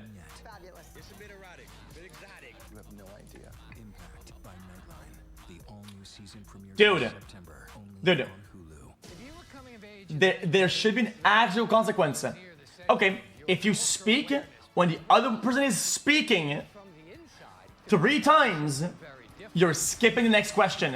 You don't get to answer. You don't get a rebuttal. You don't get to... Bro, and that's shameless, right? Because, oh my god, that's really biased. Then, yeah, then don't speak when you can't speak. It's that simple. Then it gives you a motive to fucking listen to the fucking rules. We are heading into the unknown. Oh my gosh. There has to be an incentive to listen to the rules. Otherwise, they both breach them, and they're both testing the waters on how much they can get away with, and they're both doing that. He's going past his time, and he's hijacking the conversation, and Kamala's talking when her mic is muted, and sometimes it gets unmuted. It's weird as fuck. Bro, it is lack of professionalism. These hosts are shit. From the National Constitution Center in Philadelphia, Pennsylvania. Here again, David Muir and Lindsay Davis. Welcome back tonight. The time has come for closing statements, and Vice President Harris, we begin with you. So I think you've heard tonight 2 very different visions for our country. One that is focused on the future, and the other that is focused on the past, and an attempt to take us backward. But we're not going back. And I do believe that the American people know we all have so much more in common than what separates us. And we can chart a new way forward. And a vision of that includes having a plan, understanding the aspirations, the dreams, the hopes, the ambition of the American people, which is why I intend to create an opportunity economy, investing in small businesses, in new families, in what we can do around protecting seniors, what we can do that is about giving hardworking folks a break and bringing down the cost of living. I believe in what we can do together that is about sustaining America's standing in the world and ensuring that we have the respect that we so rightly deserve, including respecting our military and ensuring we have the most lethal fighting force in the world. I will be a president that will protect our fundamental rights and freedoms, including the right of a woman to make decisions about her own body and not have her government tell her what to do. I'll tell you, I started my career as a prosecutor. I was a DA, I was an attorney general, a United States senator, and now vice president. I've only had one client, the people. And I'll tell you, as a prosecutor, I never asked a victim or a witness, are you a Republican or a Democrat? The only thing I ever asked them, are you okay? And that's the kind of president we need right now. Someone who cares about you and is not putting themselves first. I intend to be a president for all Americans and focus on what we can do over the next 10 and 20 years to build back up our country by investing right now in you, the American people. Vice President Harris, thank you. President Trump? So she just started by saying she's going to do this, she's going to do that, she's going to do all these wonderful things. Why hasn't she done it? She's been there for 3.5 years. They've had 3.5 years to fix the border. They've had 3.5 years to create jobs and all the things we talked about. Why hasn't she done it? She should leave right now, go down to that beautiful White House, go to the Capitol, get everyone together and do the things you want to do, but you haven't done it, and you won't do it because you believe in things that the American people don't believe in. You believe in things like we're not going to frack. We're not going to take fossil fuel. We're not going to do things that are going to make this country strong, whether you like it or not. She's not president. Germany tried that, President and POV. within 1 year, they were back to building normal energy plants. We're not ready for it. We can't sacrifice our country for the sake of bad vision. But I just ask one simple question. Why didn't she do it? We're a failing nation.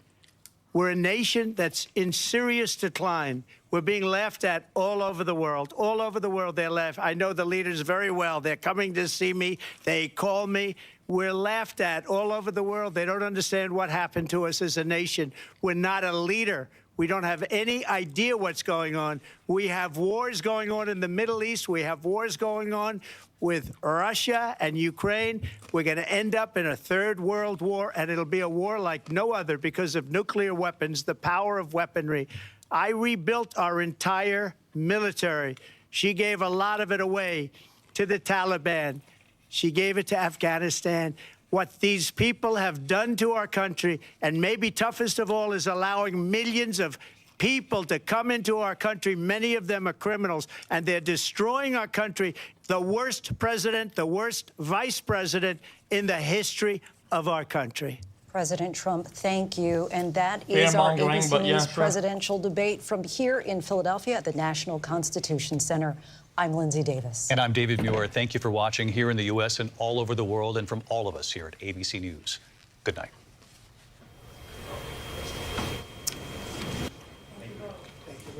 And we are here live on ABC with our post-debate comments. I'm Martha Raddatz. It was a lively debate from the economy to abortion to Afghanistan. They had it all, and it was historic, John Carl, fiery.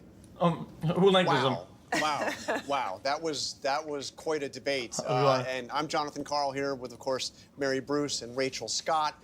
Our reporters across the news division have been updating our live blog, looking at some of the allegations made back and forth, doing fact checks. You can find all of that on abcnews.com. But I would like to replay the moment at the very start of this debate because it was quite a moment. The handshake. And if you look, Harris. Let's have a good debate. See, have fun. Thank you. I mean, Welcome quite a to moment, both, first of all, because we hadn't seen a handshake. We hadn't seen a handshake in a long time. And she initiated that one. And Yeah, she I mean, did. not only did she Immediately. initiate it, she walked over to him and sought him out, put the hands out, and also made the first words. And probably had a plan if he hadn't put his hand out either. Interesting. So more at the bottom line, what did you think? I think clearly what Kamala Harris wanted to do was be the candidate of hope, the candidate of the future. Donald Trump seemed angry within 4 minutes. I think we saw him going from very serious at the beginning, never really seemed to look at her, to just angry. I mean, really yelling at some points, trying to make his points. I'm muting this. Sorry, I'm not gonna send this shit. These people are these people are off the rails entirely.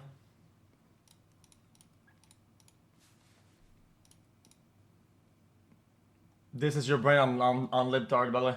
Not this isn't being on the left or left biased. This is your brain on libtard. Like actually, this is like some far left shit. This has to be. Brother. And, you know, John, we were all talking leading up to this about how this would go, what Donald Trump you would see. I think he had a plan for talking about what he saw as a next term, but then he was talking about rumors about people eating their neighbors' pets. So it really devolved into that. I mean, look, Kamala Harris didn't really explain some of the big questions that were out there about why she changed her policy views on so many things. Part of the reason is Donald Trump really was not effective in bringing the debate to her. I agree with you. I think you're mad at me, but if I said that, you would call me a glazer, a fucker, a moron, a stupid. And in contrast, Harris, who again, much of the world you're just being like a reactionary Harris dumbass. Looked like she belonged on the stage. Looked like she is somebody. She's making weird assumptions that nobody felt that when watching the thing. I can tell you, the Harris campaign feels very good. They feel they had a very strong night, that she was in command, that she did look presidential, and that she was able, they feel, to hold Donald Trump accountable for his actions. And of course, that was their goal going into this, that she would be able to put Donald Trump's record under a microscope. And they feel that the strongest example of that was that exchange on abortion, where she... Brother. They address the camera, they address the public, they address the fucking watchers when they're talking and debating. Who cares if they're not looking at each other in the eyes and they're not exchanging eye contact? I don't give a shit. Why even bring that as a point of central argument a talking point? That's brain dead. He's only out for himself, that she argues she's out for the American people. Rachel? Yeah, well, look, the Trump campaign is going to... Bro, she was baiting his eyesight when he was talking. Literally.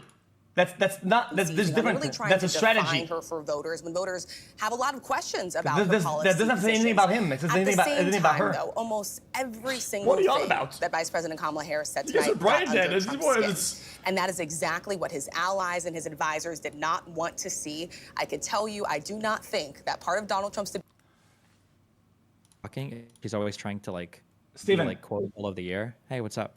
Hey. How about tell me how you feel about this? Bro, I can't listen to these ABC people. They're insane. They're crazy. Okay. Well, what's up? Well, I want to listen to you talk about the whole thing instead of listen to these guys take instead. So I could have your commentary instead. Sure. Well, give me a question. I'll answer the best of my ability. Well, but give me first impression then. Act like you're the guys that are on camera and they're talking on ABC, the people that are giving post thing review or whatever.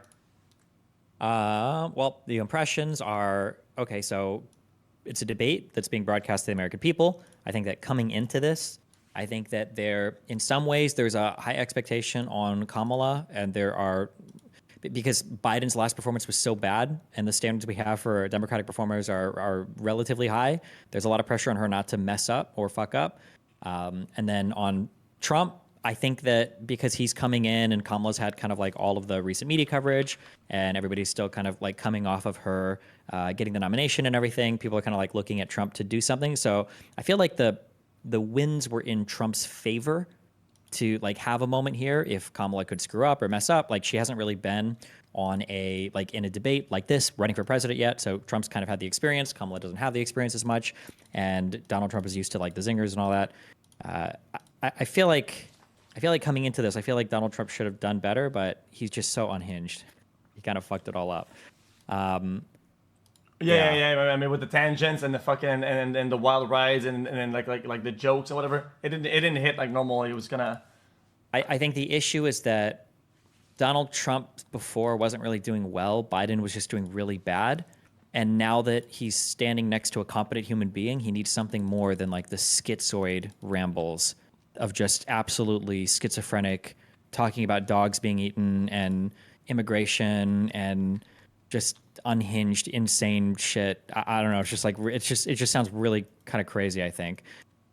Yeah. I mean, because fucking Biden would get lost in the sauce, right? And we know what to say or whatever, right? It's a play in his favor, but this time there's an actual being that's can compute new information and new rambles, whatever, with head on our shoulders. So yeah, I feel the same about that. How do you feel about the hosts? I'm doing my best to fight back against the media on this, but something that we need to deprogram and then reprogram in our minds is we've allowed conservatives to get away with so much for so long that it's going to feel bad being mean to them, but conservatives are kind of like children in stores that are stealing candy bars. At some point, you just got to smack the candy bar out of their hand and tell them hey, you need to fuck off with this. The problem is I think people are trying so hard to be perceived as unbiased. They're still allowing, Donald Trump to show up in a shit-filled diaper and tell him that he smells okay. The moderators need to stop letting him. He's taking the last word on every single question. That's bullshit. Why? He's literally stealing every single last word. There was one where I was finally like, oh my God, Kamala got the last word on this. Good job. And then he went for the last word, even after she was trying to get the last word. True. They need to make him actually answer questions. Donald Trump, I don't know if you noticed, Donald Trump did not answer a single question. True. I said that. Yeah. Debate. Not even one question did he answer. True. And he didn't expand on or speak about a single policy point except for tariffs, which he actually doesn't understand. He doesn't know what a tariff is. I don't know. I wish that, but I think the moderators just don't want to hold him accountable because people are going to say that they're being biased. So, yeah.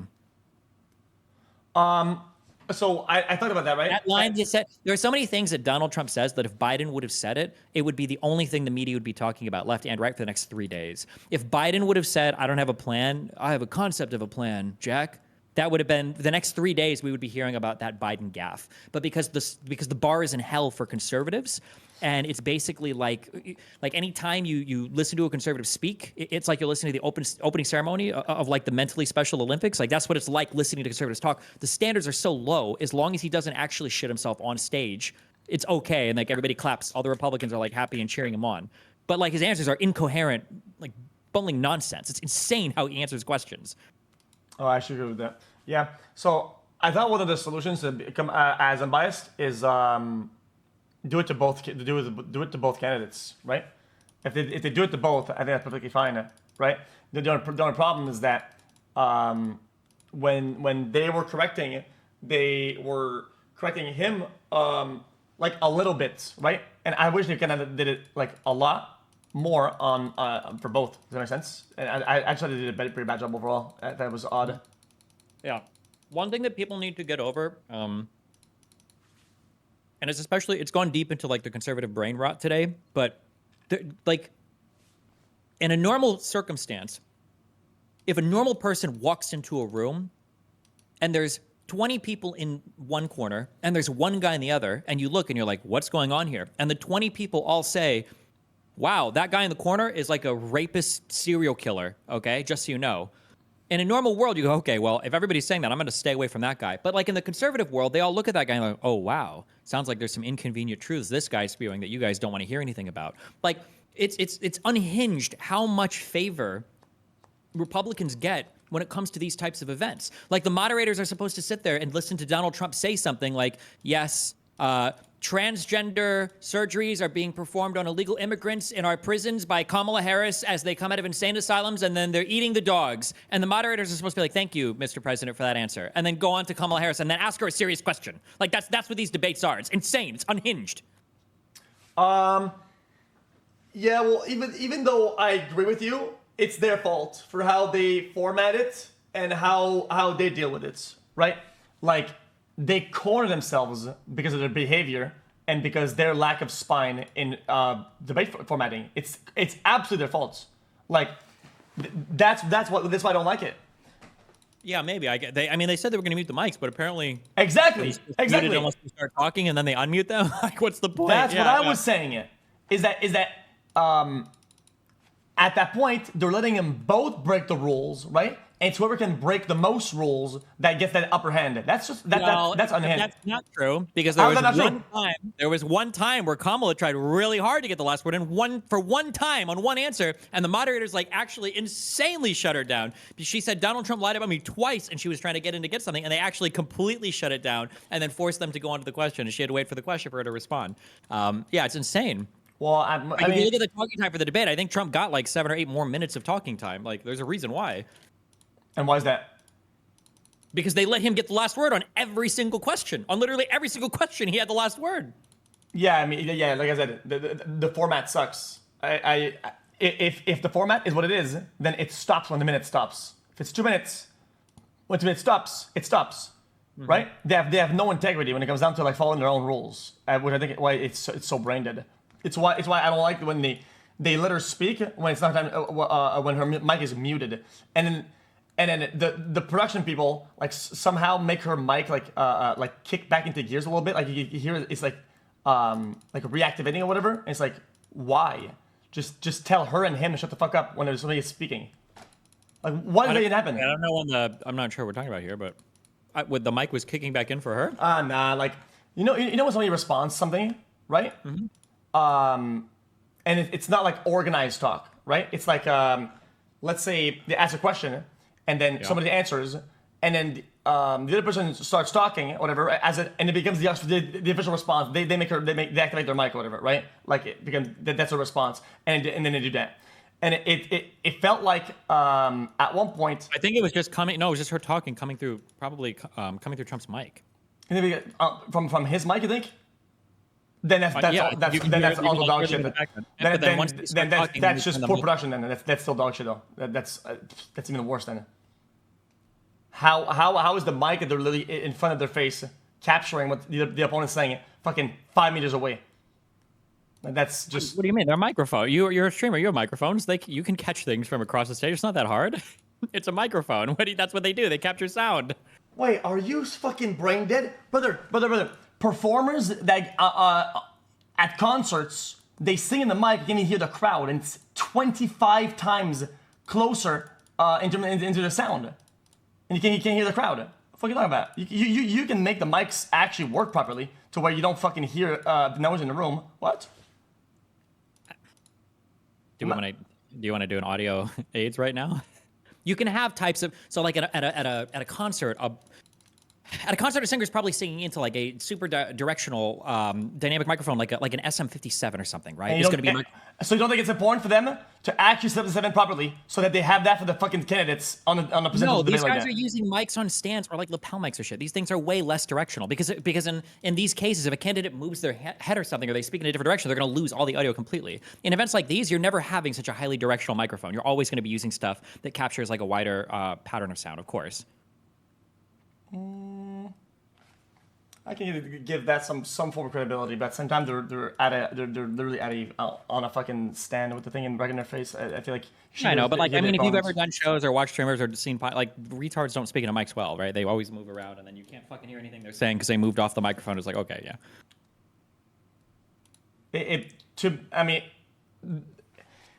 I was just saying, like, I don't like that format of like. If it's organized, okay, your turn. It shouldn't be organic. As in, like, if this guy wants to start speaking, okay, sure, then that's their official rebuttal. That's bullshit. It should be over. I agree with you. Yeah, once it's over, it should be over. But Trump was able to fight and get the last word on every single question that was brought up tonight, which was insane. Stupid. I think that's fucking stupid. Yeah, I think letting people get away with lies is brain dead. Like if something is objectively untrue, I don't think they should just fucking like slightly brush over it and so I can keep moving on. You can't do that. You can't fact check anymore because conservatives don't believe. Conservatives will tell you that every single fact check website is liberal biased. Conservatives will say that. Conservatives will say I don't trust Snopes. I don't trust PolitiFact. That's biased. I don't trust CNN or Reuters or AP fact check. Those are all biased. All of those are liberal biased media. No, they don't trust any fact checking website ever. So you can't do any fact check anymore. And if you start fact checking, they'll say that you're being biased. There's already people today, I see some of them in across all of these chats right now, there are already people saying, and I've seen every single conservative, because they all get their orders like beamed into them through fucking Elon Musk's Starlink. They all get the same talking points, but it's like, 3v1 moderators, 3v1 moderators. Because anytime you try to hold Trump even moderately accountable for anything he fucking says, right, he immediately gets, you immediately get accused of being biased. Like Trump doesn't have to answer any question ever. He didn't, again, I challenge any conservative, what is a single policy that Donald Trump talked about tonight? He said he was going to make the economy, did he say better, stronger, faster? He's going to make it greater. Like, he speaks like a retard. He actually speaks like he's 4 years old. Not even, I'm sorry. He speaks like a retarded 10-year-old. That's what I meant to say. Jesus. Yeah, well, I mean, debates are a disaster. I feel like they should be incredibly strict. Just be incredibly strict all the way through. It is what it is. And if you're going to let people get away with shit, then let them get away with everything. Like you can't like do this like pick and choose one thing because it's gonna look like bias always. Public is branded. They won't be able to figure it out. Sure. I wish they would like make the people answer the questions, but I mean they tried, right? So they tried at the beginning and they completely gave up on him. I don't know if you noticed that.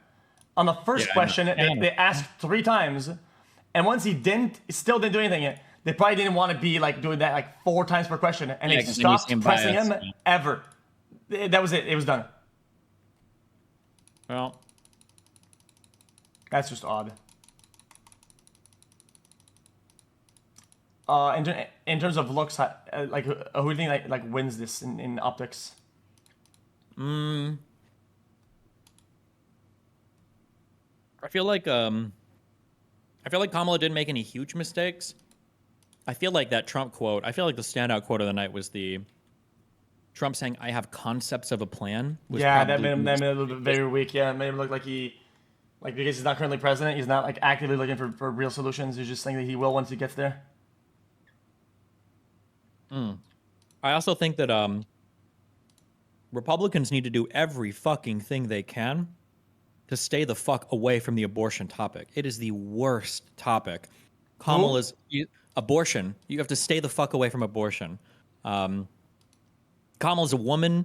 The Democrats are pro-choice. Like, it's just so easy that if you want to get into the abortion topic, for Kamala to just start mining the fuck out of that, she will farm the fuck out of you trying to talk about making abortion illegal. It's just such a loser topic for him to, like, Republicans need to drop that as quickly as possible, like run from those conversations as quickly as possible, in my opinion. I just think it's like, because it's like one of the few things that can truly energize a voter base and keep them mad as fuck for a long time, because nobody fucking forgets about abortion, because there's always people like getting pregnant around you, like everywhere. Like, people actually see the effects of abortion and miscarriages and early pregnancies. People see that all the time. It's not like the fucking illegal immigrant caravans where people only know about them and highlight them, or trans surgeries for illegal immigrants in fucking prisons, right? Where the only time anybody ever even fucking knows about these things when Donald Trump is schizoid ranting about it on some media network. Yeah. Yeah, I guess that makes sense. Yeah. That's about it. I think that's a good review. I don't think I disagree with anything you said. I thought her kind of like appeal to like emotion of it was kind of annoying at times, but because if she did it once or twice, I think it's good to make it like relatable and like I know your struggle. But I think kind of like emotion baiting a bunch of times. At one point, I kind of got to know about it. Yeah, I mean, you have to, I guess, right? Like, of course. At one point, you have to touch on emotion for sure. I mean, Donald does the same thing when it comes down to like war or whatever. He does bait emotion as well, just a different type of emotion, like fear. When he's like this actual like fucking fear mongering Andy. It is really strange that like, I don't know, maybe they just don't notice it, or maybe we don't care, but like, if you watch a movie and there's always like the really bad dictator guy that takes over in the beginning, like he sounds like Donald Trump. Like, everything is horrible, everything is failing, like everything is being destroyed. We need to go. This is destroyed. We need to rebuild. Everything is completely fucked right now. The world is fucking falling into fucking nuclear weapons. They got fucking nukes, and we're on the verge of fucking World War III. Everybody's fucking crazy. Like, it's like, Jesus Christ, calm the fuck down, dude. Yeah, true. I'm a my fearmonger, and fearmonger shit. But yeah. Yep, that's about it. I'm just chilling, just spinning and fucking was listening to this debate. I thought it was always entertaining though. Yeah, it was entertaining. Yeah, Kamala needs to. She's doing a good job. I probably want it more than she should be, but I think she needs to do more personal attacks on Trump, because it absolutely triggers the ever living fuck out of him. When she called his plan like weak, when she said that Putin would eat him for lunch, things like that. Sincerely rattle the fuck out of him, and it's so funny. As soon as she mentioned that small crowd size thing, he spent like half the next answer. It's why I said he got baited when she said that. Yeah, talking about the small crowd size, he got he got baited like twice today. He keeps getting baited. Yeah, he just needs to like, she needs to like throw random things like that after like being serious with other serious answers. She also needs to like, it's okay to have profound statements and to have like quirky one-liners or quippy one-liners. I think that's good, but she also needs to talk like a normal person. Sometimes she speaks too much, like she's always trying to have like a Hallmark card quote or something. Yeah, she's always true. Yeah, she needs to like in a movie or some shit. Yeah, just speak like a normal person. You're fine. You're next to Trump. Like, just fucking chill and speak like a normal fucking person. You're okay. Yep. The racism question, and which one? I don't remember that. Oh yeah, the thing where she We also got, apparently Taylor Swift just came out and endorsed Kamala as well. Oh. Anyway, anything else? It's my line, motherfucker.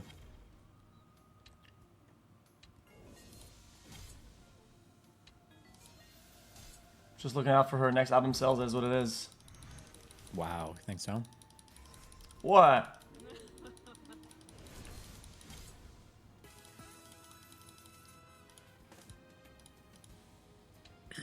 I mean, that's like a no-brainer. Yeah, maybe, yeah. Or maybe she just thinks Kamala would be a better president. True.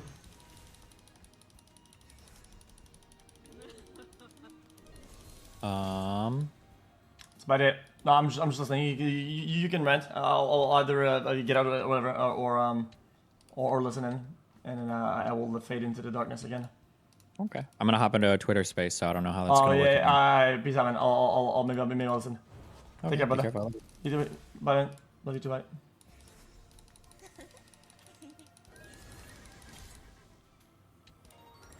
Yeah, this game is fucking dog shit.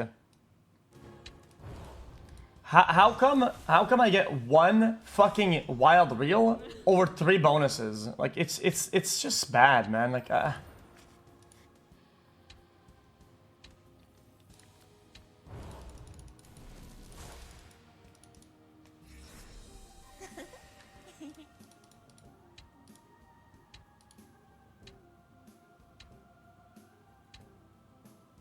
I find weird.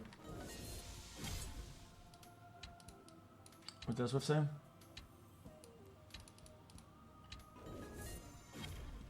Mania, what's the debate tonight? If you already know, the great time to do your research on the issues at hand and stances candidates, topics matter most as a voter. And make sure to watch and read about policies planning the country. Recently, they made aware of AI of me falsely endorsing Donald Trump president on his sites.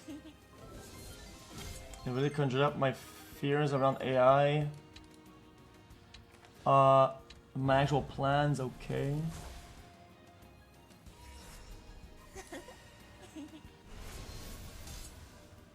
Oh wait, she's fully endorsed now, that's crazy.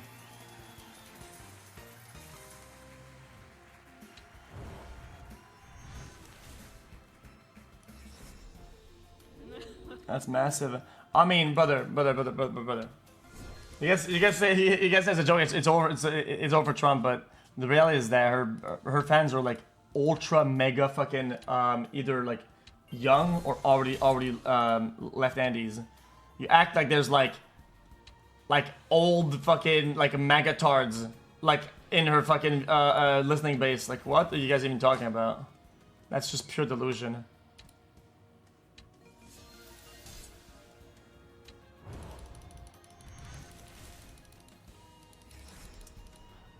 There's both. Oh man, just okay.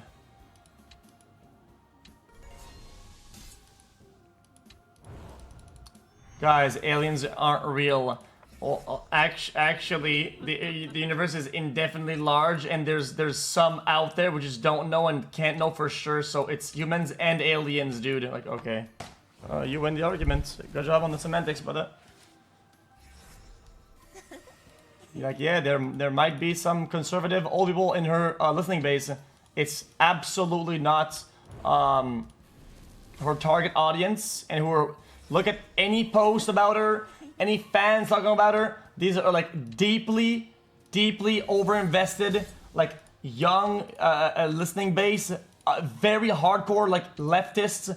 But they're like her listening base probably think that like speaking 1 decibel too loud is like verbal abuse. Like, relax, brother. Like, these are they're not like megatards.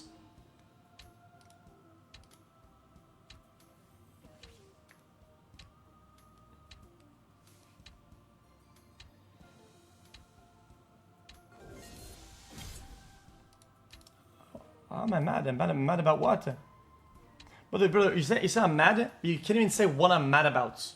What am I mad about?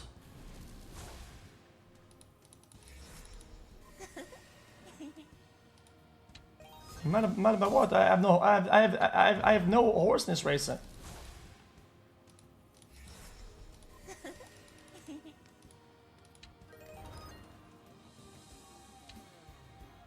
Yeah, I'm grumpy about what though? I don't like arguing in bad faith about topics I don't give a fuck about.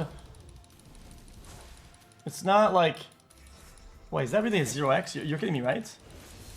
Oh no, that's all the way across 30k. That Trump got cooked. Dude, I don't give a fuck about Trump. Bro, I think he's a funny guy. He comes off across as unhinged, which is funny. It's entertaining. Like, what about it?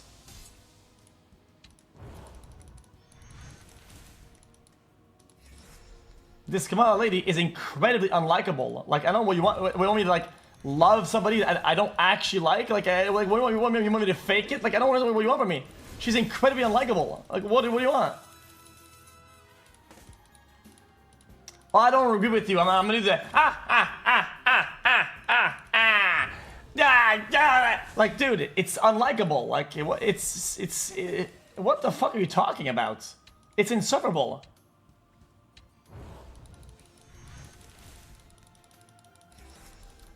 Holy shit. The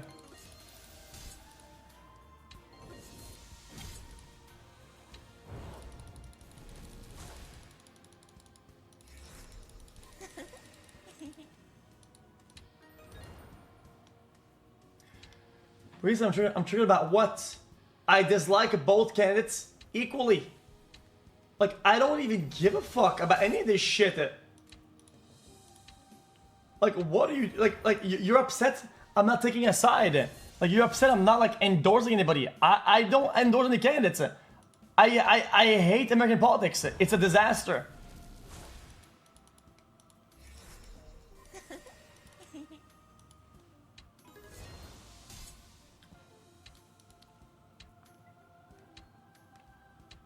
Oh, I get it. It's bad faith actors who say, oh, dude, because when Trump talks and you laugh, it means that you endorse what he says and you agree with it. Brother, when he says cats and dogs being eaten and I laugh, it's not like I agree with this, he's cooking here. It's so delusional, it's funny. Like, what are you talking about? Yeah, it's delusional as fuck. That's comically, it's comical. Why is she so unlikable? Because she's unlikable. But there are traits in life you cannot change. Okay? There are some things that you do, okay, that just are part of who you are. And a lot of it sometimes are, traits can be physical, it can be the way you talk, it can be your mannerism, some can be changed, some can be changed. The reality is, when she's like heated or upset, she comes off as very unlikable.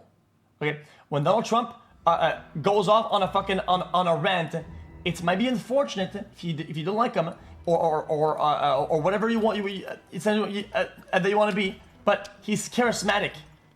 That's just the way it works. Like, I don't know what to tell you. That is an objective fact.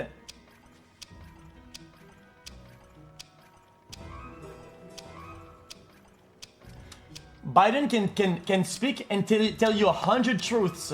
Nobody listened. Donald Trump can tell you 10 lies. People remember all 10 of them. That's just the way it is. I don't make the rules here, brother. Like,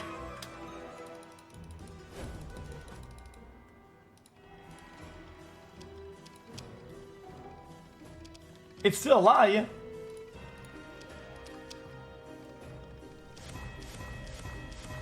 Wild or Drax, maybe? Oh, okay. You're right, I'm dumb. I give you a simple fact about human psychology and perception, and you know what? I'm dumb. Sorry, I stated the fact.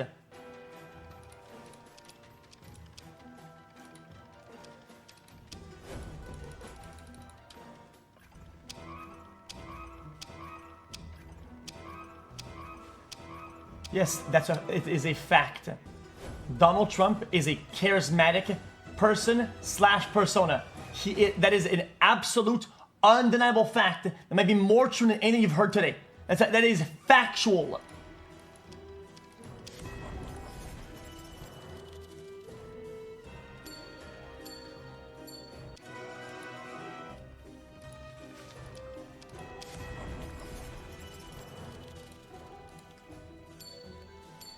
Like, I'm telling you, libtards are just as bad as megatards. Everybody's a tard these days.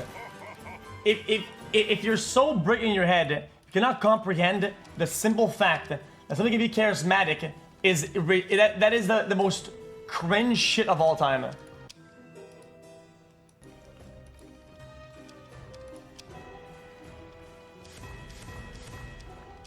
Bats, please. Gosh. Where's my wording? No, it's not my wording. My wording should be relevant. I stated the fact.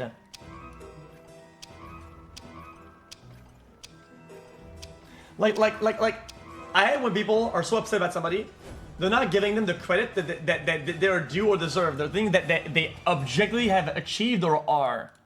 It's like saying, hey man, this person is a billionaire. No, it's not self-made. No, it's not. The economy's inflated. No, it's not that. No, they got a loan. No, they don't deserve it. Okay, they're a billionaire. That's the fact. Literally, it's a fact. This person is a billionaire. If you're mad about it, this is the truth. Like, that's it. It stops right there.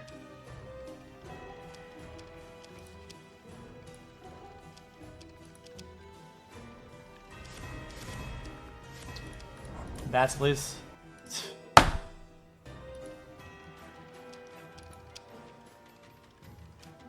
Man, this game is just so bad. You're right, I'm brain dead.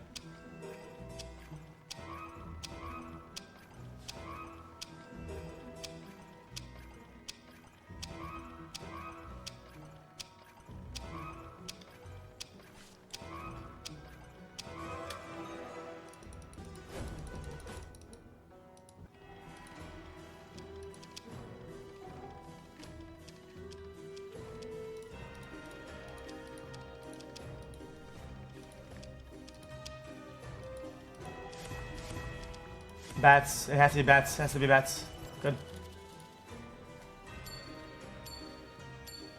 Because we live in this generation where everybody says glazing at every cost that they can, discredit at every turn, and achieve nothing for yourself. It's just this new generation of like just fucking chilling these days, man. People don't achieve anything anymore, dude. People are very low achievers. They don't go anywhere. They don't do anything. All they do is discredit, get mad, get upset about things, and they have nothing left. Is what it is. Understanding somebody's skill and saying, yeah, they're skilled in that or whatever. It's perfectly normal and okay. It's not like you're not glazing anybody. It's not glazing it. It's a truth. Oh my god. Oh, that's terrible. Maybe a chest here, maybe?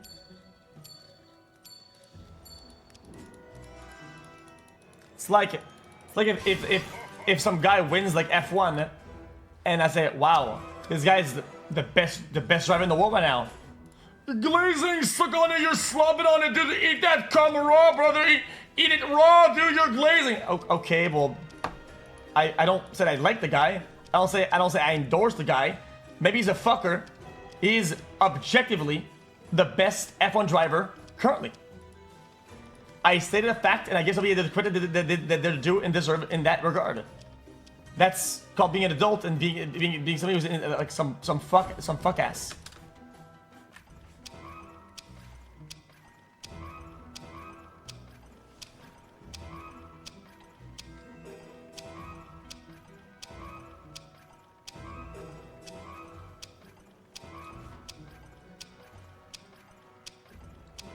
Okay. Let me give you a fact about like perception and how we see things. Normally, out there. Okay. We heard about this the other day. Okay, and it's a fact. Okay.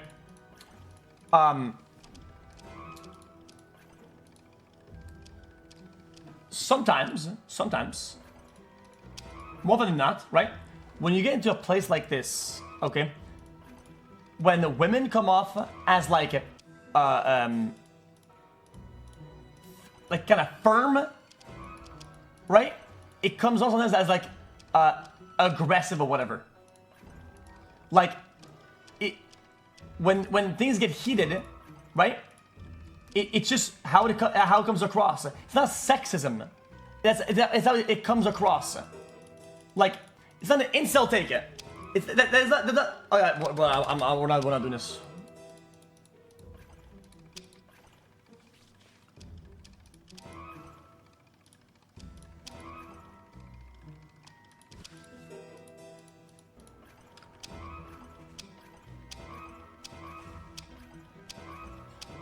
brother, I'm literally paraphrasing something we watched the other day. I thought the sentence, and you're just crying about sexism when it has nothing to do with it.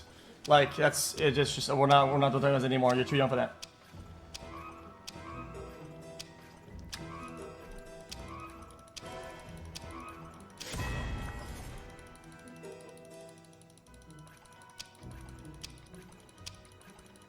This is the lock-in though.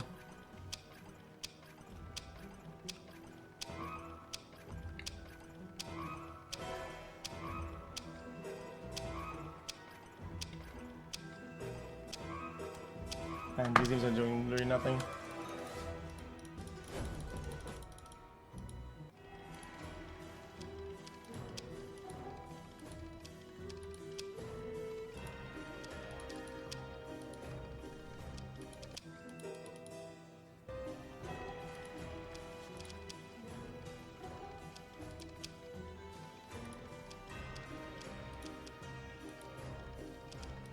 This is 0x literally. Man, this massive studio shit has been fucking absolute dog shit.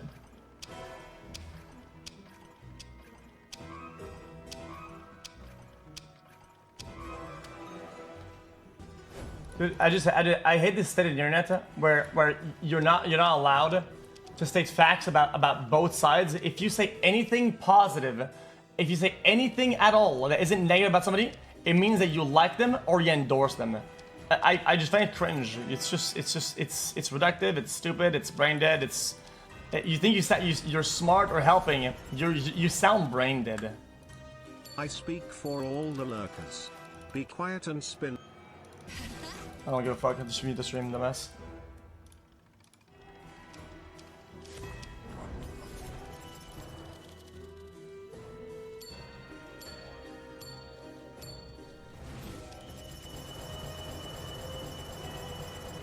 Okay, maybe a multi and a chest, maybe.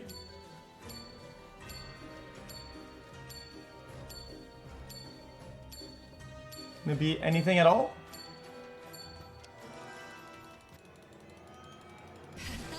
Yes, I'm brain dead. You know that. You know what it means. But you watch a video, and it says this guy is gonna do this guy is gonna do an acrobatic stunt. Get us a triple backflip. Oh, I'm gonna pause the video. Well, actually, this guy is a known murderer. Ew. What I meant to say is that was a terrible stunt. I can do that in my sleep. That's easy as fuck. A triple backflip. I did that yesterday.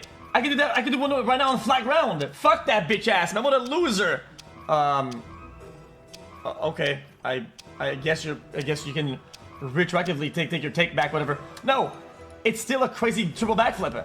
Regardless, you're not glazing the person. You're not defending that the person's a murderer. You can still, are like, yeah, that's a crazy backflip anyway. How is that a problem?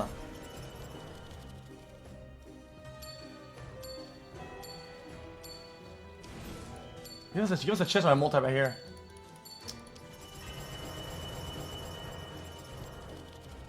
We need a chest like right now, though, dude. Chest! Still a good payout though. Like 90k.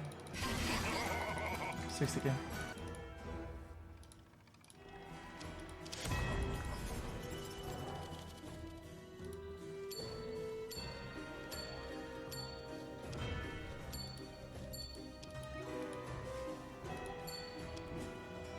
Chest. Wait, it's already over. I thought we had garlic him. She goes one more maybe? Nice! He goes garlic on 4.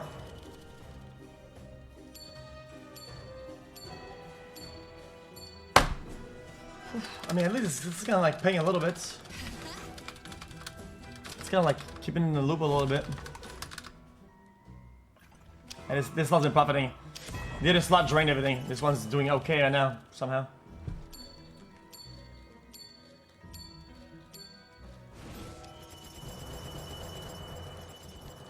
Yeah, I don't like this like state of things. It annoys the fuck out of me.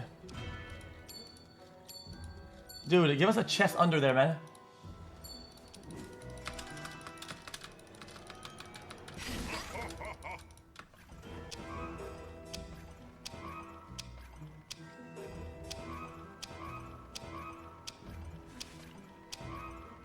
This will do something.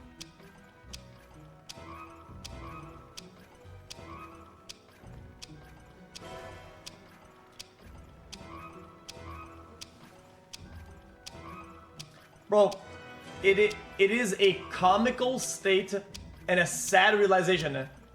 The fact that these are the only 3 candidates, because of course there was Biden before, right? That all of America can muster to have as their leaders. It's a joke. The fact that you don't see it as a fact, it just, I don't know. You've lost your mind, I think.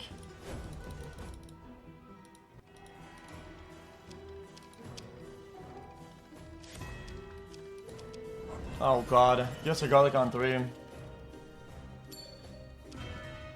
Oh, it's good though, because we get the kid to Twitch after that. The Twitch under there? Happens sometimes.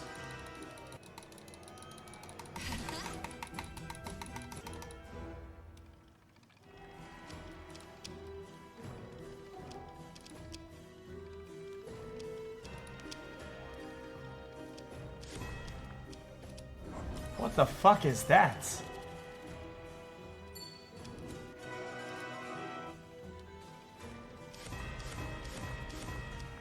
Wild? Oh, I don't even wild would have been no money. This is disgusting.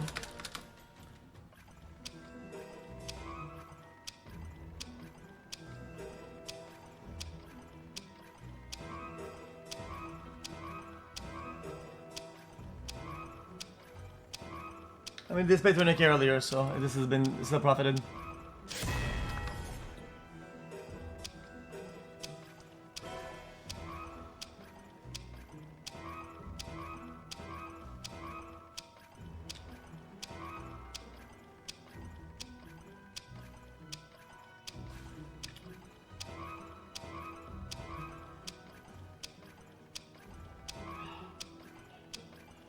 Bro, can we get into the bonus maybe? Holy shit.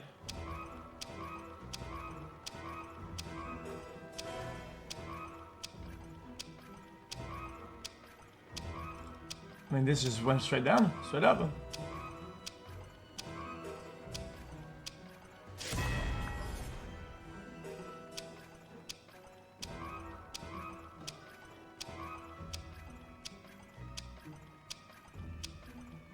Okay, well.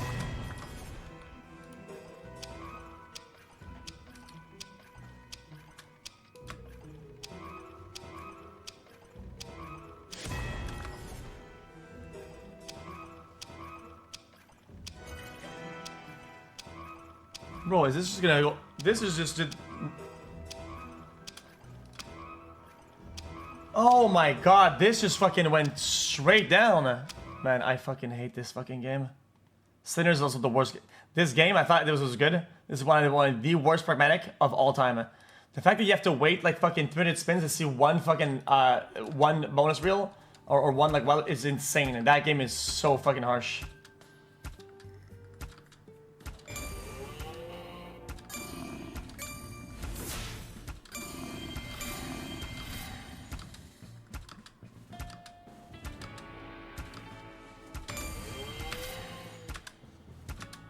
This always like fucking 4 mils, so somehow this is gonna walk up and do something. Clutch up.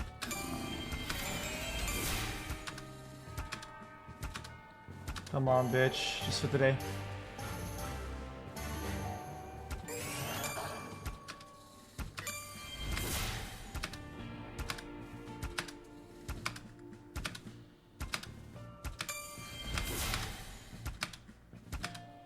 Bro, do anything. Yeah, back to starting amount again today. Yeah, very nice. Wow, not a bonus, really, brother?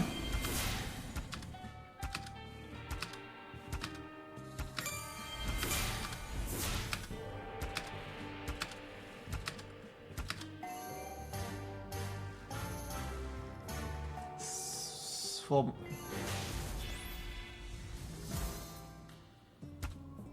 Cool. Massive hit.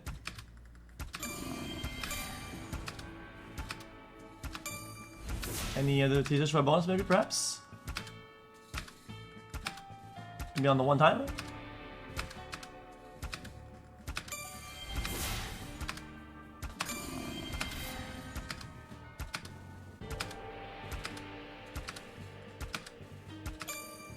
Dude, what the fuck is this thing doing? Holy fuck, man. Can never get a bonus on this game ever.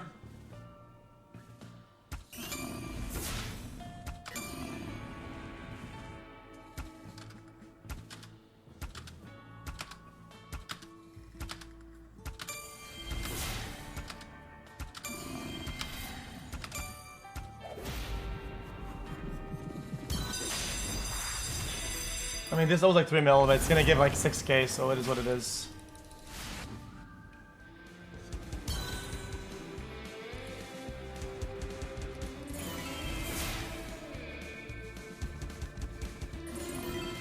Retrig, bitch ass.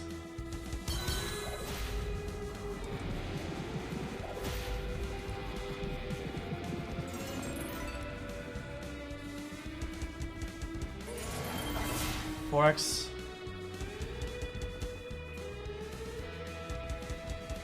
Nice. 5x. Retrig at least, maybe? That's nothing, dude.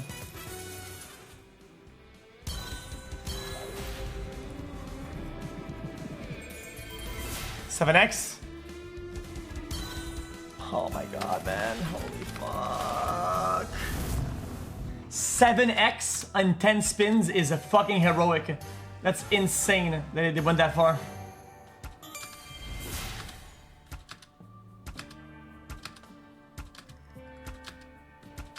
We're still somehow in the negative in this game, so keep playing a little bit.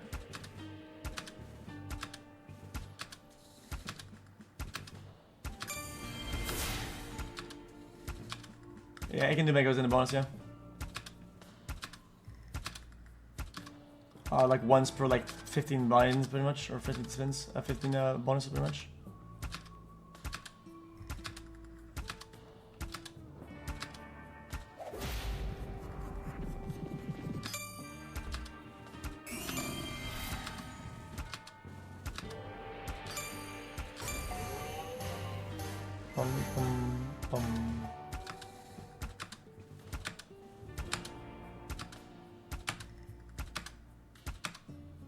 Can this game awaken at any given time? Let's find out.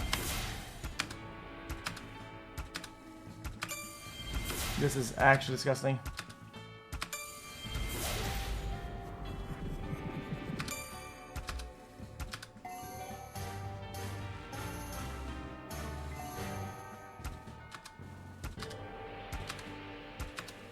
One more to them out.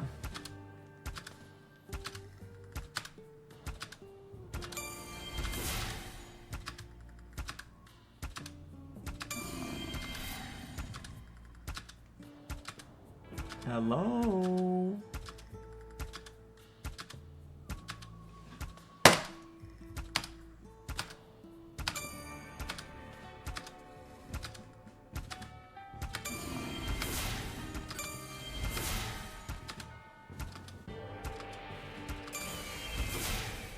Another really insanely good session of Gamba. Love it.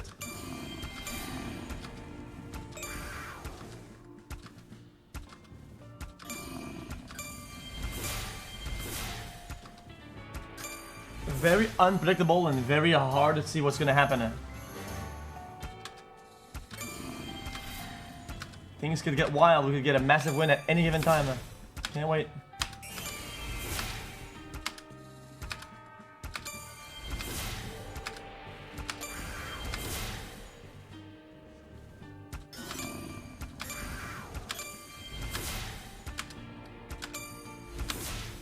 Extra chance spin. Can't get a teaser in fucking 300 spins. Poggers.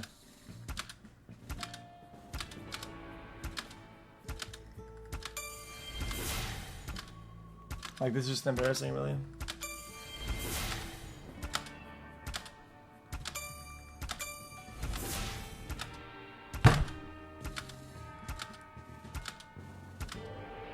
Dude, really?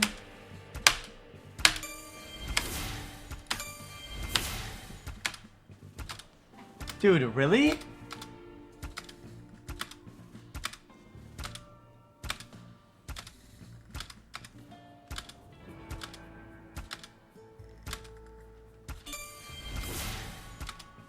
Again? Yeah, it's been like this every day, man. 3 weeks.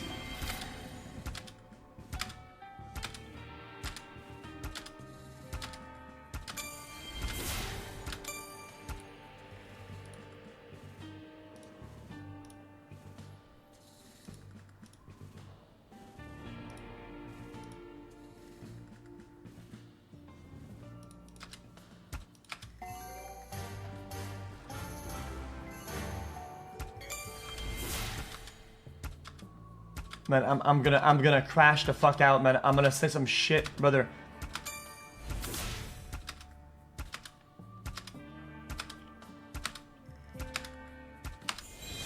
This is literally nothing, man. This is nothing. Stop.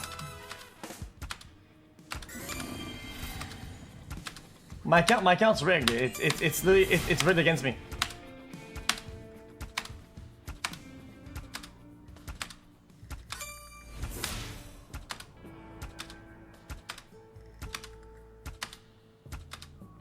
Did one big win in 3 weeks, and it still went down the same day instantly.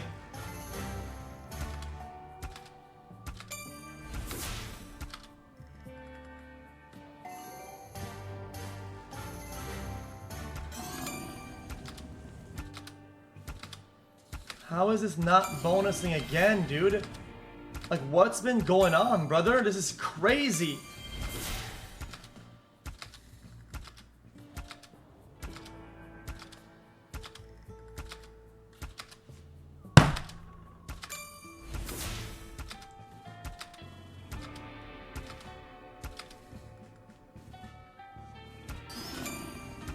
I thought that went all the way across.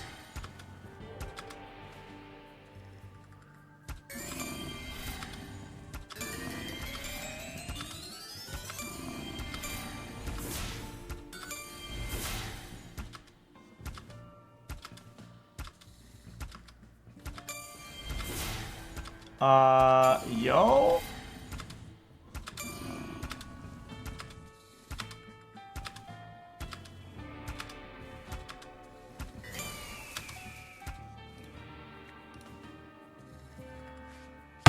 45% on TP? Bro, I can't do this anymore. I can't do it anymore.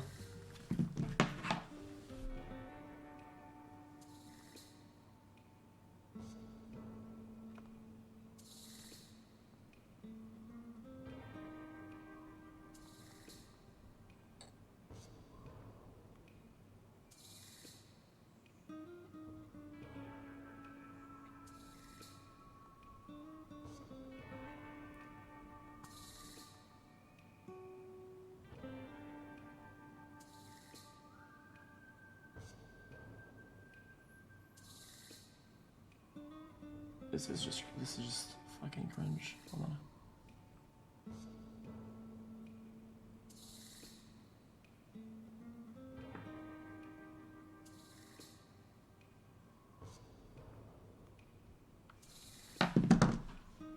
Nah, my account's altered now. I literally don't care saying it. I don't give a fuck.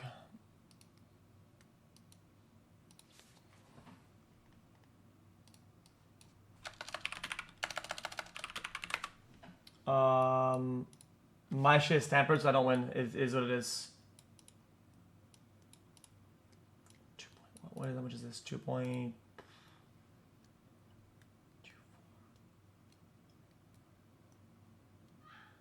Yeah, minus 12 mil past fucking 2.5 weeks. That's just weird.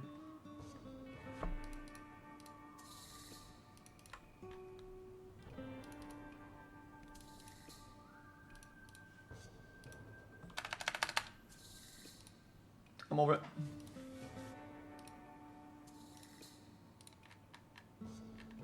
Oh, maybe everyone wants to do some Valorant. Yo, you guys up for some Valorant or what? Let's train here? You live? Yeah, is he here or not? Nah, he's been away. Okay. We could probably get 5. Just let you know. I'll play him with this and I'll be back. Alright.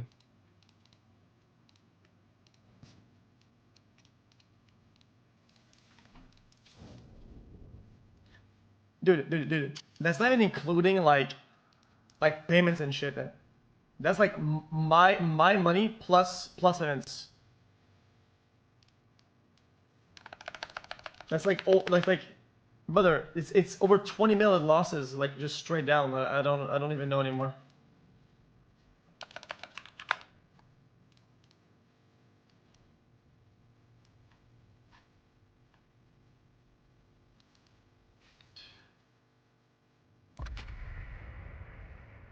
Oh yeah, bro, they bring me back, yeah, of course. Yeah, brother, I'm your typical GAMBA streamer, brother. Yep. I get back all the losses, of course I do. Because clearly, when I lose, I can just keep spinning it. Bro, I'm playing fucking Deadlock of all fucking games. I'll bring them down one at a time.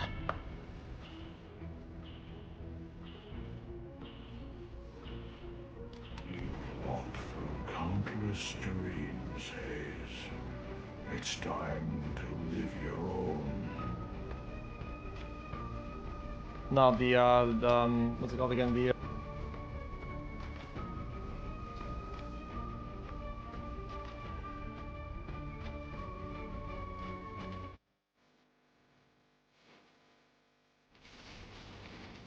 Oh, sorry, was I muted? What I was saying is, don't worry about the TwitchCon shit, like meet and greet or whatever. Like I still make time for other people that can't make the line or whatever, or make the slot.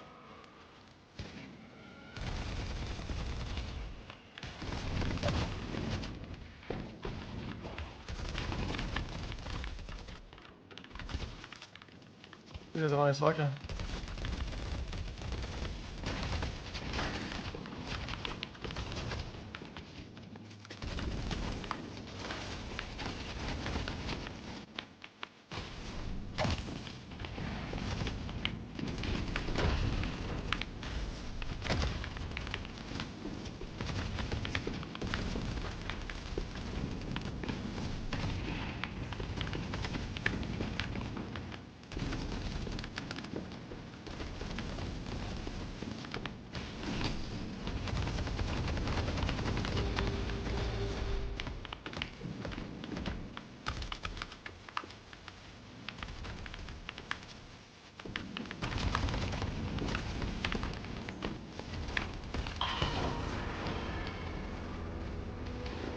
Well, I should have gone in there. I just threw that really hard with the punch. I know I should just fucking hit him with the gun.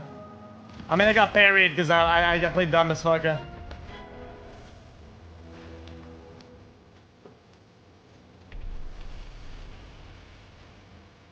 Whatever. This guy's trash.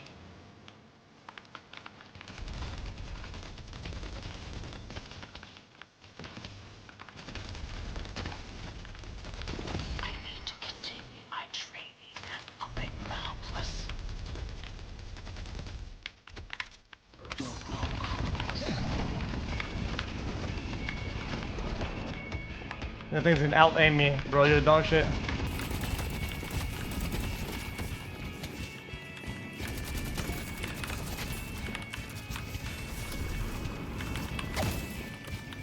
I have my orders.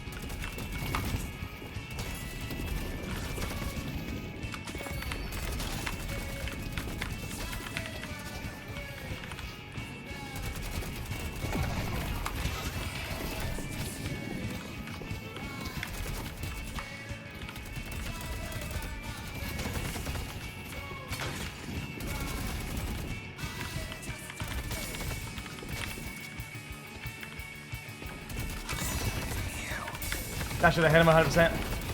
What even was that anyway? Why didn't I hit him?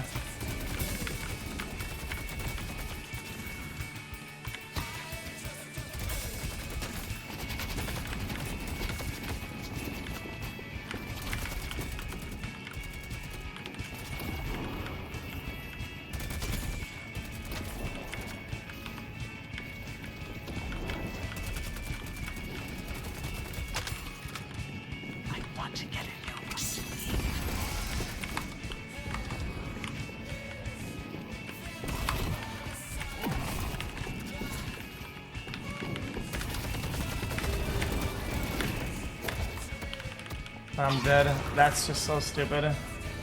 That dot is so stupid.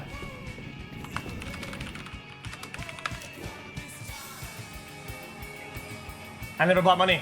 I never bought items. This guy's got 1.5k of items. I have 0. If I bought, I would have completely clapped them. I would have had fucking like a billion more damage and fucking ammo.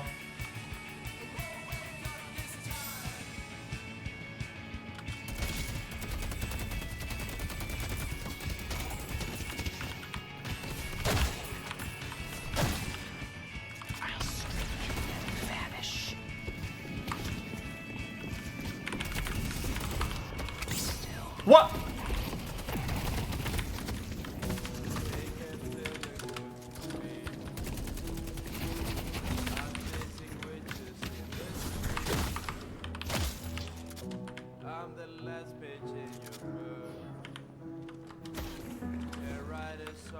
Little protection goes a long way. Watching horses in the field. The dragon rests in agony. When I'm afraid of my mind. It's fun, it happens all the time. When I'm afraid of I misclicked on 2 right there. I want to click on 1. Fuck. This guy's so bad, man.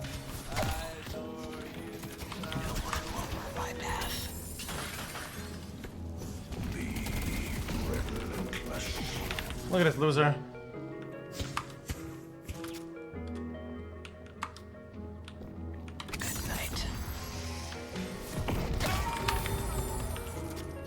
Trash.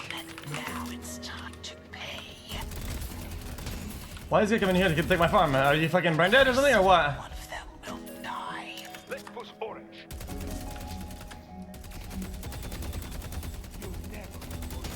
Are you something of like artist or something or what?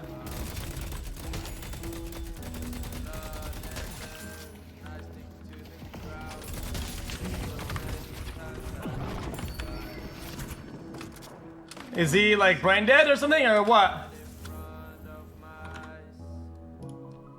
Coming next, I'll always trust your hip-hop choices. Gun up first. I've been getting it since a toddler. I keep dollars on my head. Been a real one is my motto. Hell, my problems. I put powder on my collar, cause she proud of what I say. Strong, buddy. I got on follow. My mind is focused. I shoot like I'm Montana. Chop up bullets, make them shit. Like I'm Red New Phantom in the backseat sipping red. Bitch, I'm from Atlanta with the whole ready like that. This guy's so mad. He's so mad. Look at him. He's trying so hard right now. Mad little brother.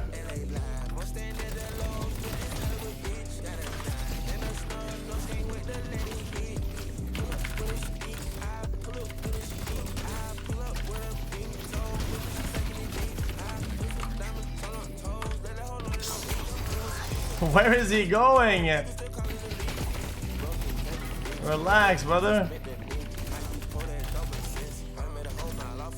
You guys so pressed.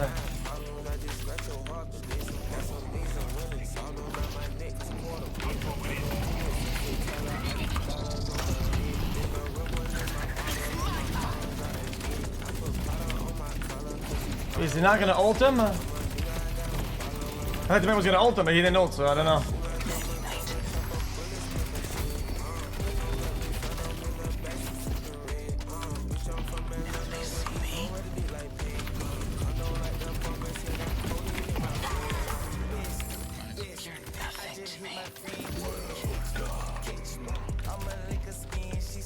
Oh man, my trolling. I obliterated this guy. I completely fucked on him.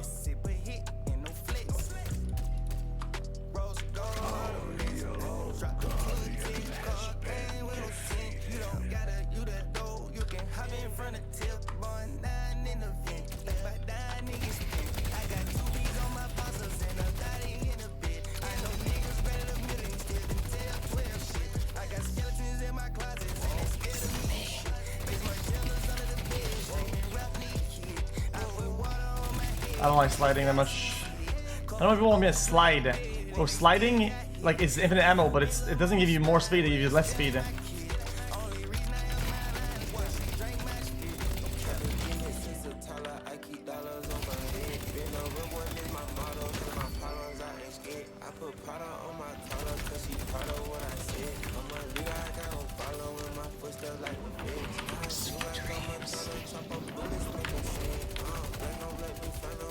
What is he doing?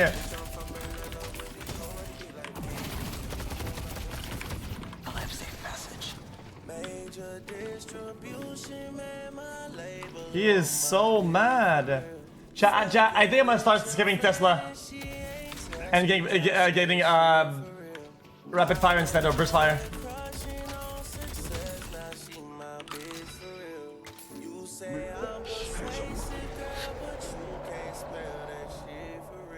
Tesla doesn't help that farm that much. I'm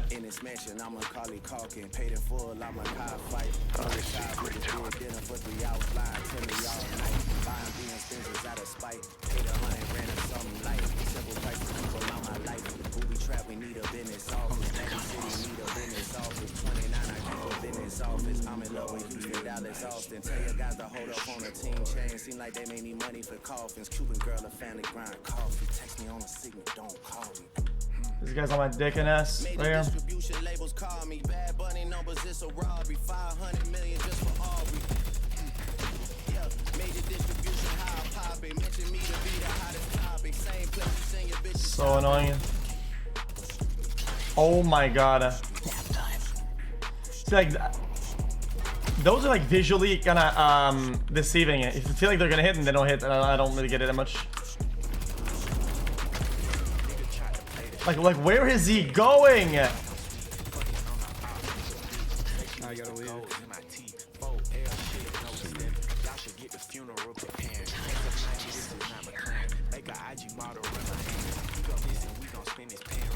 Like, look at this guy.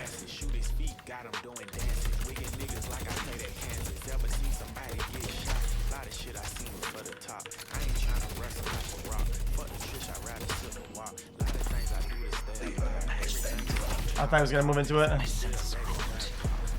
I guess I get out.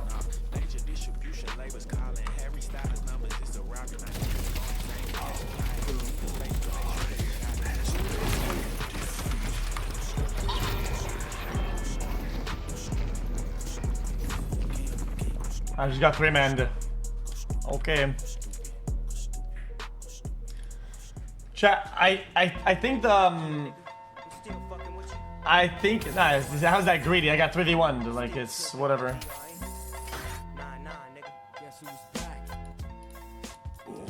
I think I do a rapid fire to fight if I'm in a like PvP like game or more. Otherwise I just might rush Ricochet. Ricochet is too good.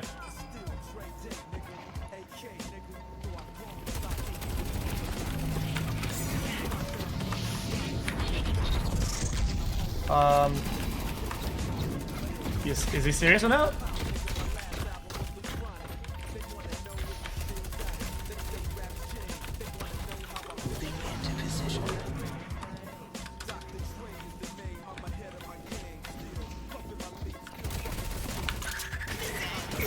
Are you stupid?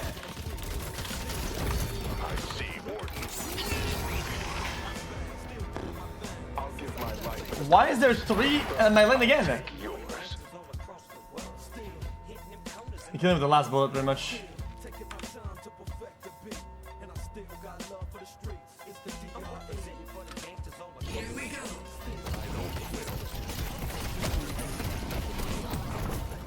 Dude, I think my new build is gonna be to skip this item right here, rapid rounds, and instead go for a combo of Ricochet and Toxic Bullets later on.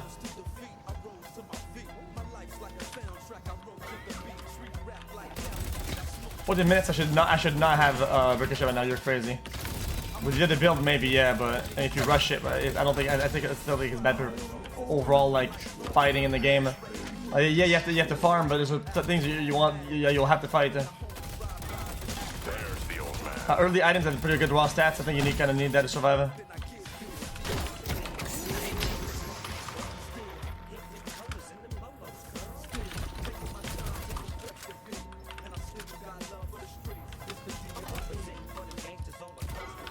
This guy's just so annoying, man.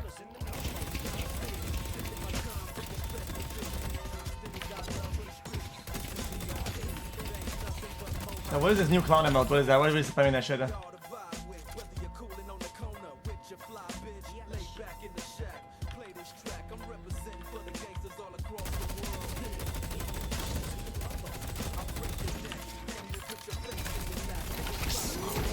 Bro.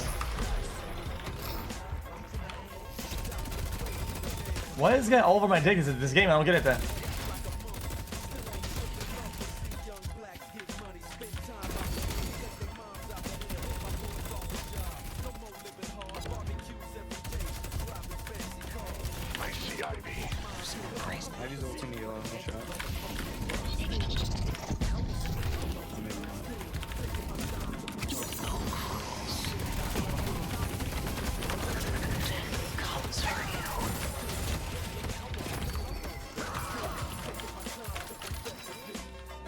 This guy's complete dog shit again. You're trash. You are trash. You are fucking garbage.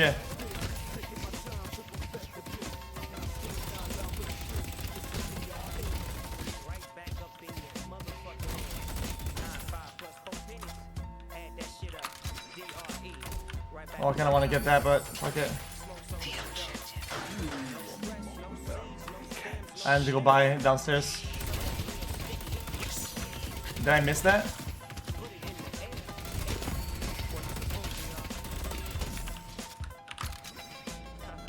I like buying down here for sure for Ricochet. I can't believe I get exquisite. Bullet Shredder's good.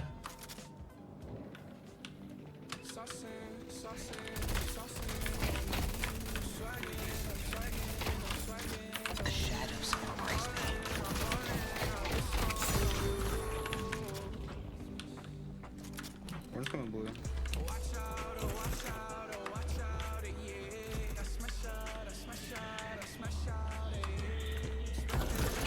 Yo, are you not gonna turn back for me and help, brother?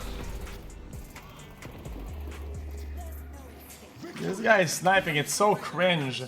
But this guy is so fucking cringe, it's disgusting, man. What a cringe lord, brother. The entire game trying to kill me, man. I don't care about one, bro. 1K souls, brother. I get that in like 4 seconds.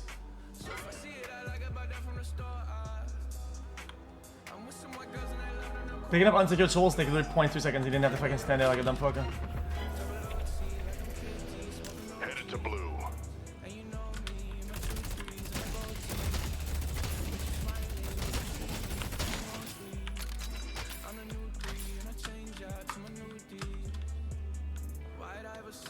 Alright, watch it. This is my route. Go like this. Like this. Punch the corner. Go in. Look left. Double. 1, 2, 3. Pick. Left. Bing, bing. Roll through. Bing. Start the cramp. Pick that up. Boom.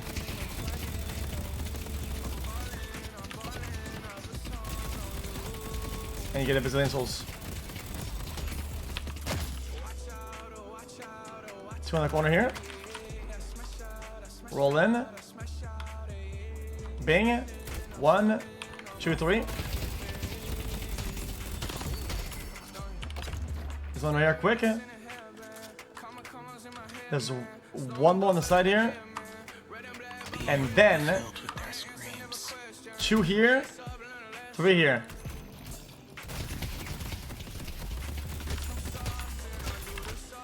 2 in the corner. Then there's 3 upstairs and 4 across. Like this. In. 3 here. Pick up. Bing, bing. No, there's 2 here. Oh.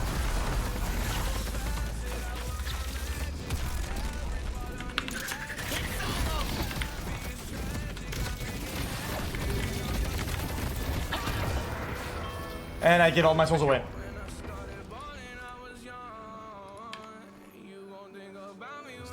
For some reason, there's 5 on the yellow.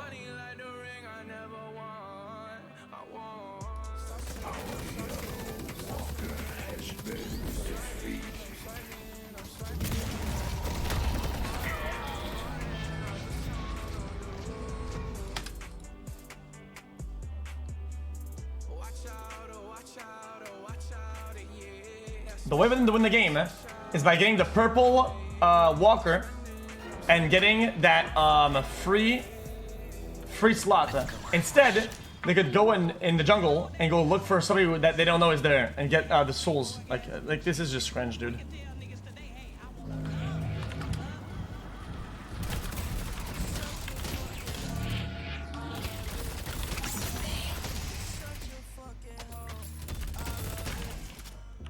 Look out for Warden.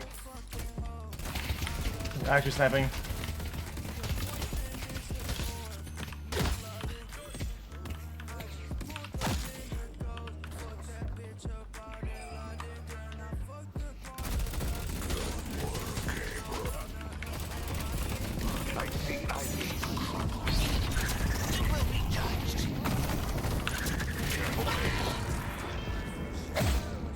I missed my one.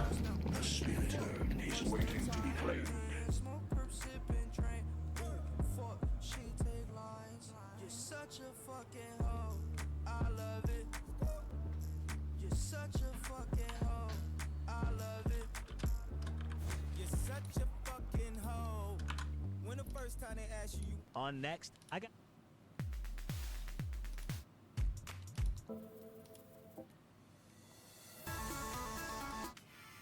On next, I got.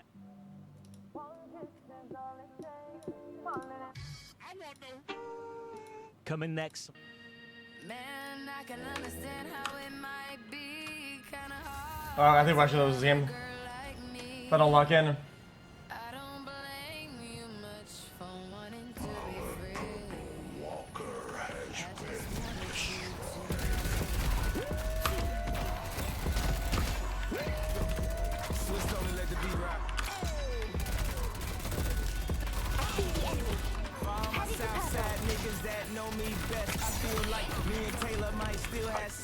I made that bitch famous.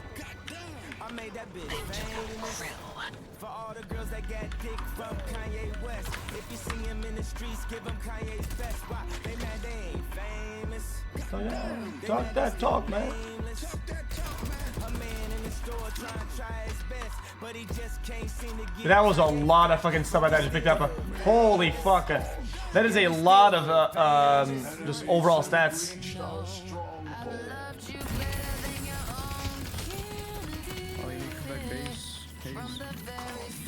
Over there. Coming up.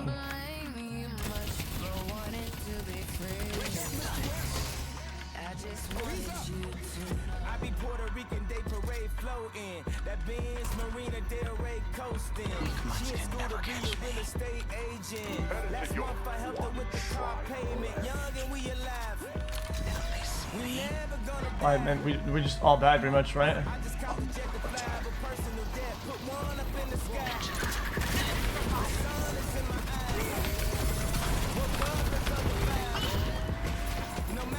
And give him all the souls anyway. Best I could have done there.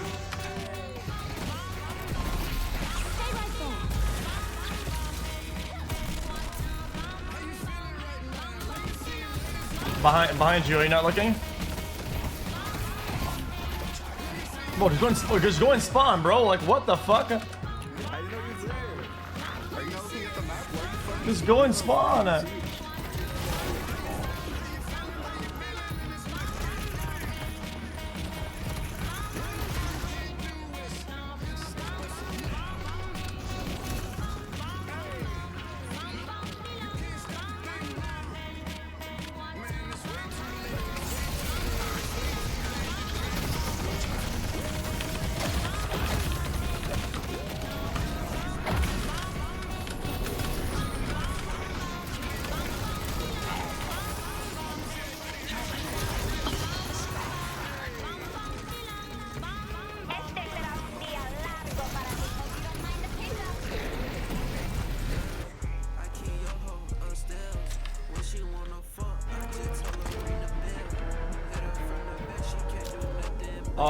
Yeah, this team is coming garbage, let's be honest.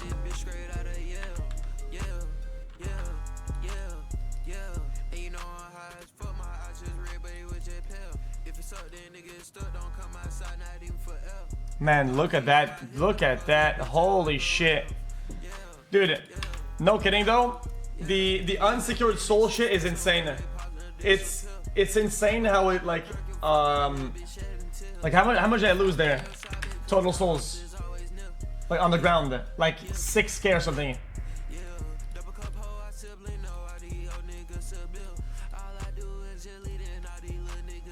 It's kind of insane.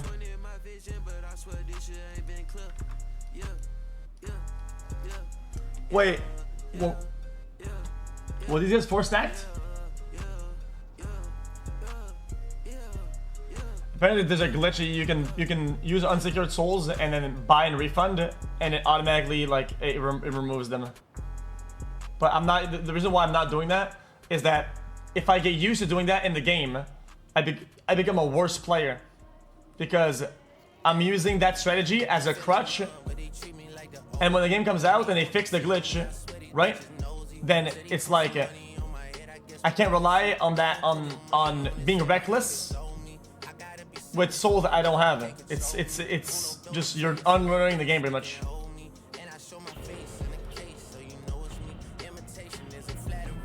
I didn't survive this long just to die here.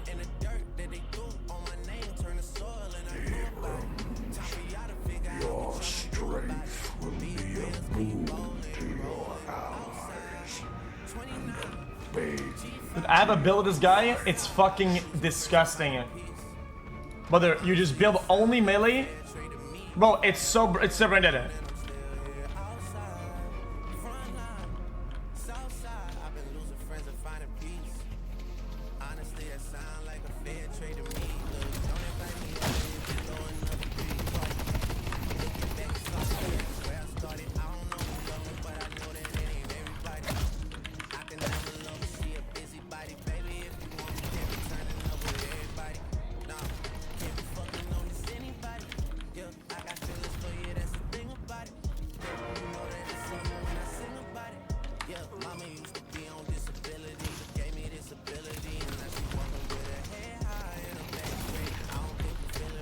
Am I,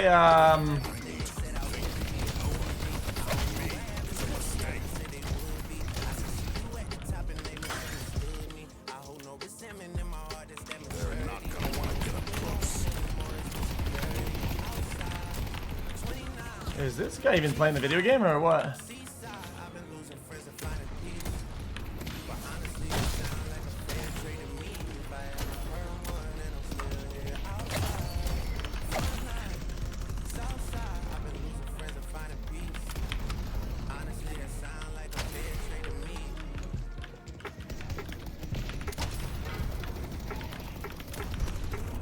He is so mad.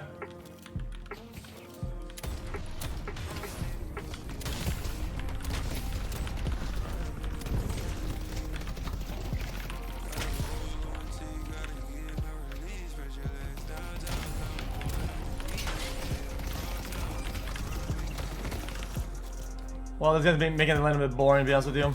I wish I would try a little bit, but.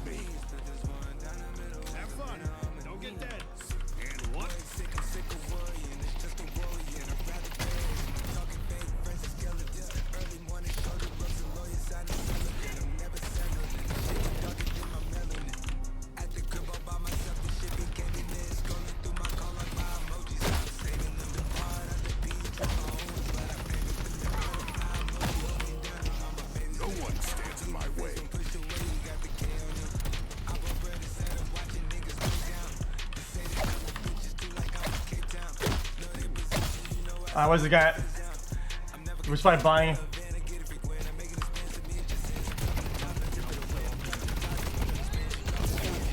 Dude, that wall is insane, by the way.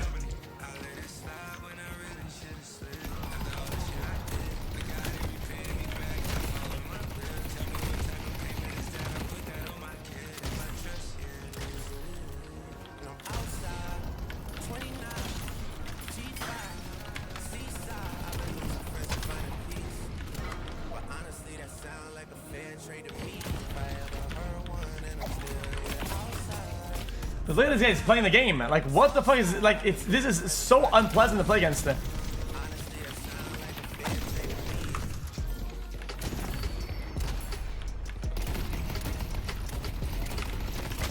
not even playing the game.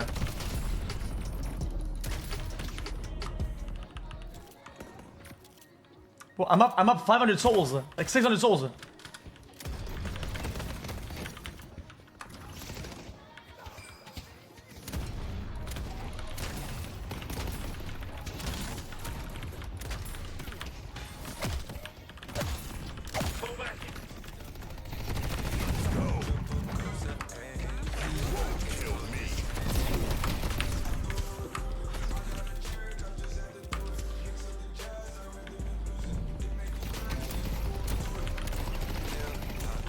How does that not hit there? Holy shit.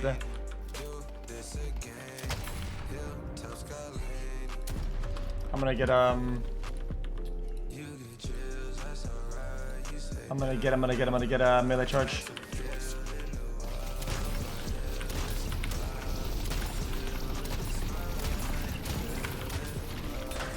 Listen here, book. You work for me. Dude, what is that?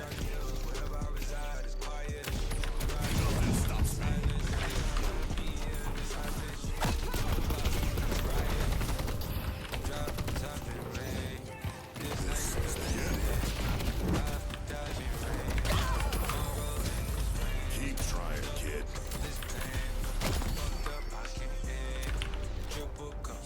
So fucking annoying.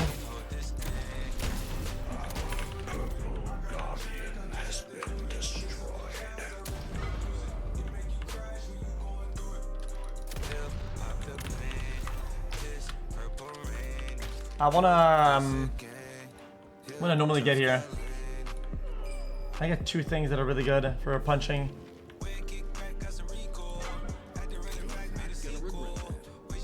I always forget. I'll just say for pulse. I'm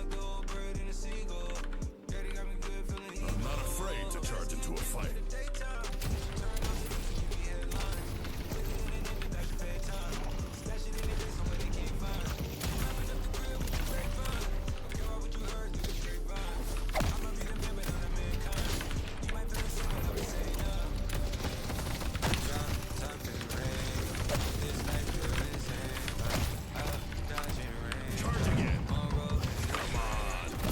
Dude, this is so boring.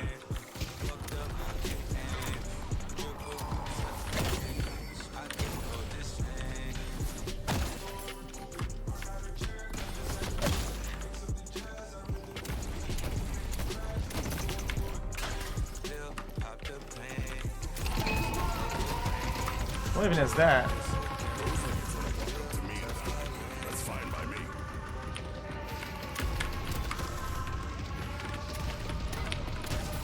Finishing up with Metro Boomin. Coming next, we got a little listen to your 2022. Tame Impala got the invite.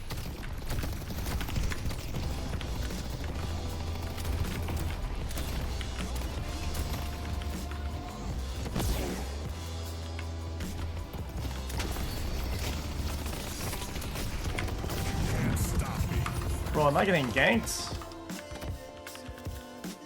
The fuck was that? This is pathetic. I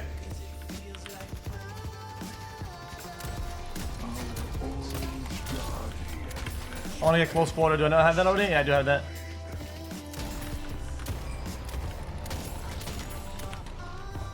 Berserker kind of goes hard as well.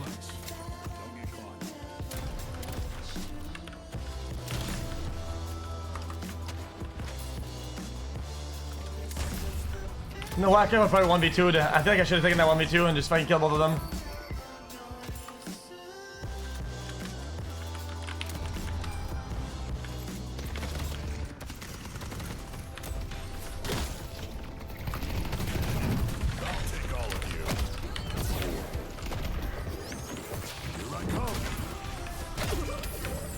What is brother doing? I can outlast them.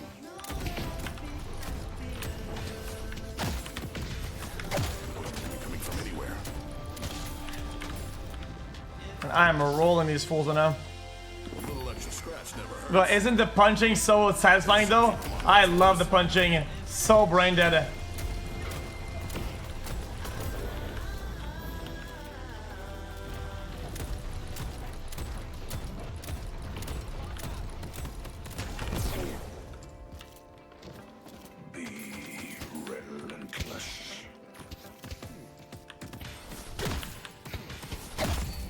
think I get pulse here probably.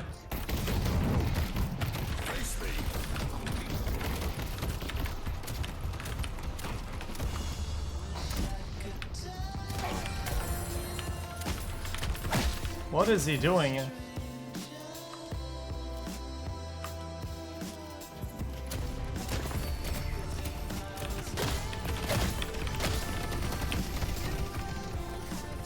I'll send them flying.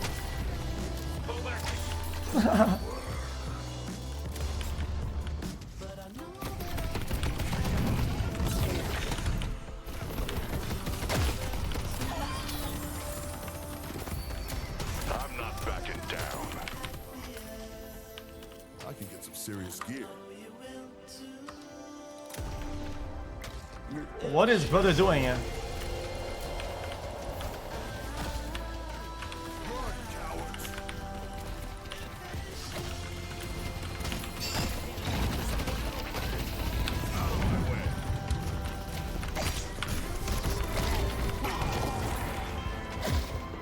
Why is everybody in my lane? Get off my fucking dick and balls, bitch. Holy shit. I'm just trying to play the game.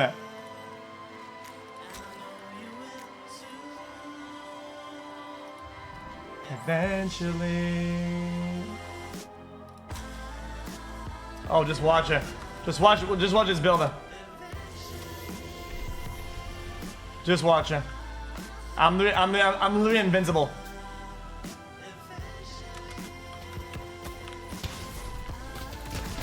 Oh, unless they use the bullshit. Oh, I forgot. Fucking hyper punch. Got to buy that. Whatever it's called, the green item.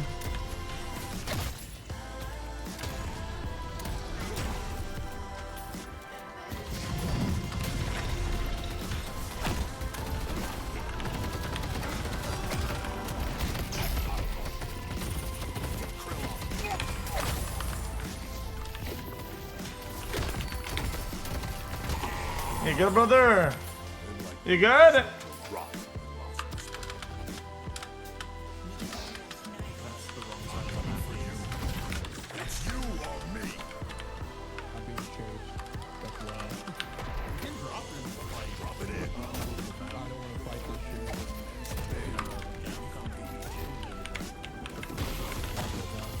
What's up, brother? You good?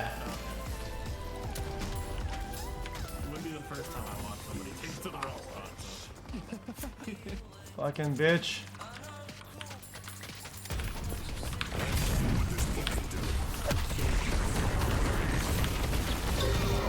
Yo, why is this guy already... Do I have to kill him again?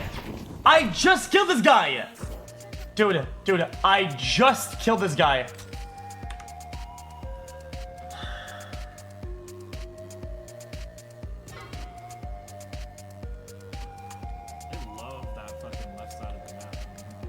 Man, I hate this about this early shit where like early game people spawn back in and they can just funnel into the game. Like, dude, come on, bro. Bro, I'm already built tank. The fuck?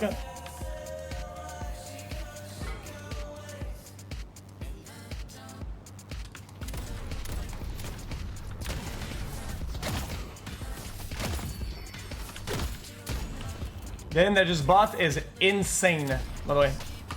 It's one of the stupidest items in the game.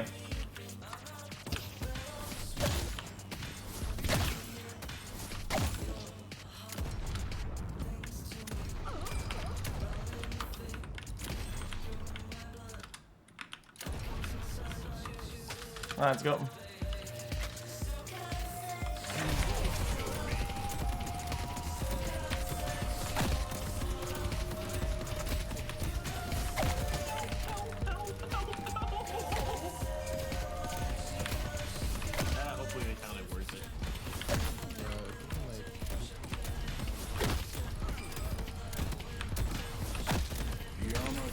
Colossus, is that a good item? Oh yeah, I have a lot of souls. That might be why they're getting up on me. Not actually Let's put orange. Wait, chat, where's that bubble at? May be tough, but I don't want to take on the whole team alone. I'm I'm not saying no to free money. Actually feels like one of my weaker games. I think I have a lot of souls in my pockets. I should probably get out.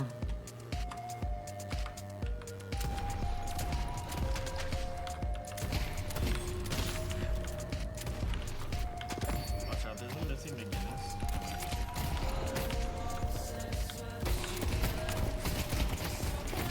Imagine thinking that they can compete with me. They cannot compete with me at all. Brother, you want to die, brother? Yeah, that's what I thought, fucking bitch ass. For the love of God.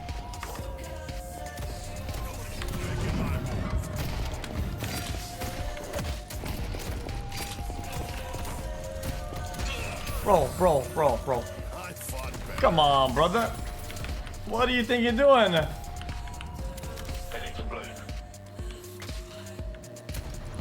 This guy thinks he can tussle with me.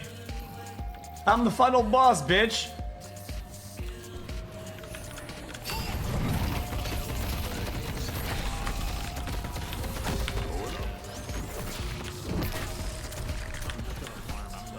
Yo, do you know who I am, brother? Brother!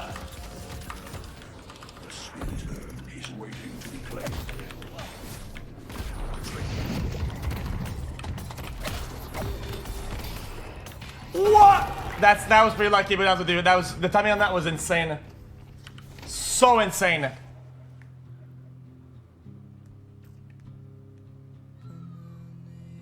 Hunter's aura goes crazy here.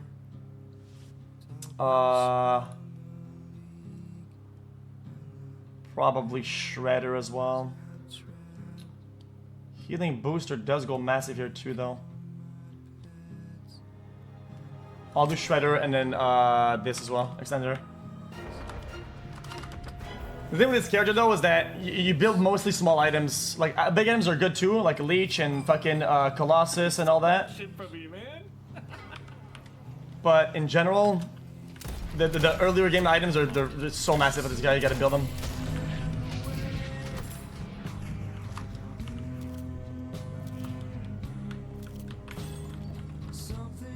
It's kind of hard to not be greedy with this character because it's like it becomes so strong so early. I just want to go in and fucking 1v6, you know? Dude, are you serious right now?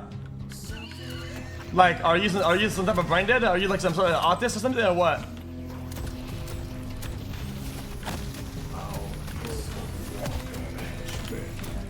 What is wrong with this guy?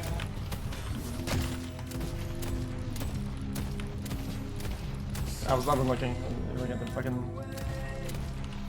The urn has been dropped.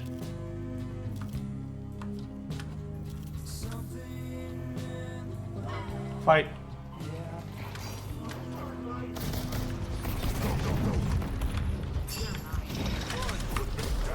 Dude, again?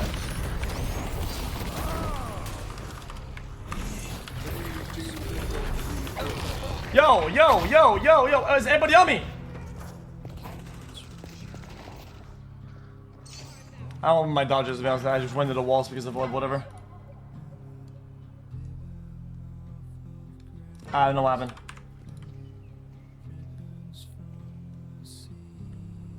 This guy's just AFK, I guess. I don't know. Our orange walker. They're playing all together and we're all by ourselves, so GG's. There's no hiding from me.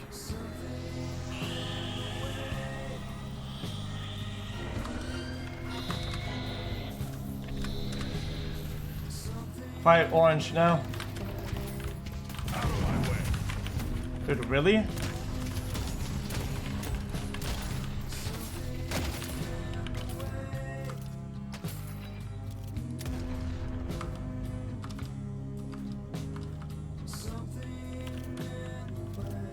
Nothing stops me.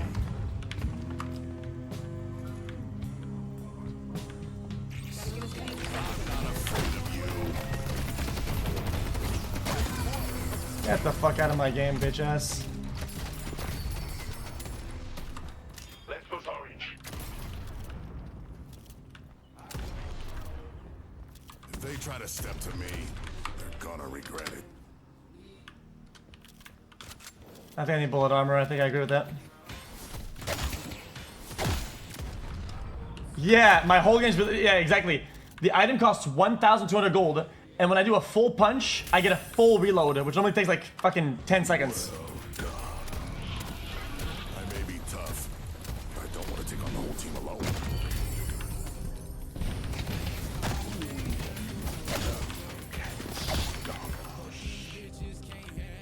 It's just broken, that's what it is. If you want to fight that, we can. Yo, didn't I just kill you, brother?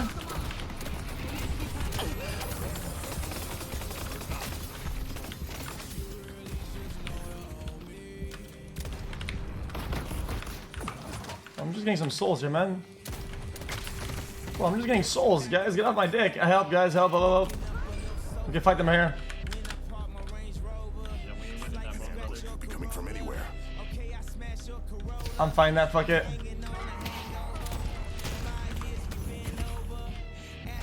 But maybe not then.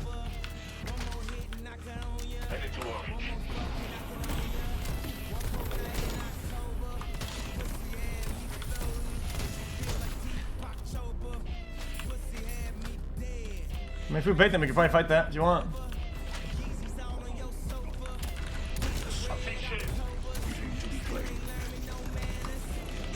Him again for the third time, man.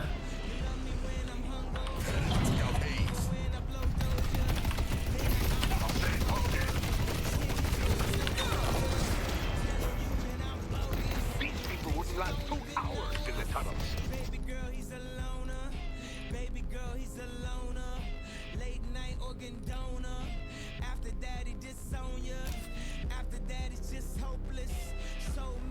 I think I just get leech here and bullet armor.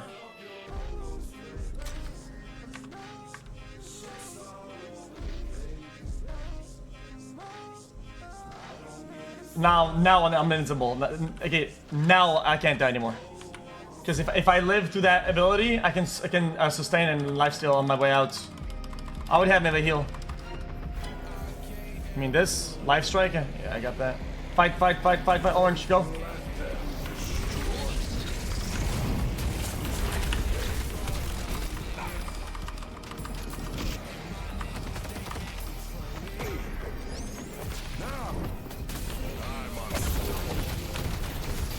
Really?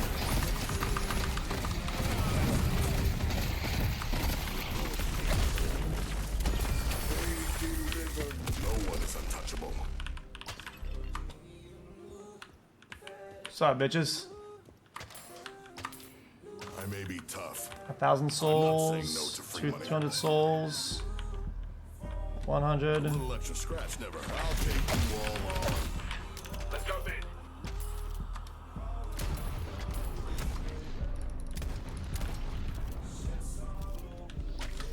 I noticed that enemy team is not farming at all. There's just no farming.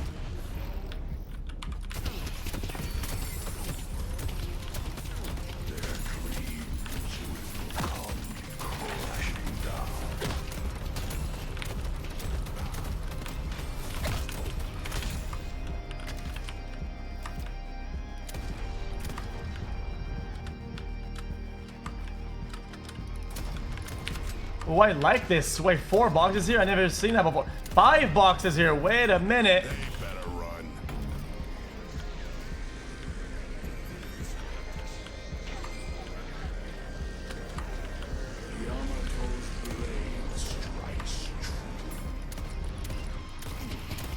Charging. I'll take all of you. The rooftop route, yeah.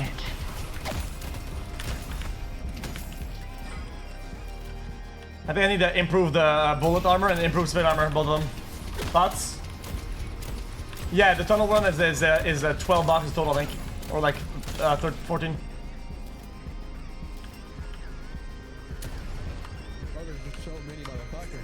Coming from anywhere. Yeah, when I find that. Can't stop me.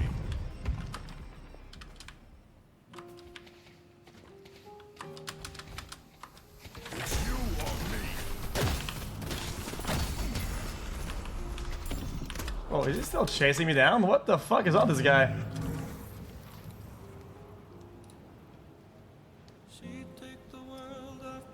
Okay, Frenzy.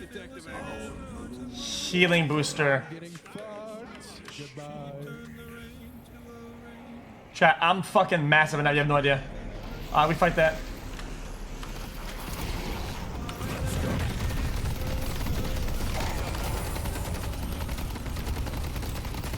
Oh my god! Headed to orange.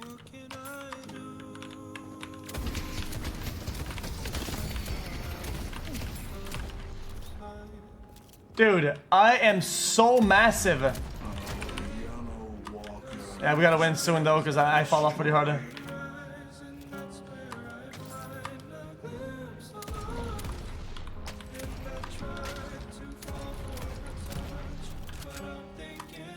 Yo, fight that, initiate that above you. I'm almost there.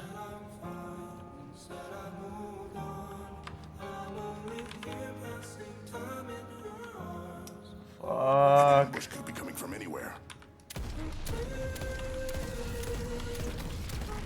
Ooh, that was actually kind of sweet. Holy.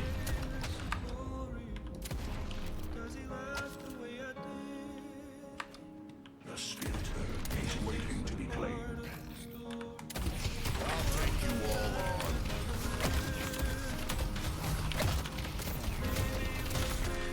Dude, what's wrong with these teammates and just stealing my farm? I don't get it. Yo, fight on the end, fight on the end. I'm teleporting there. Come on. Start going towards purple. Purple. This could be a trap. Alright, bro. I'm not afraid of you.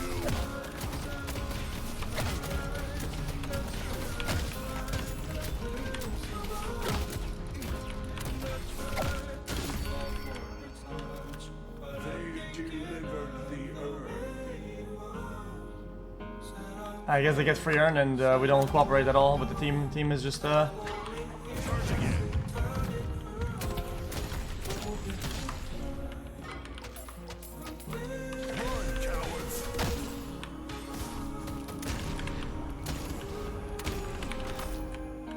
problem. Just go by. Chat, where do I go next then?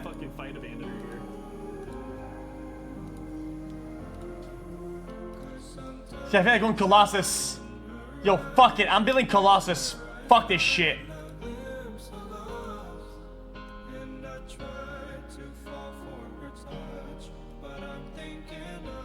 Wait, all my items are worth a lot of money.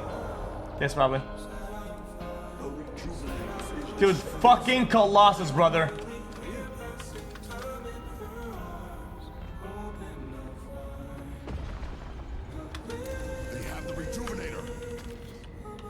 I mean, I need a flex slot for boots. Well, I only have 4 jumps now. Didn't I have 6?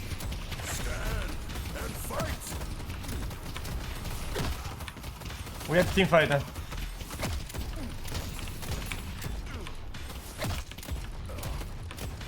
What does it do?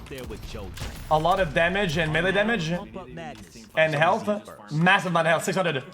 And then whenever I'm low HP, I become a fucking monster. Oh no. Whenever I use the ability, I'm like super mega.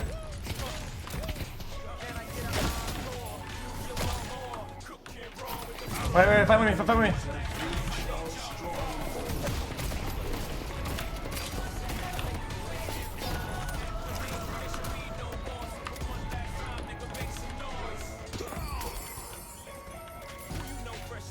Coming.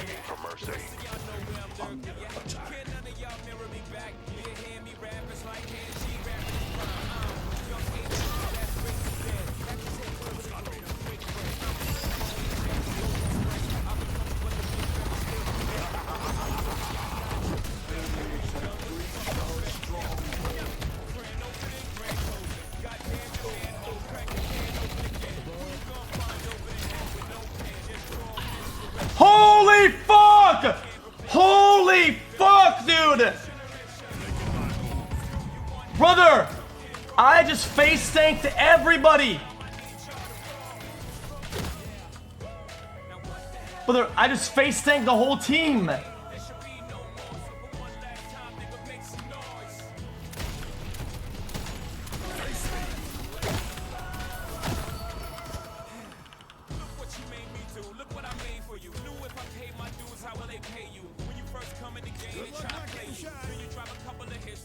We gotta fight back. Come on, team fight. Let's go, guys. Hey, guys, I'm fucking gigantic. Let's go. No, you are. So like, you call the fucking fight, I'll come in. But like, I'll get fucking far. I was gonna say I feel baited by a lot of the fight calls we make, and then you run away. Alright, Owen, let's go. Coming. Yeah, you chill. I'm coming. I need to improve speed armor ASAP, but I don't know what to sell for it. I need to flex a lot. I'm on right here, right here.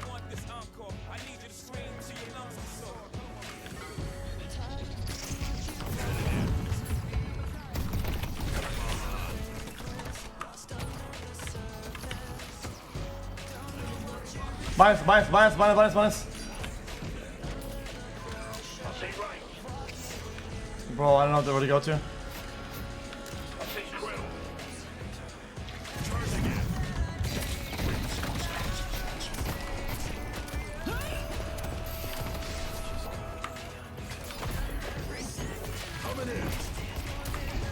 That's unlucky.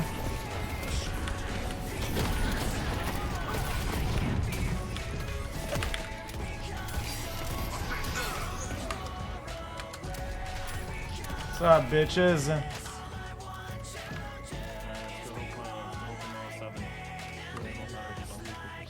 I need to push something. I'll go orange first. Our lanes are deep push, that's a problem.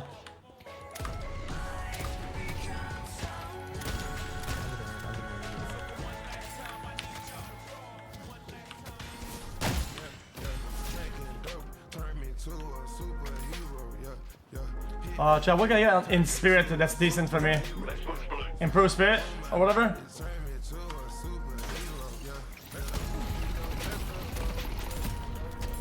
I'll die for purple.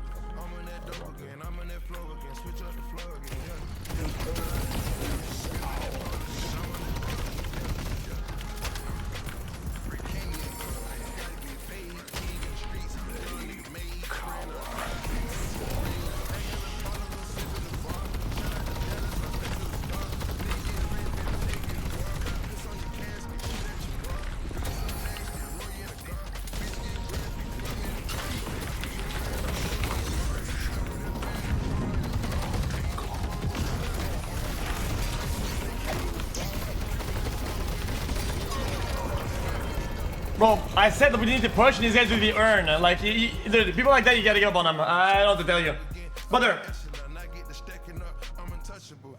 I literally call, yo guys, we're pushing it. This is, do the earn. Like, what the fuck are you doing? Oh, I mean, I'm gonna lose my shit.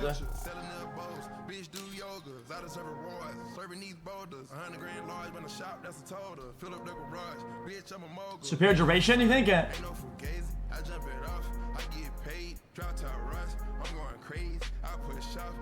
Dude, isn't balance break decent though? It's unfed. I mean, I feel like I have to carry the game right now, no?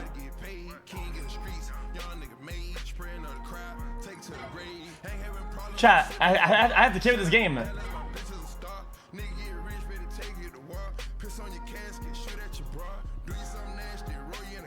Fuck it. I did it. I threw. And then a spirit armor. I mean, now I'm a fucking big ball of a fucking boom boom. This might have been a throw, but at the same time, I'm so rich, I could probably just sell the items that I'm fighting blue. Go.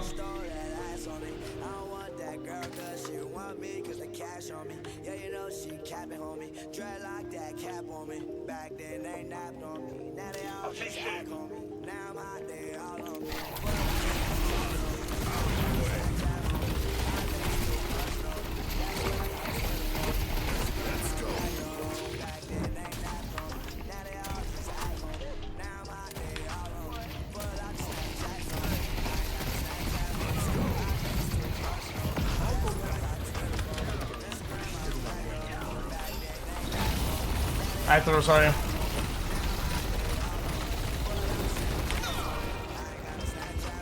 Chat, what makes him run so fast? Do we know? Is it Fleetfoot? Yeah, he's like, but yeah, he goes across the universe. It is so insanely quick.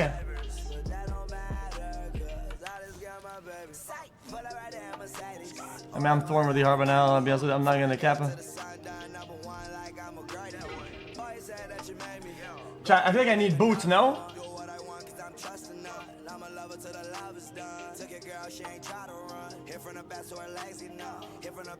I think maybe I sell healing booster.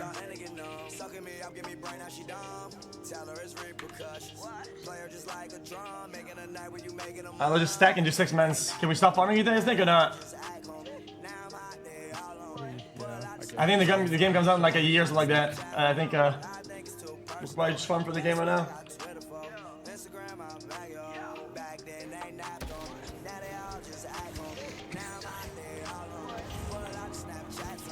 Big spot then.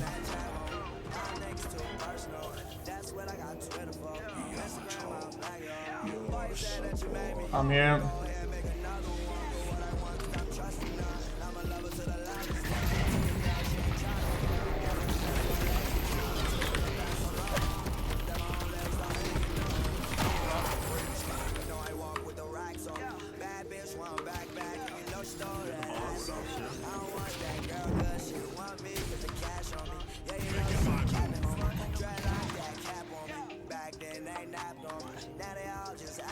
Coming from anywhere.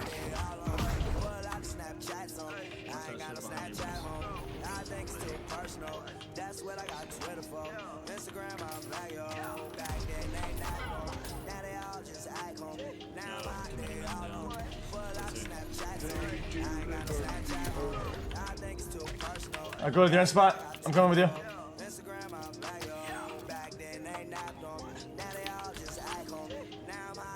You see him? Of course he's farming it. Like, these people don't want him in the game, I don't want to tell you. Who is not farming it? I'm going for the guy that has the earned it. My teammate went with it and just started farming it.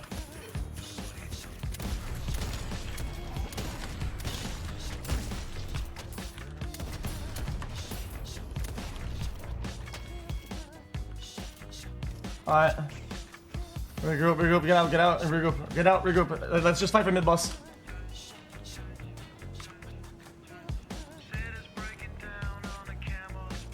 I go for a big stun mixed with like A's doing a fucking spin around. Yeah, we get the fuck in there. If we take it, we gotta conserve our abilities and our health. Otherwise, they just kill us on with fucking 7 who is aura shit. What did he say? I don't know what he said. Alright, fight blue, fight blue. Team, fight blue. We're coming.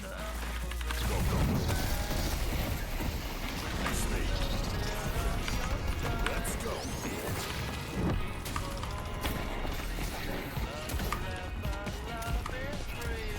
Alright, go back and fight the people behind us, behind us.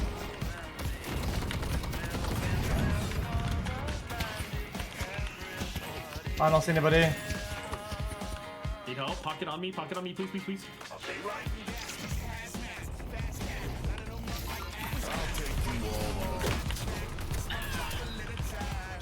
Regroup.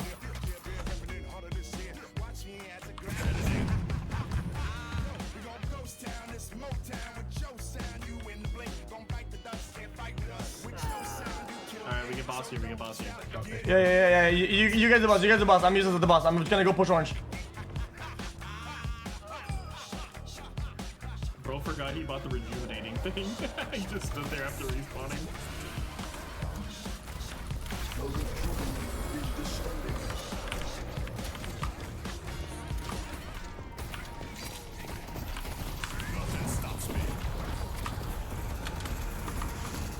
I'm here.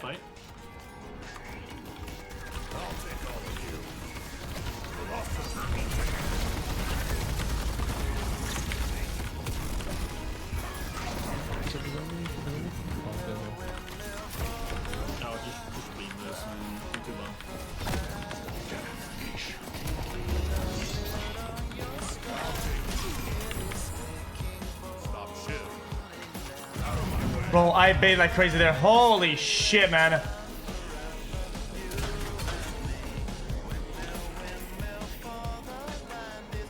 We have to end here. They might be able to bring the targets coming out. Bro, this turtling is so fucking cancer.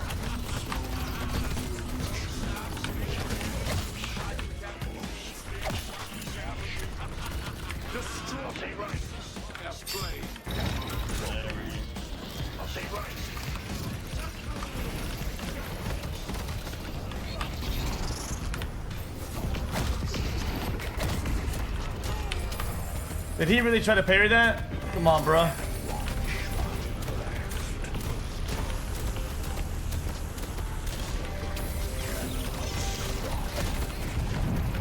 What?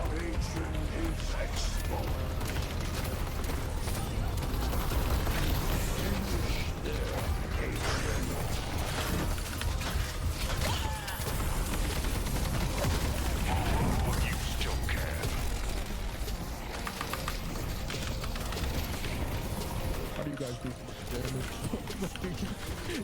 X and fucking Yamato. It's retarded.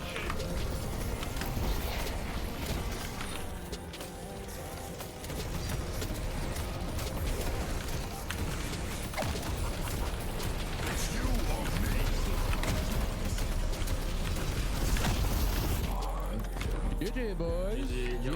Holy Sell out, man. Alright, GG. fuck! I'm invincible. Good night.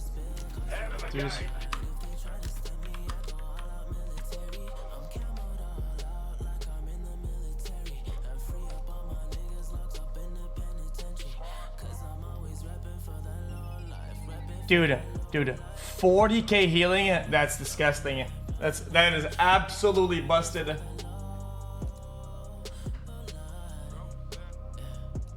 Chat, is there a damage taken stat anywhere or not?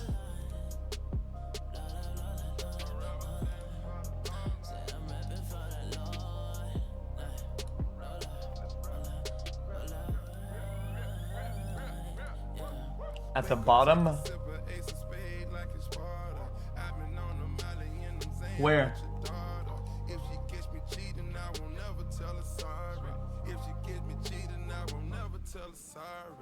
Wait, what the fuck?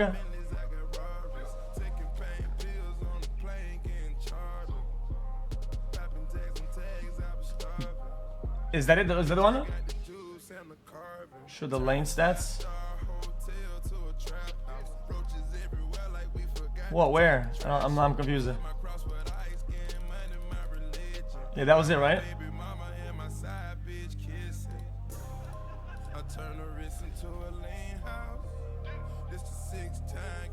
Wait, melee lifesteal's not even that good, chat.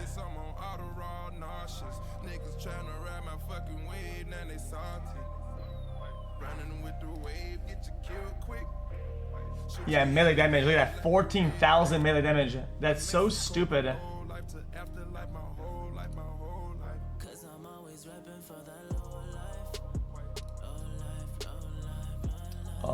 Lane stats. I mean, yeah, I destroyed them. I'll do one more. That was really fun.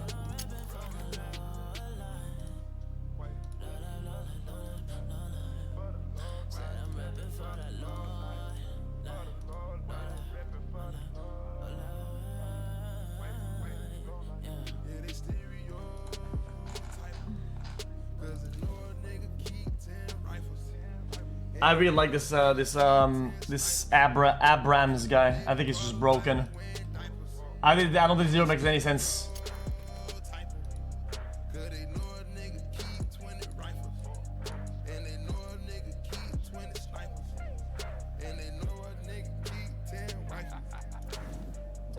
The problem that I have is chat. Once you've parried, can you parry again, or is there a cooldown?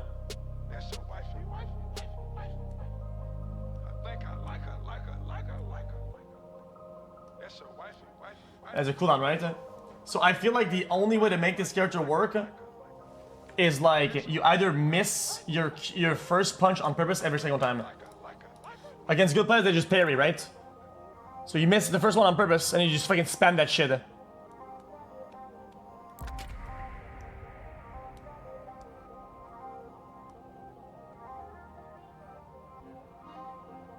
Oh, if you successful parry, you can do it again.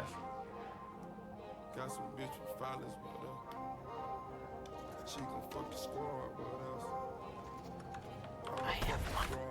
but I want to play Abrams. I guess I play this guy. Coming on now, here's some top music from the past few years. DJ Khaled up first. DJ Khaled. Scratched $1 million off my check years ago. It's my life, do what I want, I be with different hoes. You know the pick and roll, I pick the represent the home. I got rich, I'm strong, get them in and get them gone. You know Trappy just got out, I have to put them on. We the ones who got the numbers to put the city on. It's the middle of the summer, I got a hoodie on. My demon time ain't nothing nice, I try not to wear nothing tight. I came up off of shooting dice. Yeah. My look Wait, our mins, all the mins are dead. What the fuck just happened?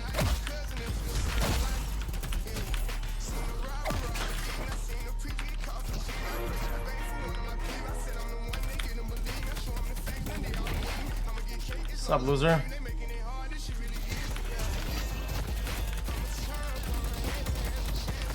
Yo, get off my fucking dick.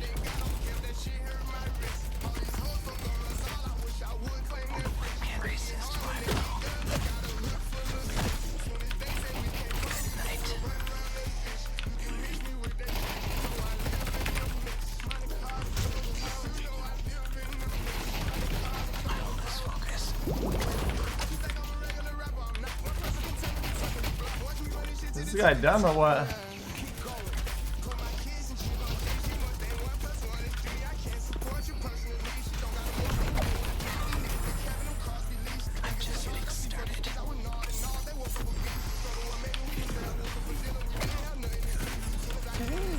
Holy shit. That's game over right there.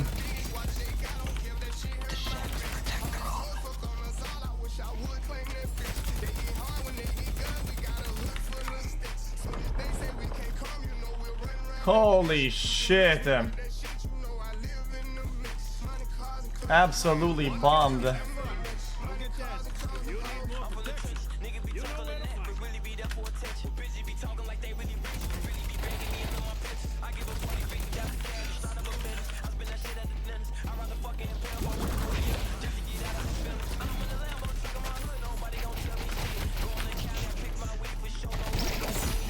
Really, brother?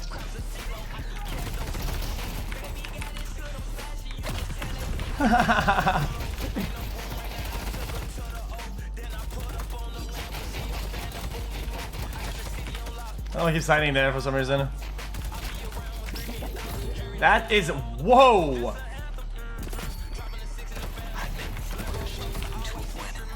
Oh, who's shooting me?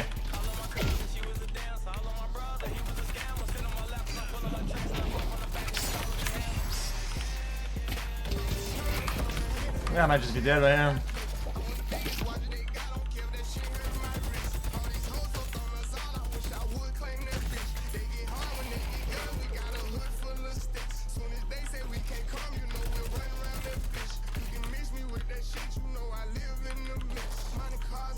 And get healed by that fucking 10 minute here.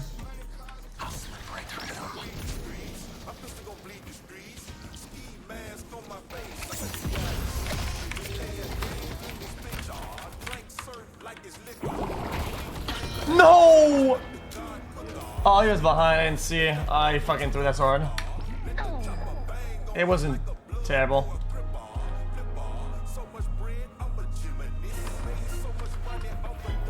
Bro, imagine having question mark, brother. You're getting absolutely fucking steamrolled, brother. I missed the body catcher, slaughter gang soul snatcher. Ain't no regular F-150, this a fucking Bro, they're getting ironed, literally. nigga, not a rapper. Chopper hit him and he turned into a booty clapper.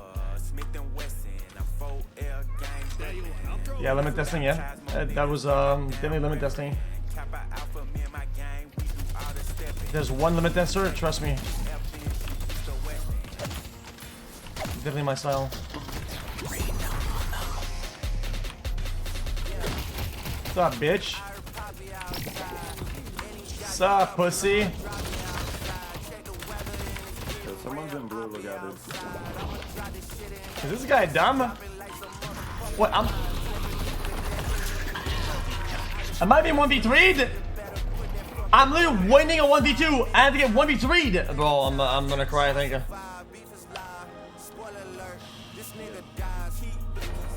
But I was literally winning 1v2. Like that's the most annoying part of it.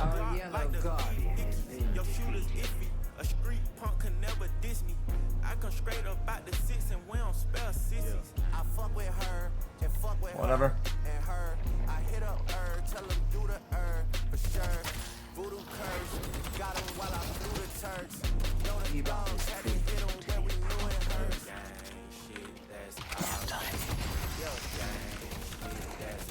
Bro, is this still behind us? There's no way, right?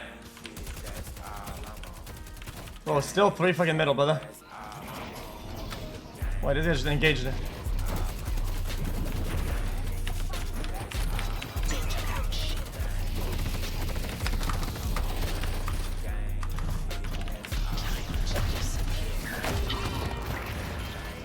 And that's unlucky.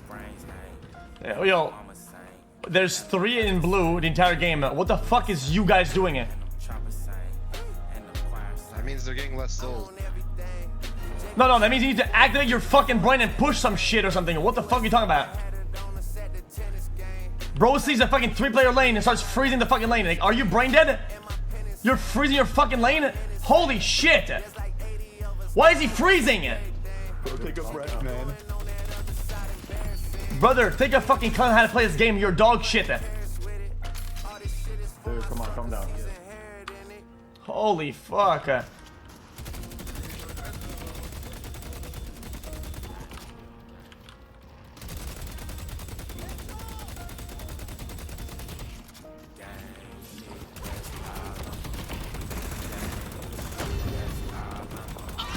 Yo, is it the, hey, why is it healing? I quit, I'm multi-pouring.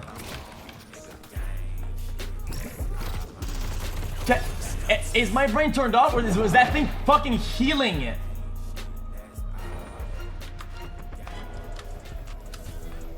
He's still freezing, I'm done, man. Just do your thing, I don't care anymore. I'm now behind the enemy team on souls. This is embarrassing.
From 2-0 crushing our lane to 2-5 just getting camped by everybody on the map.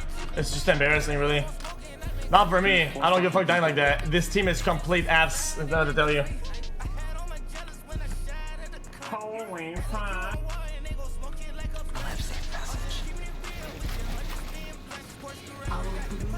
Took them 4 to kill our lane, like.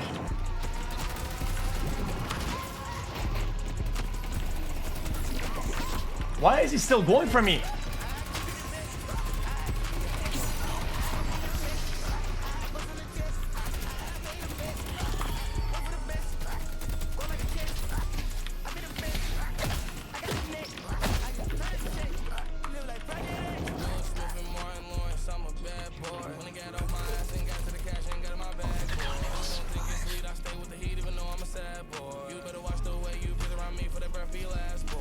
Incoming orange.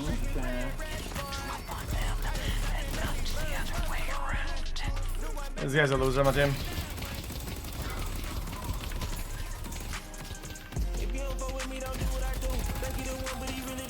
This fucking pussy character, look at this shit.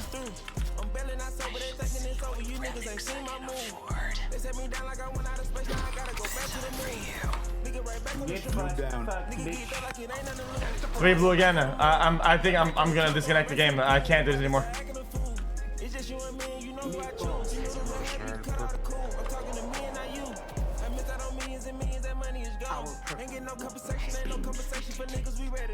And we lost Level Walker.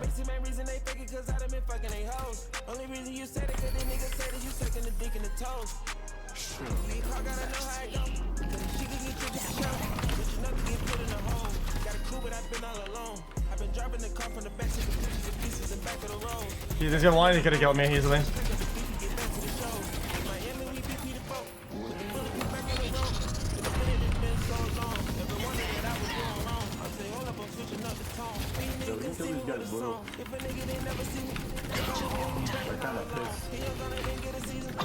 What?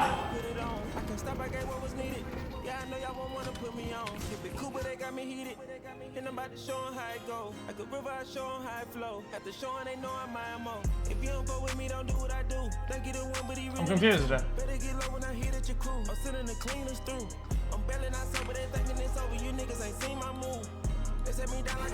Nah, I'm not buying any items. I'm just gonna go Ricochet and just farm.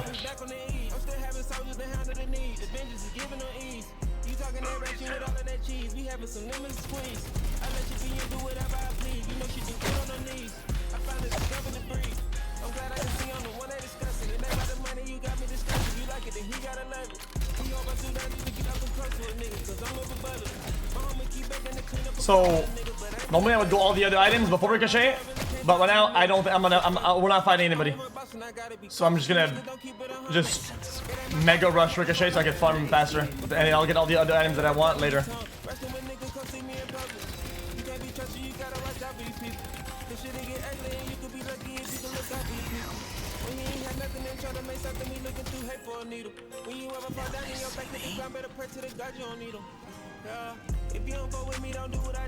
Tesla is so weak. I stopped buying it.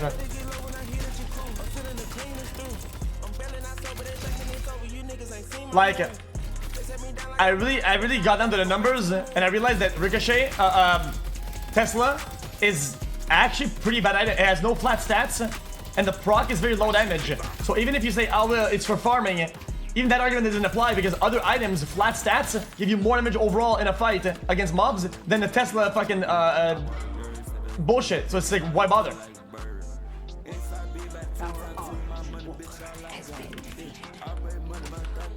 It doesn't have stats. It only has one flat stat and it's really bad.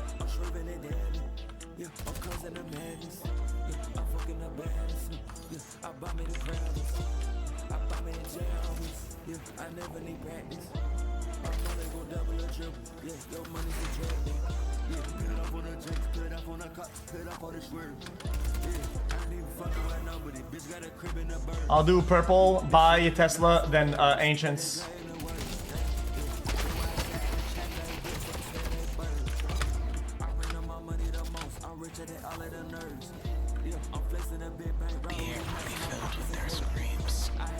Like this, then like that.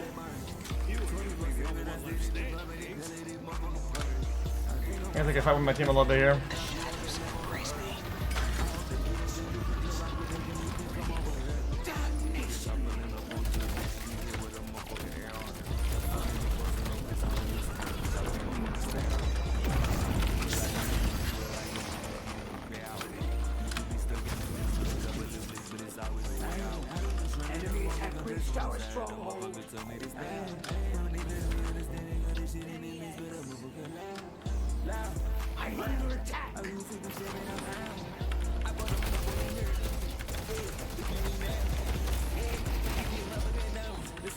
I'll just throw the minions every time.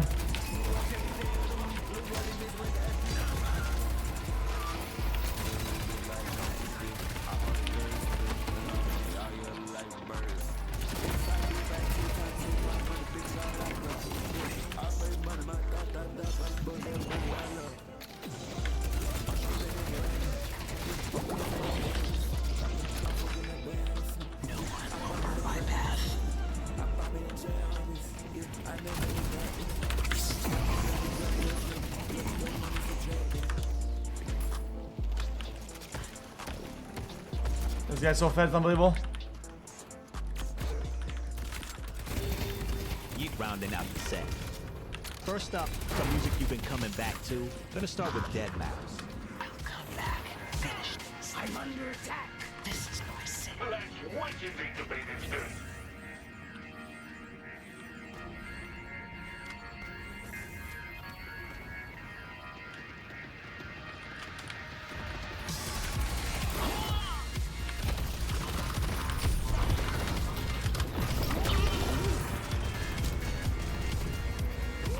What?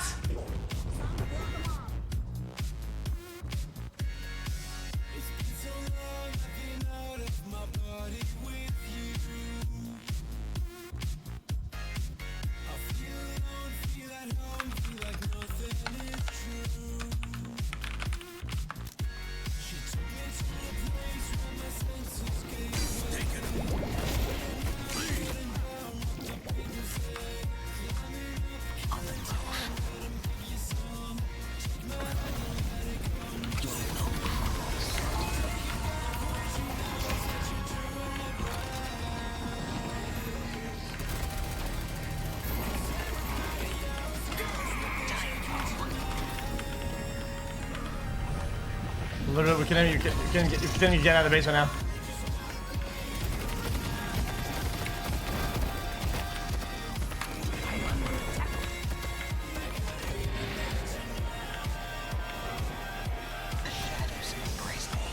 We're getting kind of fucked right now. Yep. Big man. What the fuck?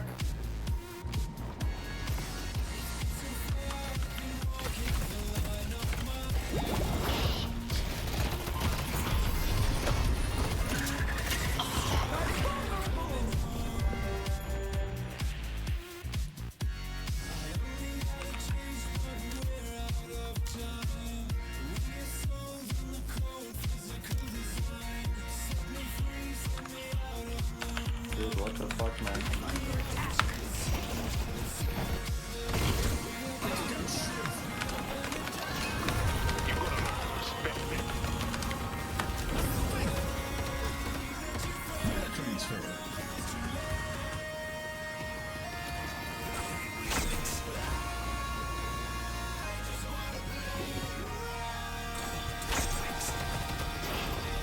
Out of all my games of fucking Deadlock, this is the lane, this is the game where I've had my teammates lose their lane the absolute most strongest. These people got absolutely destroyed in lane. It's disgusting.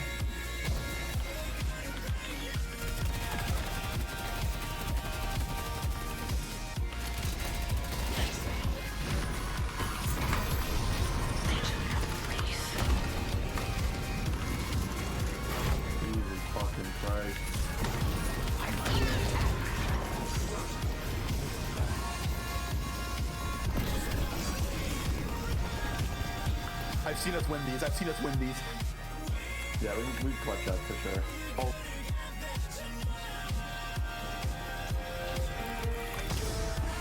Fuck, man. Close game. GG's, guys. You're garbage. Put the game. Uninstall this shit. Never come back. Kill yourself. Kill yourself. Kill yourself. Kill yourself. Holy shit, man. Jesus Christ. These people are fucking dog shit this game.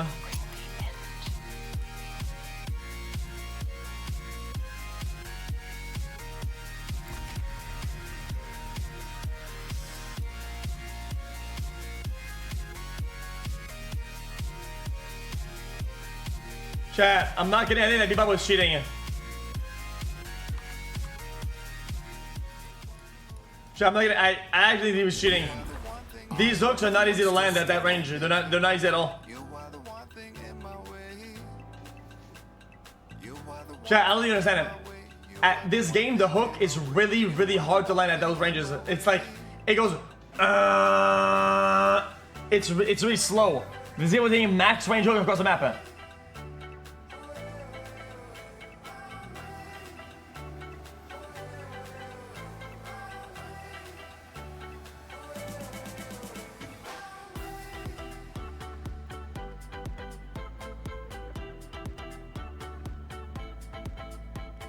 Is Dave in a replay?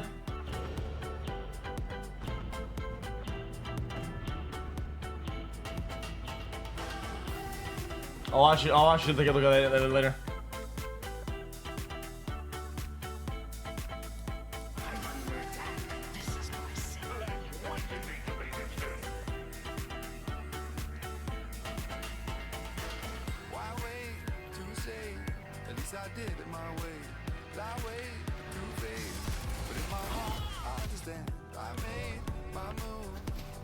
I don't know.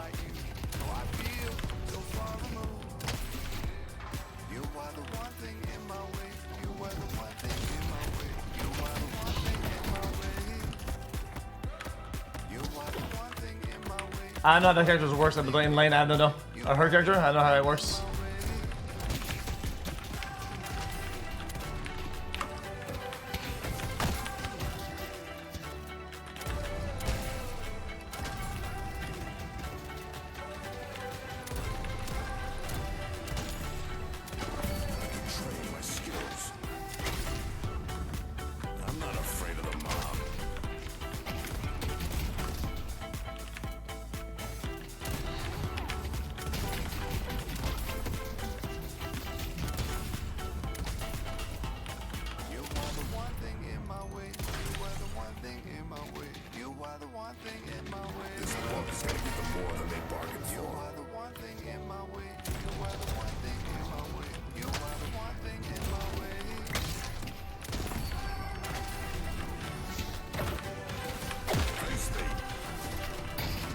What?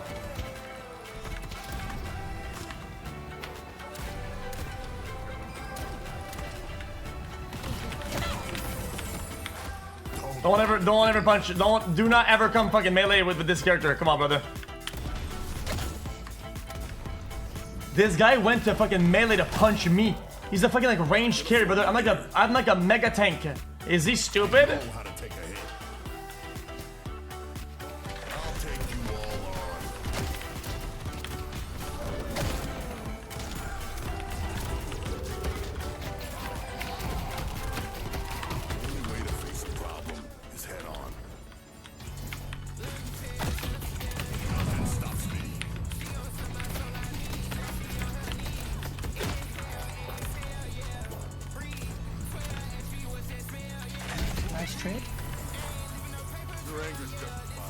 Okay, in my defense though, I was using mouse buttons at the same time.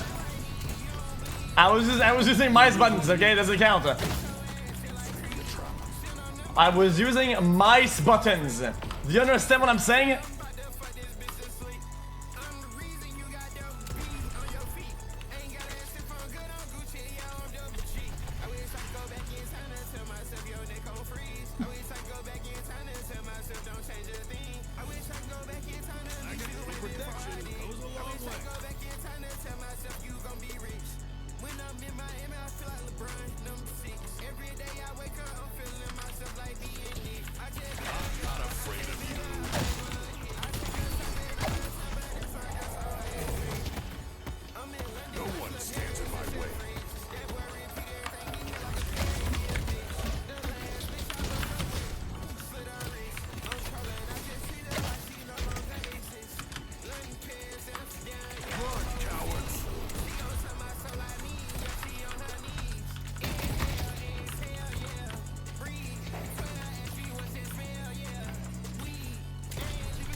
This noob was not even CSing, like, you cannot make this up.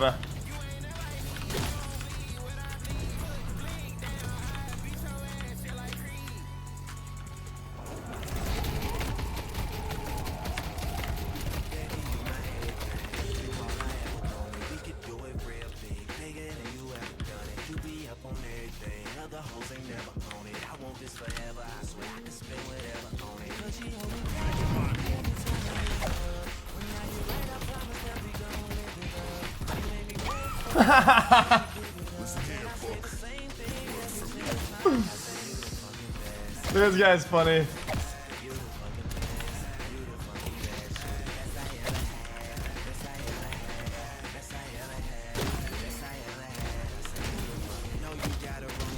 Call me when there's no one there. Put the key under the mat.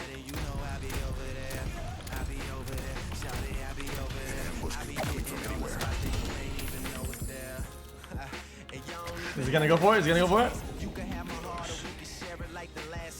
Always felt like you were so accustomed to the fast life. Have a nigga thinking that he met you in a past life. Sweatpants, hair tied, chilling with no makeup on. That's when you're the prettiest. I hope that you don't take it wrong. You don't need to look for friends, so you ain't bring it straight along. You know that I'm working out late as soon as I make it home.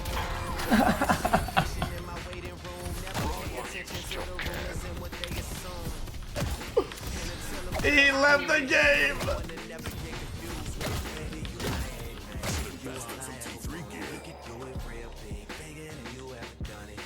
This guy's ulted to the DC. Dang, the DC. Oh no. Chat, this guy will not be coming back. Discord is gonna join. Yeah. Why they leave? I mean, I completely obliterated them, guys. I don't know what to tell you.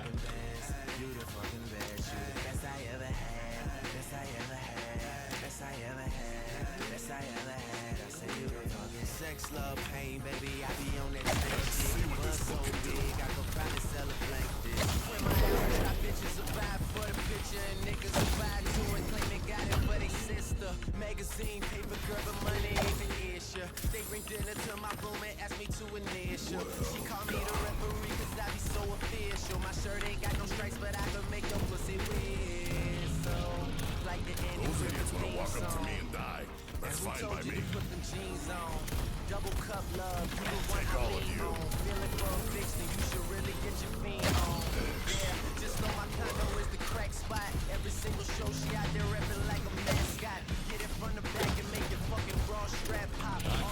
I'm not gonna go next, bro. I want my memoir.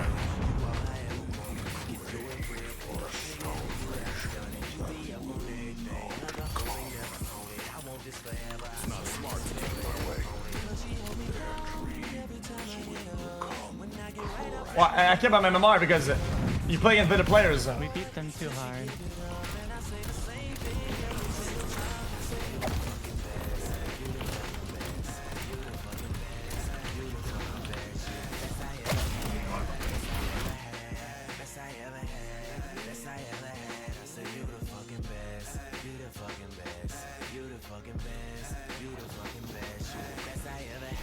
So I tapped out, sorry.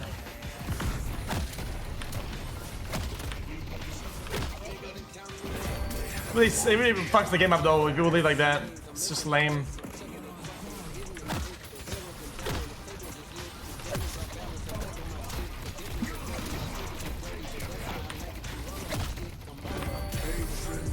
Wait, chat. Does big melee don't count for full reload on the towers?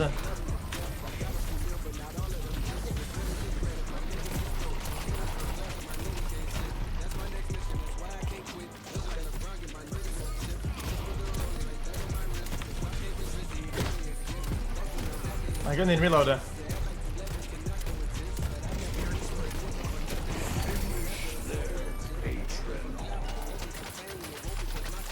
It's still cool though that we could end fast like that. I don't in League of Legends you cannot end this fast if the game is one-sided like this.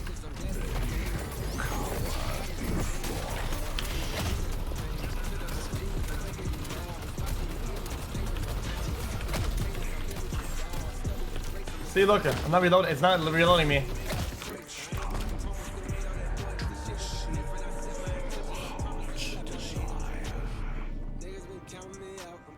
Only enemies, not structures. Gotcha. I'll do one more as that runs. We'll go next. Check the replay. What do you actually think this guy's cheating?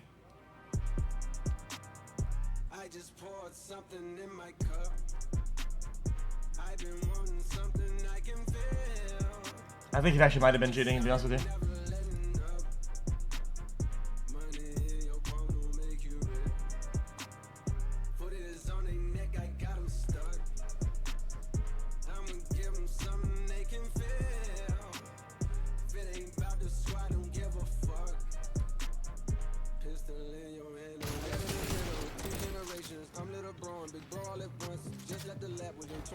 lavish. I'm about to go on me jigger for lunch. Had a long talk with a young nigga Kodak. Reminded me of young niggas from jail. Straight up, no bacon, just honest. I wish that he had no guidance for real. Too many niggas cycle of jail. Spending their birthdays inside of a cell. We come from a no bloodline of trauma. We raised by our mamas, oh, we gotta heal. We hurting our sisters, the babies is real. We killing our brothers, they poison. This guy is not cheating. We settle the fail. I'ma make sure that the real gon' prevail, nigga. I just poured something in my cup. I've been wanting something I can feel. Promise I am never letting up. Money in your phone will make you real. Put it on and make it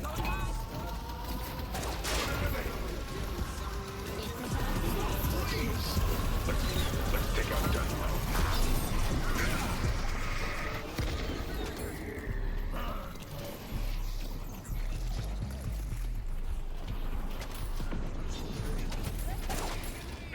This guy is not cheating. He's actually kind of dog shit. Coming on now, here's some top music from the past few years. Travis Scott up first. Chat, is the MMR in this game based off of character or based off of account? I feel like I'm kind of rolling too hard with Abrams.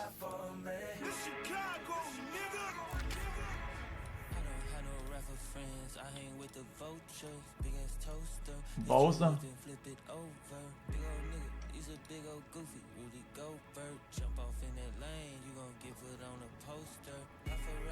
This song? No, wait, what?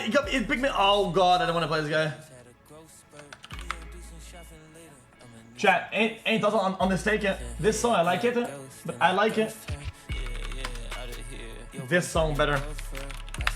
This version of it.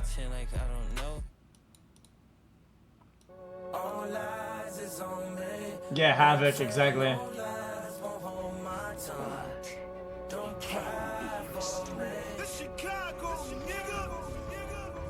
I don't have no rapper friends, I hang with the vulture. Big ass toaster, hit your whip and flip it over. Big old nigga, he's a big old goofy. Rudy Gobert, jump off in the lane, you won't keep it on a poster. My Ferrari F8, Lamborghini Roadster. I turned 10 bricks into 12, then birds had a growth spurt. We gon' do some shopping later, I'ma need some dough first. I just got some head in a ghost, then I ghost her. Yeah, out of here, your boyfriend a gopher. I seen him out with her, I pretend like I don't know her. I can't do no features with you niggas, that's a no sir. Hardest nigga on earth, I'm not really from earth. We don't dial 911, I let off that call first. I put in my own work, better do your homework. I can hear that money calling, I pick up the first ring. What you gon' charge me open for that pussy, girl, don't hurt me. Iced out all my scammer hoes, who's all the insurance up. Iced out all my ghetto hoes who turned into influencers. Scorpio, fuck that bitch and leave, I don't care who she fuck. That shit out her closet, it's hot as hell, she got on easy up. I got moles with me, bump out the feds, man, I got foes with me. You got goofies with you, before I do that, I keep some hoes with me. Access for my gun when I'm in Cali, nigga, this your city. White V on my bitch, I got like we fuck these hoes below city. Street niggas won't rain me, on like calamari. Took her at that cheap shit, took her to Bulgari. Never tell her sorry, just caught a Ferrari. All set with this Cuban link. Dude, I'm so switching in lane, it's unbelievable, man.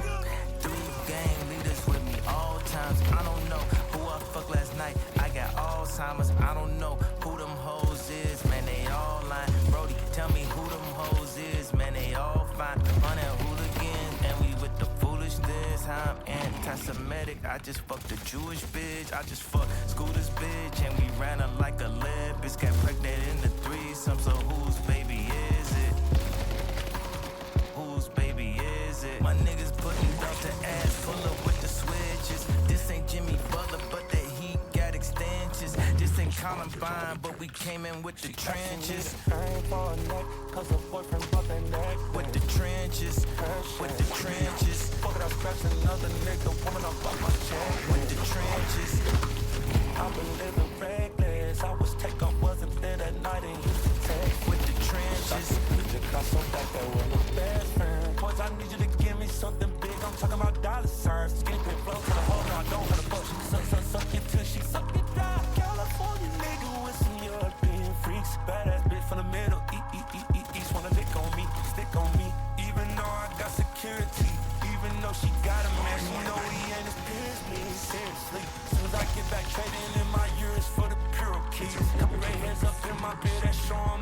Chat, what should I build this guy?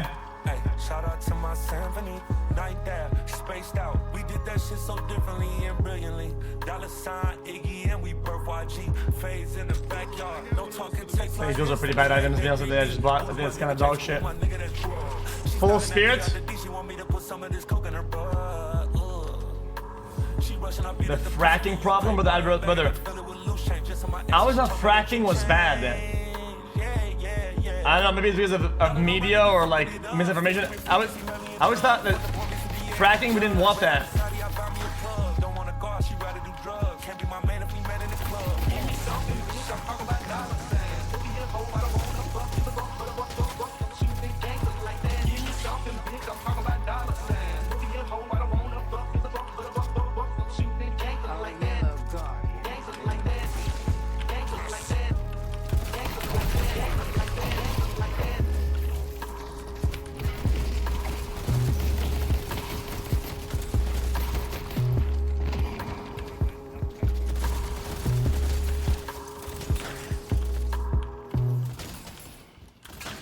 It's so fucking annoying, this guy, huh?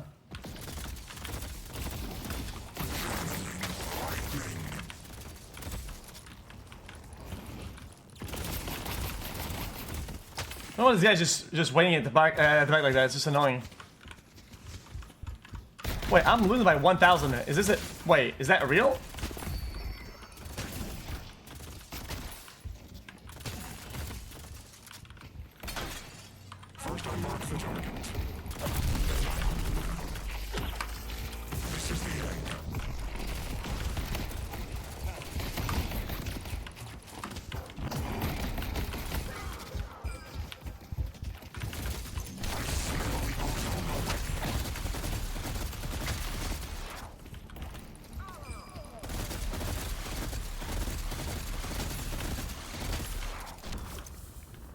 Chat, this guy's almost 1,000 ahead of me.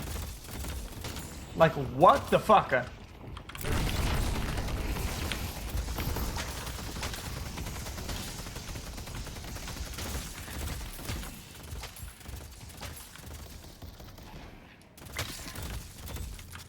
This will break their spirit.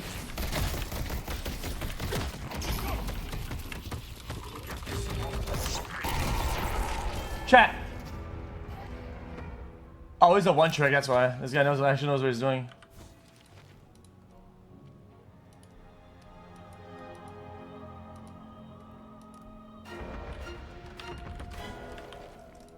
I'm just confused, really.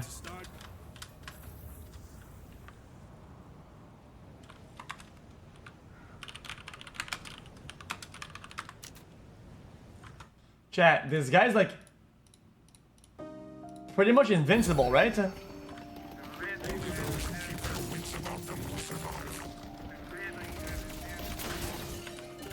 Like, he just doesn't die.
If you pause the views, your account should be banned instantly. That's always been my take. Pausing is already really cancerous, but it's helpful. If you abuse with the one helpful feature that can help people or whatever, insta ban. That shit's complete dog shit. Chat,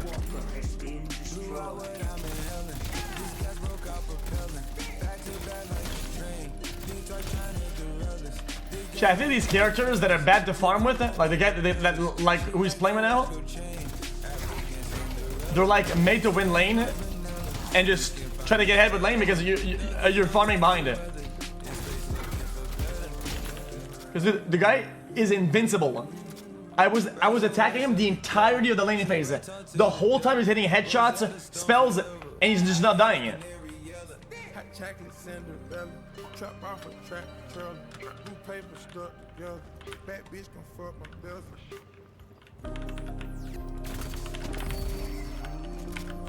Our orange guardian has been defeated.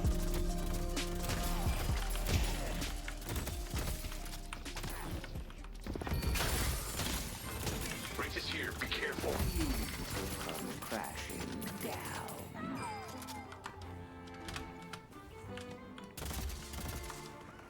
I'm just gonna farm, I guess.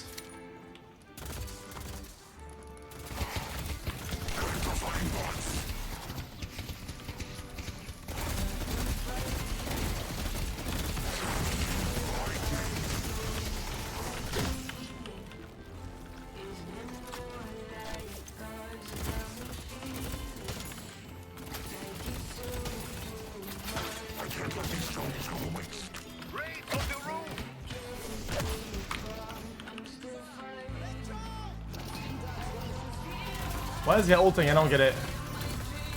Chat, am I missing something? Yeah. Dude, they already killed their fucking walker. What is happening? Chat, is this like a pushing hero or something? Like the guy, like, this is so stupid.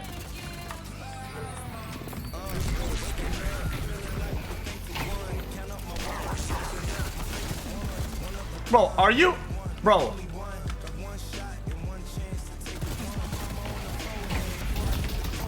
You're kidding, right? Bro, you're kidding, right? Holy fuck! What is he doing?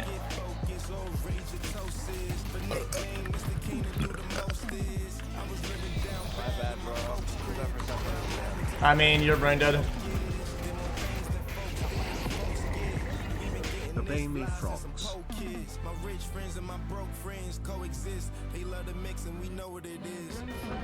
You know what, chat?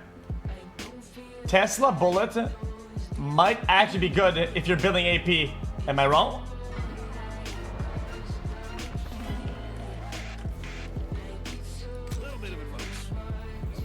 I'll try it.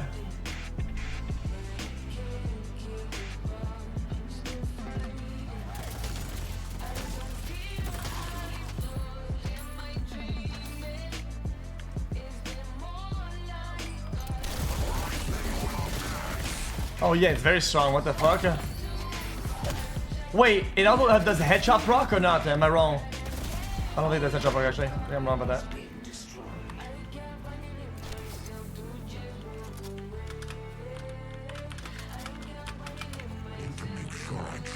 Love that. Movement for bronze, by the way.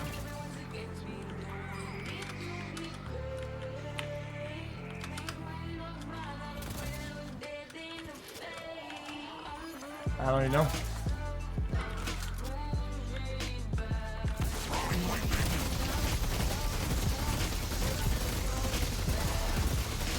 Yeah, it is, but I think it is pretty strong. Just try it out.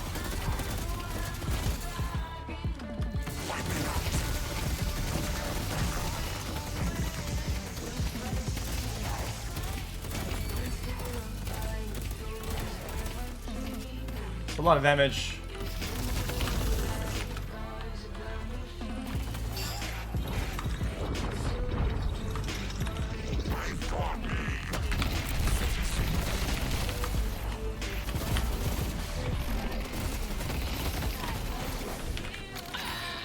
I mean, what are you doing?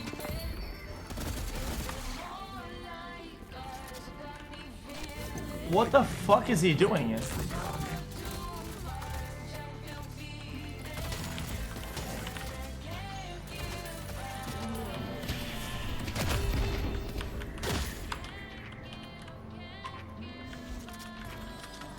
Almost died.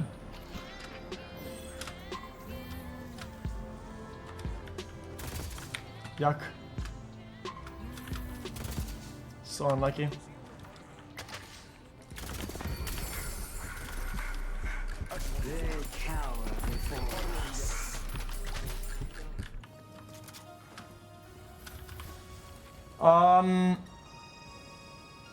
Chat, what about the build? Improved spirit?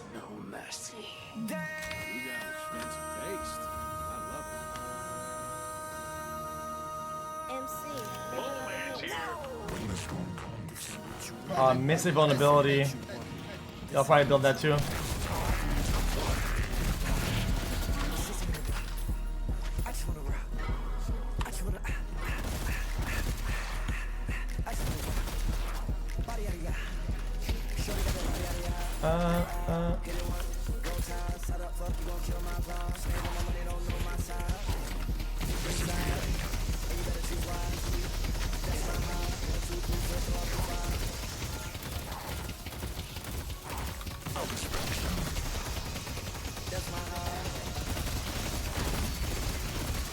What about the other MR item?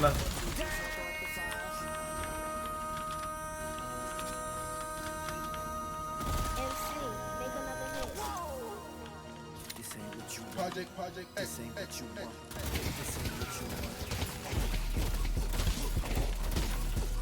Yeah, I don't really know how to build this guy. I'm kind of just doing random shit right now.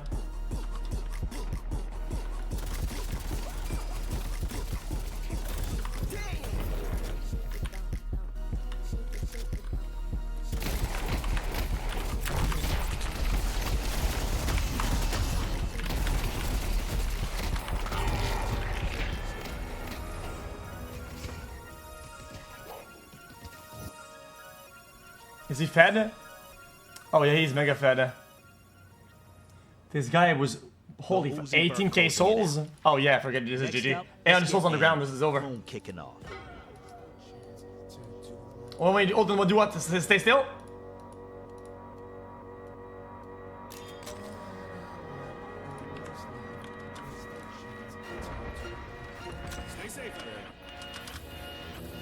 I mean, that's fucking stupid. At 19k souls at fucking 50 minutes, this guy just got fed really hard.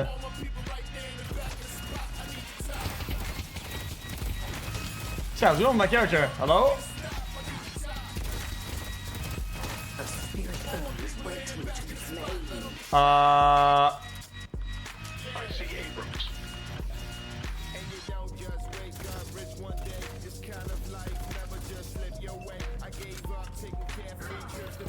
I ult before I died and I just did that.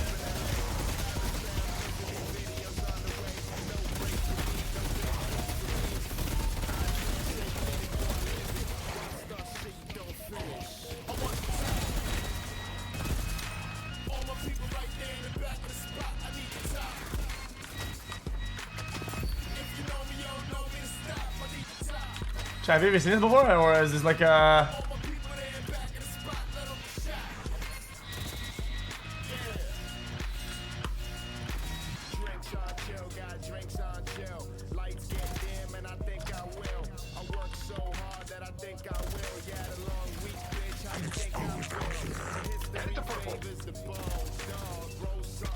Well, chat was right about this, chat.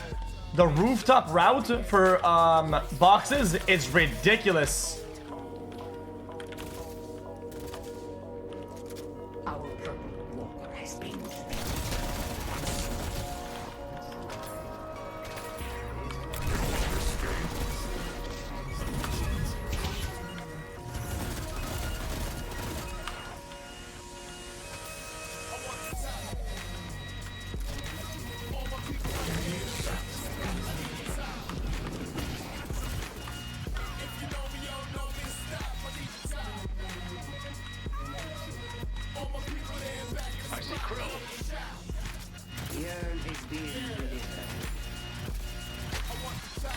Massive.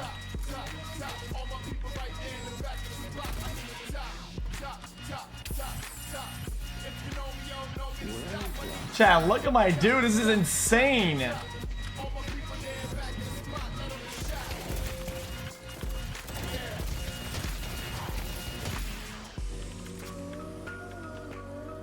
Kinda looks sick though.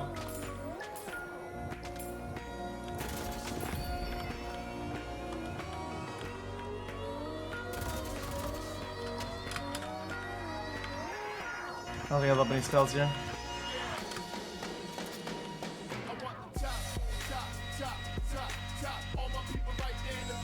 They should actually make that into a skin though.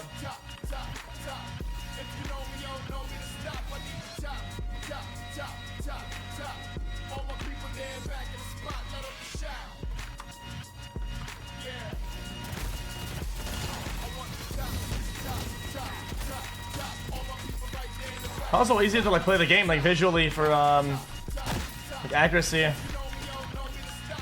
think I see better with that.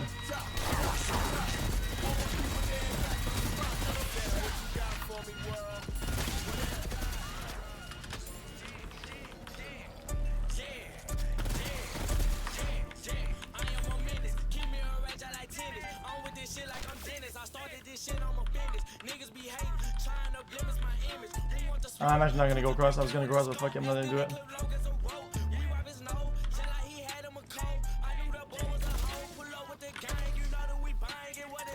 You like this song with him? I was like, okay, I don't.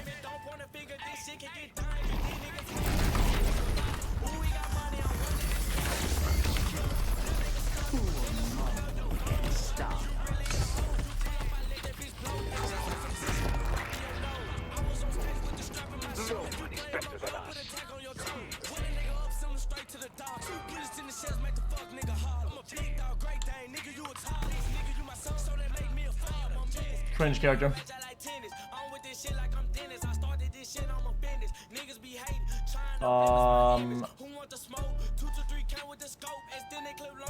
Chat, superior cooldown?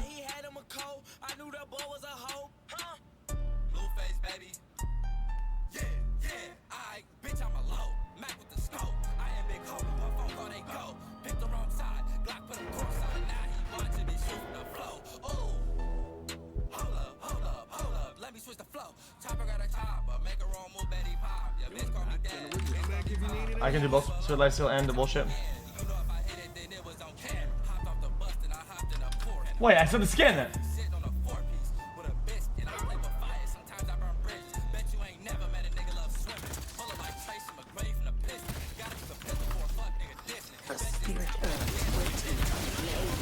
Wait, if you're able to do the glitch one time, you get the skin in the entire game.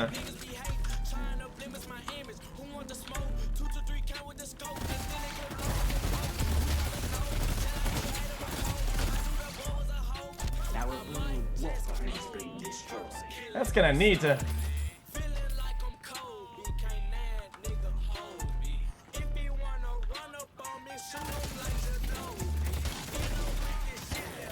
about to get ganked so hard right here. I should probably be dead if I would think about it.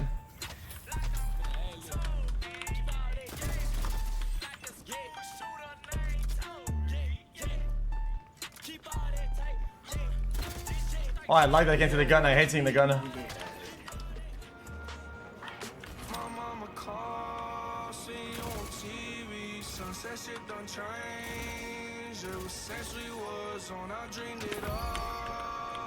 Since I was young, they said I won't be nothing. Now they always say congratulations. Work so hard for free vacation. They ain't never had dedication. People hate, say we changing, look, we made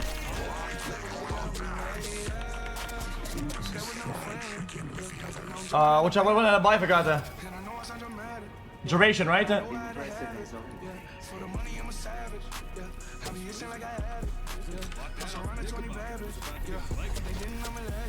Ooh, look at that. It's frosty.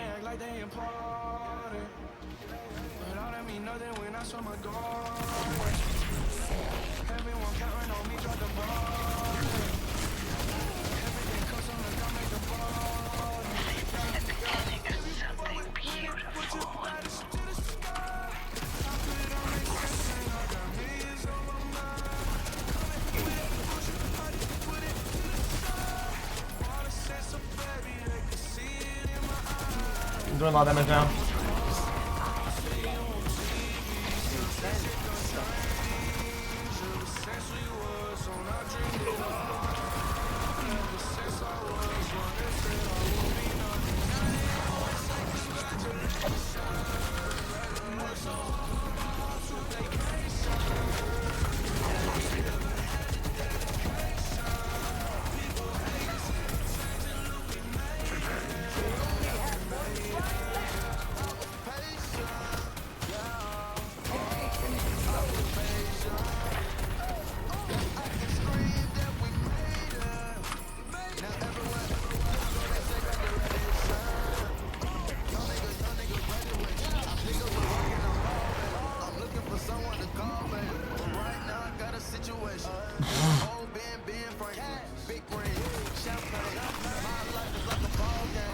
The skin is gone, chat. It's over.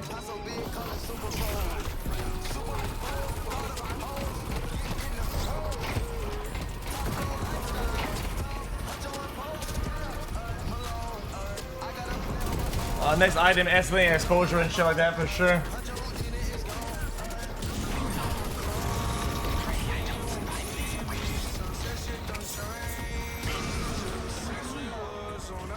Boundless Spirit, Surge of Power. Well, there's something else I wanted to. It's kind of dank.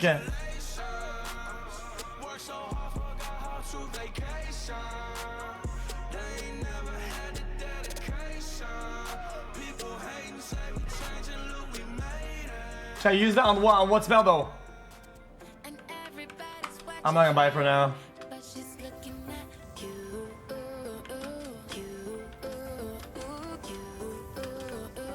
Is it that good though?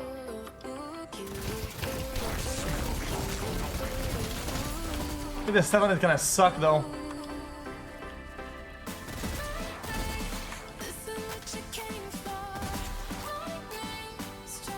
Am I wrong? Does that suck on it?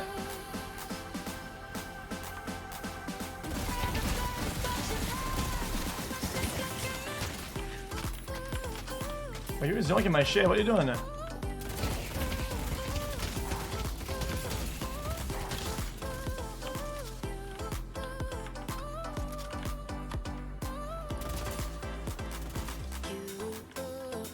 I guess I'm going yellow.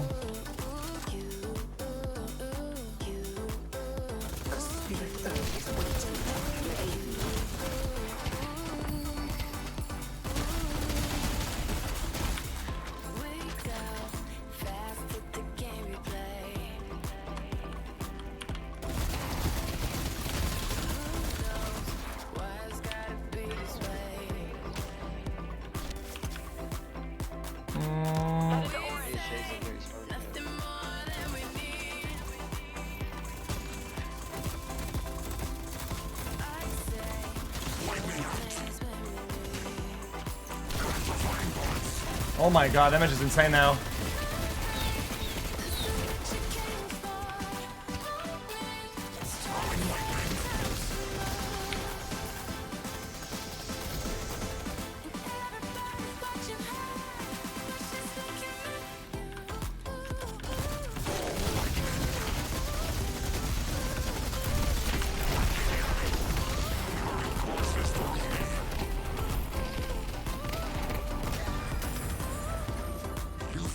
Yeah, these are my soul, brother. Are you serious now? Are you fucking serious now?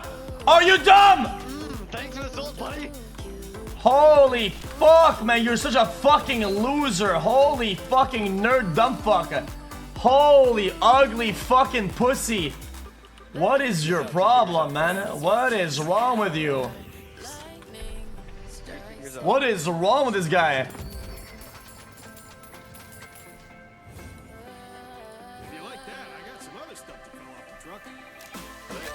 What a fucking degenerate.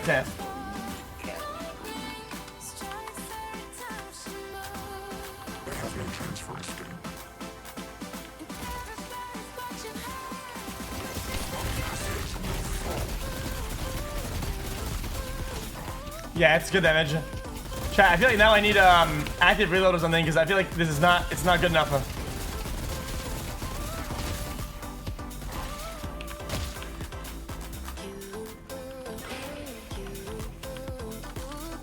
I'm always out of ammo.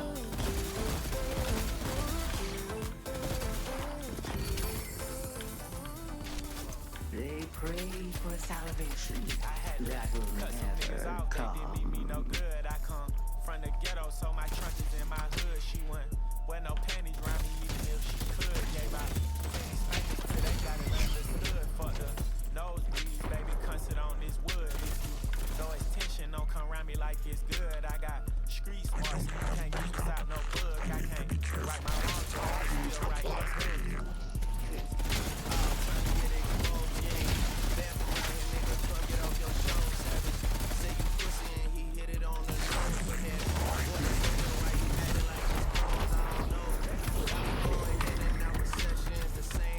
Help. Can't, I'm not good enough. He's fucked.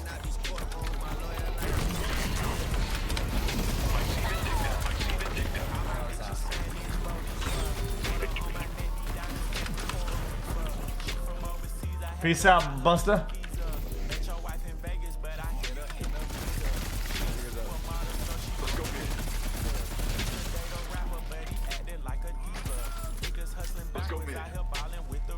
That was really fucking close.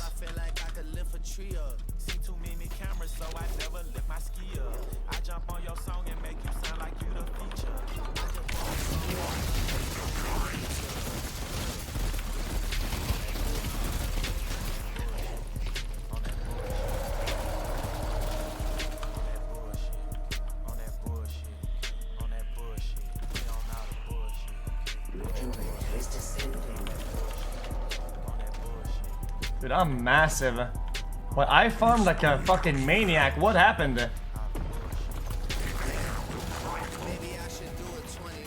I feel like I was underfed. What even happened? Why am I so big?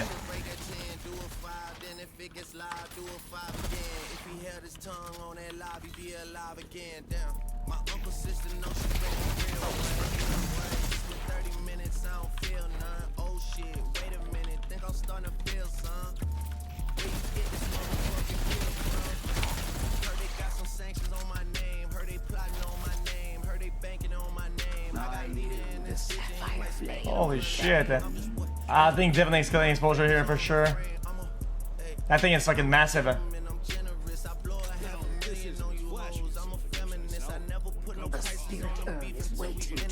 Oh, I'll just do tight mag. Yeah, that's fine. Chat, is there another thing that the more you hit, the more you get stats?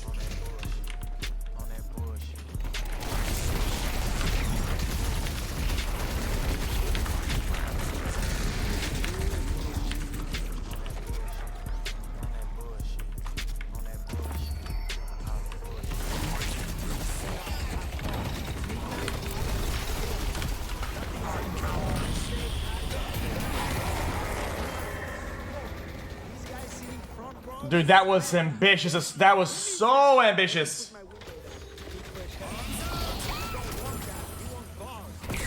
If I had leech, I would have survived and killed everybody though. But that was still pretty cool though. Fashion Week, it's for the last decade. It's not for us. It's about the lights that we put on in the city. I'm the one who's putting it on every day. And you try to flex next to me on the red light. Chat, I have the two things that when I hit, it gives me something more, right? That's exposure and. Chat, I thought there's another spell that whenever the more I attack, it builds something.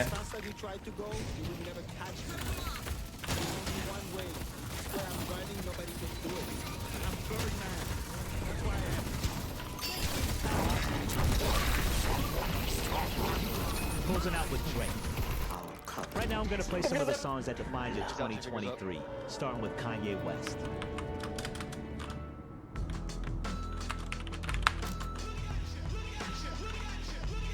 Club now.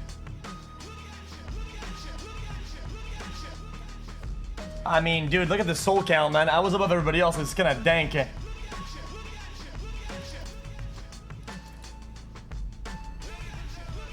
one last. If I don't get Abraham, I'm multi-pouring.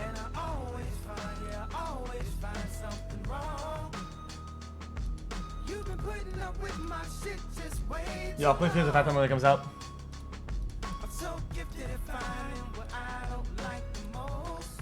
Well, this Moin Krill guy, but the people that play shit characters that talk shit in the chat, bro, when they talk shit in the game, at the end of the game, if I win, I don't even talk shit back. Because they have to sit there, like, playing a character they don't even enjoy playing it, right? And they talk shit with confidence and they lose the game. Like, they have to sit there and fucking soak themselves in fucking misery. These are fucking the bottom of the barrel dumb fucks. Just trash players, man.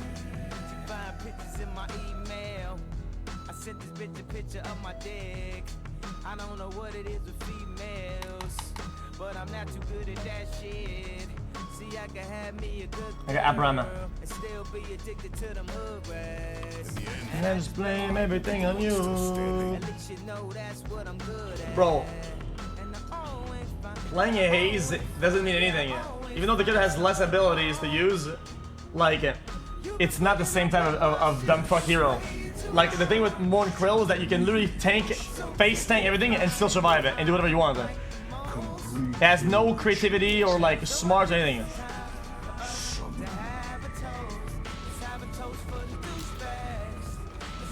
I wanted to do solo lane, brother. Fuck. Oh, we're against a very lane heavy team as well. Nah, you shit today.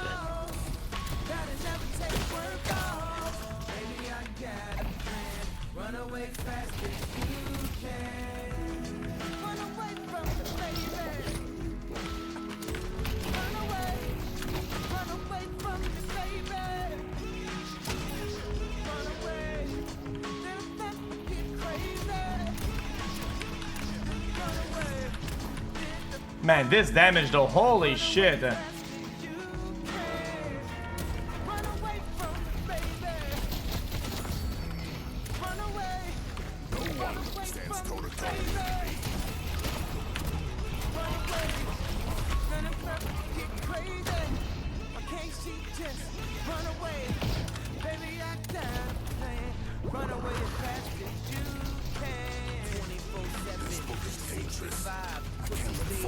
He's gonna hook him.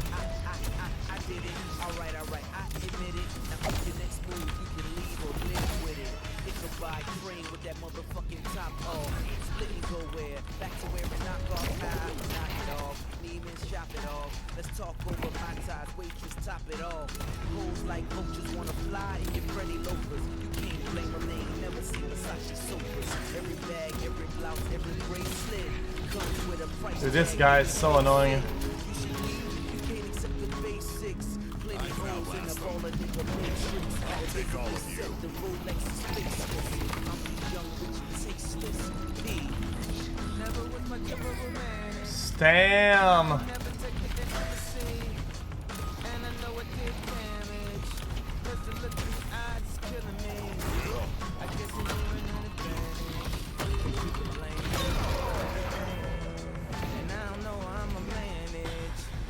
One day you just up and leave.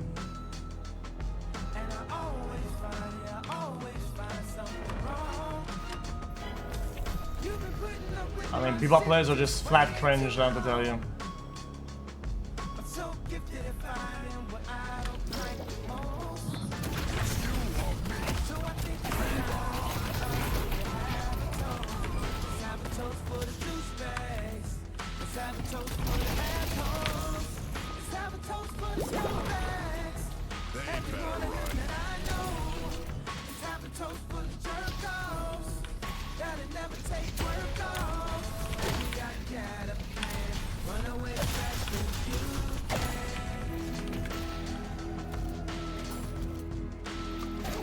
you What the? Can you explain me how that lands on me? Brother. How does that hit on me? That's so fucking stupid. I won't lie. I don't know what that does, but Mike, welcome, welcome.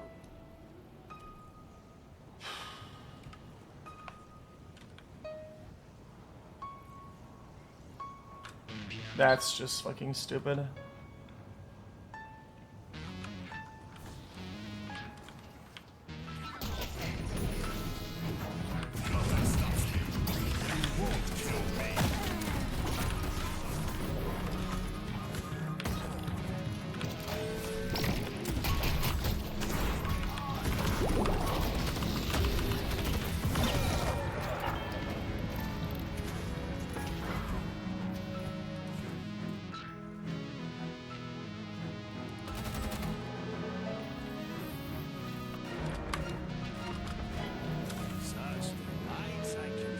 It's just noob shit, I have to tell you. You're never convinced otherwise. That is just actual noob shit. It's for noobs, it's for noobs, it's for noobs.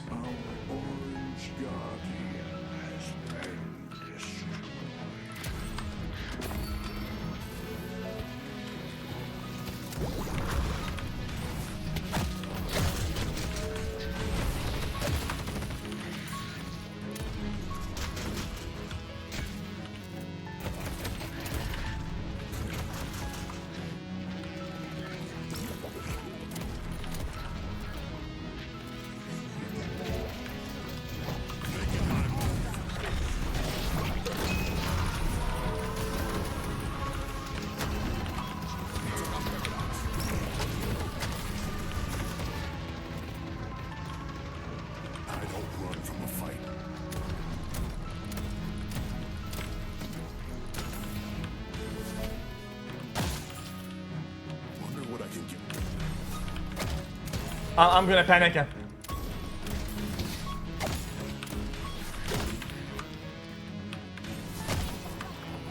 make that damn book work for me. I need melee punch.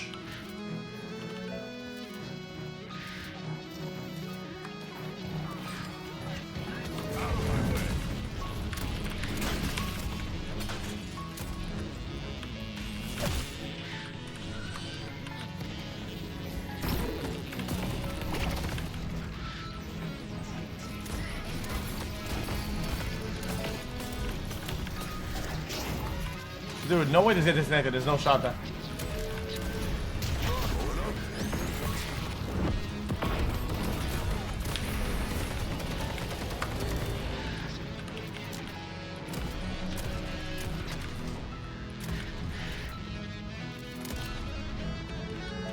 Bebop hero for noobs.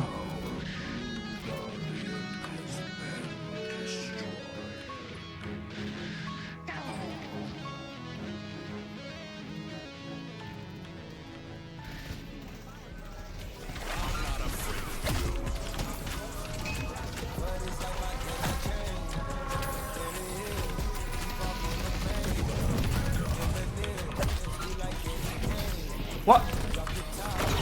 What? How long is that parry anyway? How long is it? Bro, he just stood there. To leave, by the way. Have a good one, peeps. What? We can still win.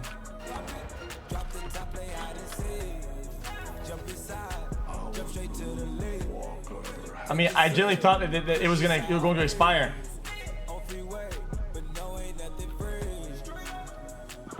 Oh, every DC, this is so boring, man.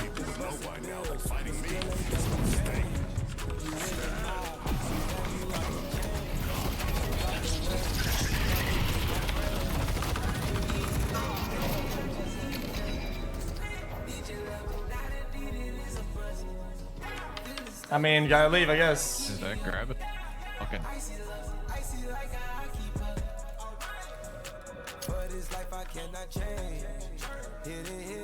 It doesn't count. It's a lever.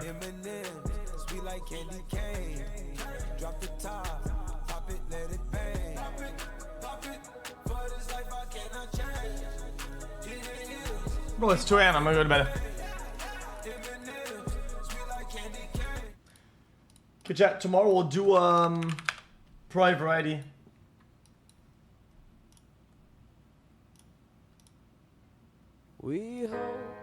Okay.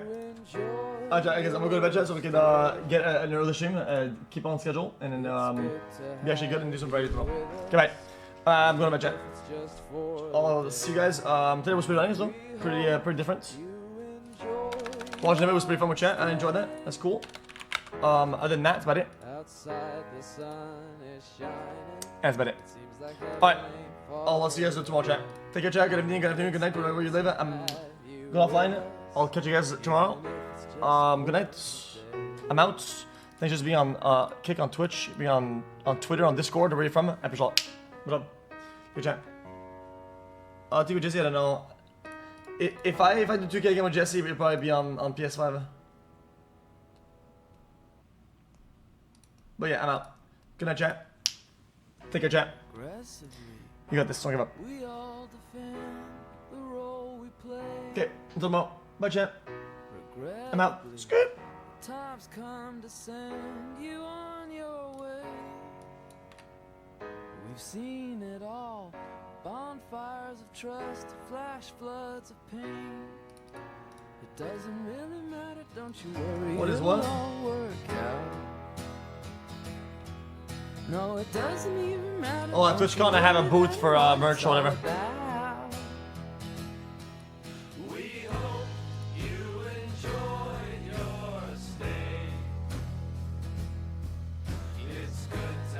Yeah, there's gonna be like a Twitch exclusive or TwitchCon exclusive couple stuff, and yeah.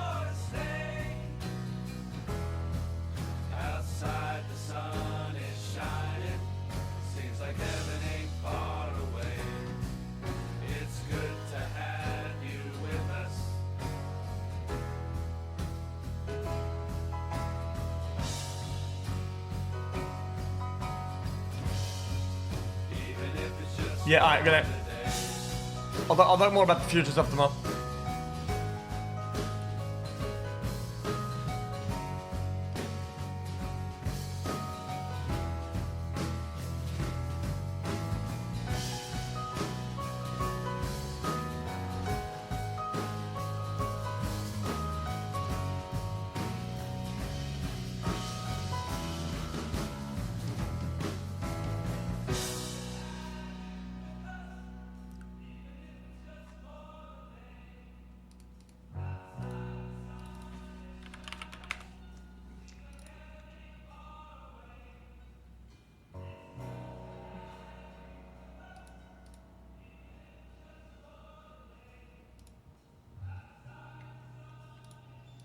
Good chat. I'll catch you guys tomorrow, okay?